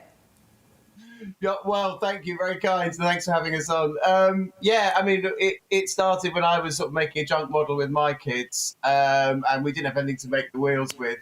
And that was about 3 years ago, and it sort of snowballed into this range of toys, which we make from recycled plastic, and which are designed so kids can turn all sorts of junk into working cars, boats, whatever they can imagine they can build. We kind of think we're the perfect toy for Boxing Day because when you've got all that pile of junk, this is what you need, we think. Yes. Pete, this is it seems like a decent idea. It's doing wonders for the environment and saving a few quid. Can you have you got anything there? It looks like behind you there might be something that you've knocked together. Oh, I've got tons. Yeah, there's absolutely loads. I spend my life in here. This is one here which we've made out of old Lego packaging. So that's just Lego boxes. I don't know if you can see. And that is amazing. They're held together with these connectors here, which join all the card up. There's magnetic connectors that hold the Lego on, so you can actually join Lego itself on too, or Creo, whichever one you've got. And then there's a rubber band drive as well. So when you roll the wheels back, it catches on the rubber band drive and off it shoots. So yeah, we've made tons. It's all basically from this Zoomer kit. That's the car one, which turns all of this stuff into whatever you can imagine. We've got a McDonald's monster truck here, which we've made just out of Fantastic. Look at that Happy Meal. Look at that, it's literally fast food. Yeah, I hadn't thought of that. I'll use that for Instagram. Thank you. So yeah, there's lots of stuff. Yeah, you can go, and you can make simple stuff as well, just like these. That's just a simple car just made with our epic cereal box creations book, which is just all these magic corners and a book of ideas, and all recycled plastic, and just great fun for kids. You can see cereal brands on the inside. Who's having more fun, you or the kids? It's a toss-up, yeah. No, it's great. It's great fun.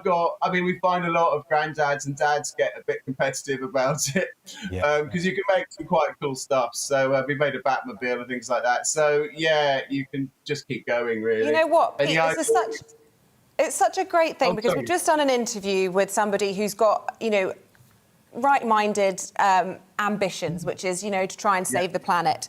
But he's going about it in a way that is upsetting people. And everything you're doing is tapping into that same concern that people have, but in a positive way that is infectious. Because I share the concern that come Christmas, I'm going to be overwhelmed with plastic toys that not only do I not want in my house, but it's going to end up in landfill. And here you are with a fantastic solution, and you're doing it in a way without jamming it down our throats, which has to be lauded. Oh, that's good. Yeah, no, we'd actually worked out that if every kid aged 5 to 11 in the UK made 2 toys a year using Junko and junk, from their recycling bin, it could, instead of getting 2 plastic toys that just, are going to break and end up in landfill the next day, it would be 2.85 million tonnes of landfill a year they could save. So, there's a dazzling amount of toy rubbish. And the sad thing about toys is you can't recycle them really, because they're all mixed waste. So so we'd like kids to experience the satisfaction and joy they get from being creative, inventing their own toys, and it's a really positive experience. And my kids have sort of gone from strength to strength as I've tested it on the poor little so-and-sos. And you have fun making the toy and then playing with the toy. But for some people. Yeah. Myself included, I'm not that creative. I mean, I'll have a go, but it could put some people off. Yeah, no, we've got a YouTube channel with lots of ideas on it, and kids can do really simple things. Kids are often happy. I mean, this is just a shoebox stuck onto, and it just shows all the clips you've got. But, kids will just do a shoebox and stick some eyes on it and chuck all their favourite action figures in it, and they can be happy as Larry doing that. So it's as complicated or as simple as you want to make it. That's so fantastic. I've literally, whilst I've been on air, received a text from my aunt saying, any present ideas for the kids for Christmas? And I'm going to send her the details. Pete, this is right up my street. Pete, I'm guessing your favourite programme growing up was Blue Peter. I'm just going to put it out there. Have you got Blue Peter badge? Yeah, no, I never did. No, I never had the stuff you always needed bobbins for the wheels and things like that. We never had what you needed to make the models on Blue Peter, sticky back plastic. So with the Junko stuff, we try and give them all that stuff, all the wheels and things that you don't usually have, that you can't I'm writing it down. Yeah, I love it. I love this idea. Yeah. Pete, good to have you on this morning. Thanks so much for joining us. Have a good Christmas. We don't see you before then. Hey, that's the first Merry Christmas I've just wished. Is it? Oh, well, there you go. Lucky Pete. Oh, we like Pete. He can come back. Like Pete Rope from Planet Junk there. Yeah. Do let us know your thoughts as well on that as well. As anything else you see or hear on the programme this morning, it's just coming up to 20 to 10. Rhiannon Jones has your sport next. Rhiannon, what are the big stories today? Does it include the rugby, which I'm very much looking forward to later? It does, but first of all, back to that Junko. That's my boy's Christmas present sorted, and my father's, and my husband's. In fact, that's everyone's sorted. Junko, here we come. We're going to be focusing on the rugby next. Another big weekend of autumn internationals ahead, including England against South Africa at Twickenham, and we'll have former England and Lions hooker Lee Mears on to preview that one. So don't go anywhere.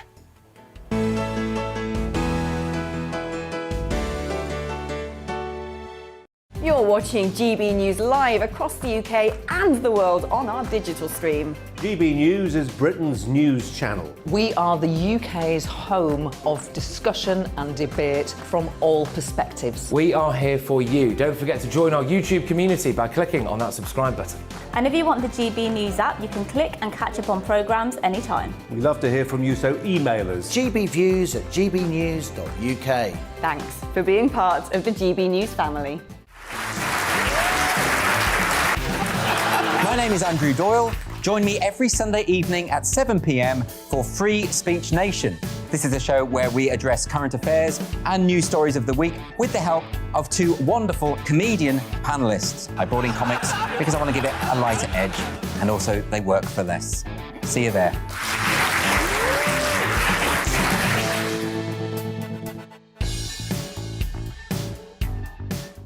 Join my show Farage, 7 p.m. till 8 p.m. Monday through Thursday, and there you will get opinion, analysis, debate, and I'll cover stories that nobody else dares to touch.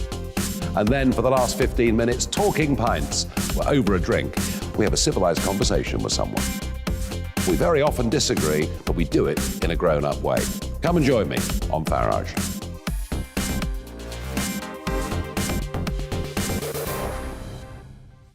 I'm Colin Brazier. I've reported from more than 70 countries around the world, covered wars from Afghanistan to Iraq, from Lebanon to the Balkans. I'm trying to bring that experience, that feel for events, to the studio. And something else. I'm ready to give an opinion. Today's stories with a spark. Brazier from 8 p.m. weekdays on GB News.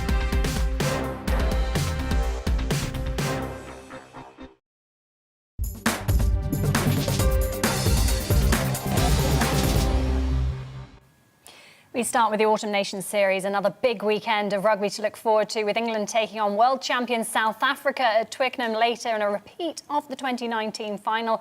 And we all know how that one ended. Wales face Australia in Cardiff after their win against Fiji on Sunday, and Scotland meet Japan at Murrayfield. Now, to preview the last round of Autumn Internationals, we're joined by former England international and former British and Irish Lion Lee Mears. A very good morning to you. Thanks for being on. Morning. That's a lovely chirpy good morning. This will be the first time England and South Africa have met since the Rugby World Cup final. A revenge match? I think it definitely will be. There'll be a few scores to settle. England are up against it, aren't they? Because South Africa are looking great, and England, they have that rookie front row. How tough a challenge will this one be for them? This is as hard as it gets this weekend up front. A handful of caps between the English boys taking on the experience of the South Africans. I think South Africa will really put them under pressure. But this is where the test is. This is why you want to play international rugby, and they'll be ready for it. Let's hope so. Eddie Jones has been dripping in this new blood for these autumn internationals. What have you made of his team selections of late? Because a couple of controversial ones and a bit of a strange positioning for was it Maro Toje? Who was it? Manu Tuolangi. Manu Tuolangi on the wing. He's gone for another centre on the wing in Joe Marchant. I think he either doesn't trust our wingers or he's got a crazy plan up his sleeve. With Eddie, he's always mixing things up. So Courtney Lawes at blindside. I think he loves to keep the press guessing. He's mischievous. He's a hooker like me. But at the moment, he's getting results. I am really excited to see Manu back at 12. I think that's going to be pivotal for today. Back where he's used to. Now, South Africa's director of rugby, Rassie Erasmus, he's been banned for 2 months for insulting match officials. Do you think that will spur this South Africa side on even more? That's what worries me, honestly. I think, Rassi, if you watch this TV series he did that documented the World Cup and how he gets into the minds of the players and how powerful that mental battle is, this just gives the ammunition to the South Africans. When I read it this week, I thought, could you not have banned him 2 weeks ago? So, yeah, I think that they'll be wanting to play for him. He's a key part to their backroom staff. I do want to ask you about Wales as well. They have a game against Australia later. Pivac's side have certainly had a challenging autumn, haven't they? How are they coping? Yeah, I think Pivac, he's building that squad. They are definitely sort of 2 years out from a World Cup. You can see that they're blooding new players. For me, Australia are tired. You could see against England that because of they don't have as many resources as we do in the Northern Hemisphere, and they've been on tour for a long, long while. So I think Wales will win today, and he's really changing the way they play. So it's nice to watch. And could anything trump what Ireland did against New Zealand? What a game. The Irish just have this ability, don't they? They did it in Chicago. It's one of the best performances I've seen. Almost, again, you're not allowed to mention England, but England in that World Cup semi-final. Ireland matched them. They took everything that New Zealand threw at them and had more. It was such a good game. Lee, very, very quickly, who'll win the Six Nations and what you've seen from these autumn internationals? If you go on the Ireland results, you've got to say Ireland settled squad, but England always with the maverick that is Eddie Jones will come up with some new tactics. But I would say Ireland. My money's on Ireland at the moment. Thank you very much for your time.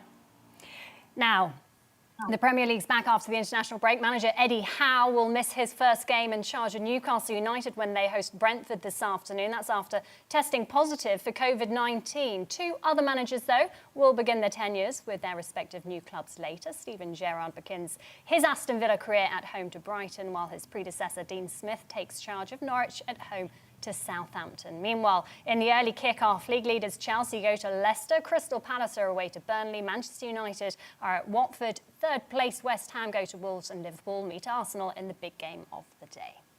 To Formula One, Valtteri Bottas was fastest in practice for the first ever Qatar Grand Prix. Qualifying takes place this afternoon. Here's F1 commentator Rosanna Tennant with a look ahead. Formula One's in Qatar this weekend for the 20th round of the 2021 Formula One World Championship and for the inaugural Qatar Grand Prix. The Losail International Circuit that we'll be racing on this weekend was built back in 2004, but Formula One has never visited Qatar. It's a bit more of a motorbike track, with MotoGP having raced here for years. And coming into the weekend, it's Max Verstappen who is still leading the Drivers' Championship. He has a 14-point advantage over seven-time world champion and Mercedes driver Lewis Hamilton. So we're expecting plenty of drama on track, but already this weekend there's been a lot of drama off track, with Mercedes' request for a right to review of the clash between Max Verstappen and Lewis Hamilton last weekend in Sao Paulo being rejected. And when I spoke to Lewis Hamilton at the end of the practice sessions yesterday, he said he's been trying to focus on his job and not let the off-track discussions distract him.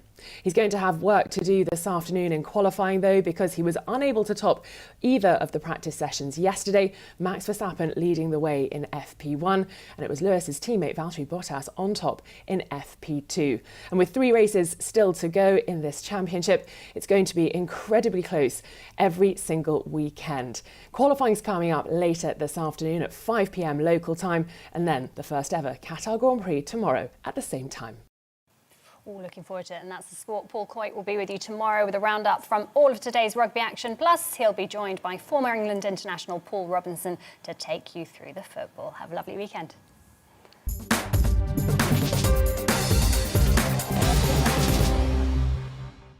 Thank you very much to Rhiannon. Right, let's talk about I'm a Celebrity. Get me out of here. No, I'm not. Won't be going on there. No, I won't be going on there. No, I'm not a celebrity and I don't want to go in there. That's the programme I'd be on. And of course, the world changed. It's normally in the Australian outback, but for the second year in a row, this series will be live from a castle in North Wales instead of the jungle.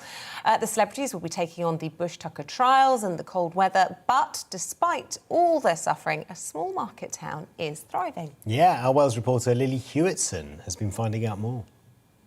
Welcome to Abergele, the beautiful market town on the North Wales coast in Conwy. The hit ITV show I'm a Celebrity, Get Me Out of Here is in town. The cast and the celebs are in Greek Castle, just behind me in the hills, ready to start the show on Sunday. This is the second time the massive production has come to Abergele, but I'm not here to talk I'm a Celeb. I'm here to talk about the tourism, business and economic impact that the show has had on the locals, and how actually trusting our smaller towns over our cities helps to put them on the map. I've come to meet Nikki and Craig at their workshop. They were asked to make 2 of the thrones that you'll see on the programme this Sunday. Everybody's getting hyped up about it, all the shops are getting involved, everybody's sort of dressing everything up, and it's getting like a carnival sort of atmosphere, and that's good. It's really what the town needs. This is the second year that I'm a Celeb's been to Abergele, so it's working well, and it does the town really well, because what happens is it's quite seasonal. So you get a lot of holidaymakers during the summer, and this time of the year it peters out, and then obviously the shops are a lot quieter. So this gives it a boost. So you've got all the crew and visitors, and last year the amount of people that were turning up. It's a good thing that something like this, a production of this size, it's come to a small town, because what you tend to find is like Liverpool, they do a lot of films there, big films, and so we've got a small town, and for them to come and invest in it, so like they've come to me to have some upholstery done, they'll go to other local businesses and get little things done, so all the little local businesses are gaining from it. I think it's great. I love it. I love the huge bugs they've got in the town. I want to own them all. I just think it's nice. It's nice the shops are dressed up. I think it's great for the area. It's bringing money into the area. I think it's really good that the production company are using local businesses. I think it helps create the atmosphere that everybody's sort of working together. And because it's sort of a small community, everybody sort of knows everybody. So it's great, so it might be a farmer only taking wood down, but, he's sort of, well, I've took the wood down, so I'm a celebrity. It's been building up and there's a buzz about it, and like I say, the schools have been doing things, we've been getting ready.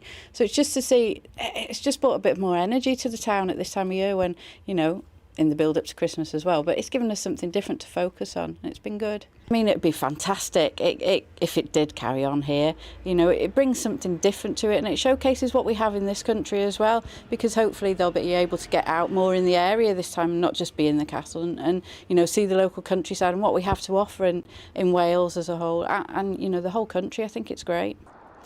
The show is all focused around the castle, but Greek Castle hasn't always looked so beautiful. Because the show has come here, major restoration work has been able to take place, allowing it to become a major tourist attraction once again. We've had bumper tourism years for the last few years. The staycation market has boomed, obviously, during the pandemic. But one of the interesting things is Greek Castle, the fairy tale castle in which this production is set, had never really received that many visitors, but as a result of I'm a Celebrity, the visitor numbers are up, and that has given the Greek Castle Trust an income stream so that they can start investing in improving the site. And we're seeing those improvements now coming on in leaps and bounds because of this production. So it's safeguarding local heritage. We're seeing this impact on tourism, not just in the winter months, but in the summer months as well. And of course, you've got lots of people who just want to drive by and have a quick photograph with the castle lit up at night to say, I've been there and seen the I'm a Celeb castle. They just love it. So during the 1990s, it fell into ruin. It was asset stripped, then it was boarded up, everything was closed down. And the Castle Trust started restoring the woodland walks in 2002. So what you see today is still the ruin, but it's being consolidated. And I'm a Celebrity put in some floors and roofs over certain parts. So when we reopen next year, the public will be able to come and have a look, especially at the sets. And we've got the throne, which is what Giovanna was crowned upon last year. Well, it's given, I think, a sense of identity back to the town, because it was a historic market town. It was a famous bathing resort in the 18th century. But times change, and what I'm really, really pleased to see is there were so many empty shops last year on the high street, and they've all started to be filled back up because we're getting the tourists back. we're getting people coming from all over Britain just to come to Abergele to see where the castle was filmed. Of course, the show isn't in Australia again this year because of travel restrictions, but locals hope that I'm a Celebrity will be here to stay in Abergele because of the amazing economic impact the show's had on the local town. Lily Hewitson, GB News, get me out of here. Yeah, indeed, and we'll be out of here in about a minute's time. But just very quickly, we're going to go through some of your views on the Insulate Britain protester that we were speaking to just a short time ago. Yeah. Neil, I don't even need to open these emails. Neil says, why do you continue to give these idiots airtime? The spokesman for Insulate Britain is not an activist, he's an anarchist, says Gordon. Al Moore says every time you have an interview on TV with an Insulate Britain spokesperson like Craig, they'll lose support, lock them up. And finally, Scudder should stand in an upcoming by-election if he's that confident of public support. See if he has Infuriate Britain on his side. Right, that's it from us this morning. I'm back tomorrow with Rosie. We will see you soon. Bye-bye. It's time to remind ourselves there's always another winter. Canary Islands sponsors the weather. Hello, a very good morning to you. Change is on the way. This time tomorrow we'll all see very different weather. After a mild start today, a spell of rain in the north. It then turns colder but also brighter as this weather front topples south across the UK. It is bringing some persistent rain first thing across northern Scotland. The mild air remains across the rest of the country, albeit with a lot of cloud cover, some spots of rain, some hill fog around Western Hills. But in general, many parts of England and Wales dry but cloudy first thing. The wet weather in northern Scotland first thing pushes into Northern Ireland, southern Scotland and northern England by lunchtime. It then clears to blustery showers across Scotland and Northern Ireland, but with brighter skies and a colder feel. It stays cloudy but mild further south, 12 or 13 Celsius. However, the change in the north is pushing south as the cold front clears, and it's going to bring some outbreaks of rain across England and Wales, primarily during this evening and the early hours of tomorrow morning. Once it clears, as you can see, during the night time, well, we're all into that colder but clearer air that follows from the north. So a touch of frost possible tomorrow morning across parts of Wales, the Midlands, northwards in any sheltered spots. There'll be plenty of bright weather, however, some sunny spells. Areas of cloud will sink south, I think, so not entirely sunny, but it will be a brighter day and there will be some decent sunshine out towards southwest Scotland, northwest England, North Wales, for example. Showers will affect northern and eastern coasts, West Wales, southwest England, Northern Ireland at times, and those showers falling as snow over the Scottish mountains because it will be a lot colder. It will feel colder, but temperatures only back to around average. Those brighter skies remain on Monday after a frosty start, plenty of sunshine. Tuesday brings with it more cloud, but by the end of next week, well, it's looking much colder.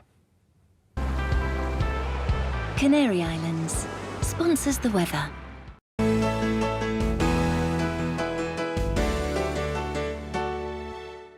You're watching GB News live across the UK and the world on our digital stream. GB News is Britain's news channel. We are the UK's home of discussion and debate from all perspectives. We are here for you. Don't forget to join our YouTube community by clicking on that subscribe button. And if you want the GB News app, you can click and catch up on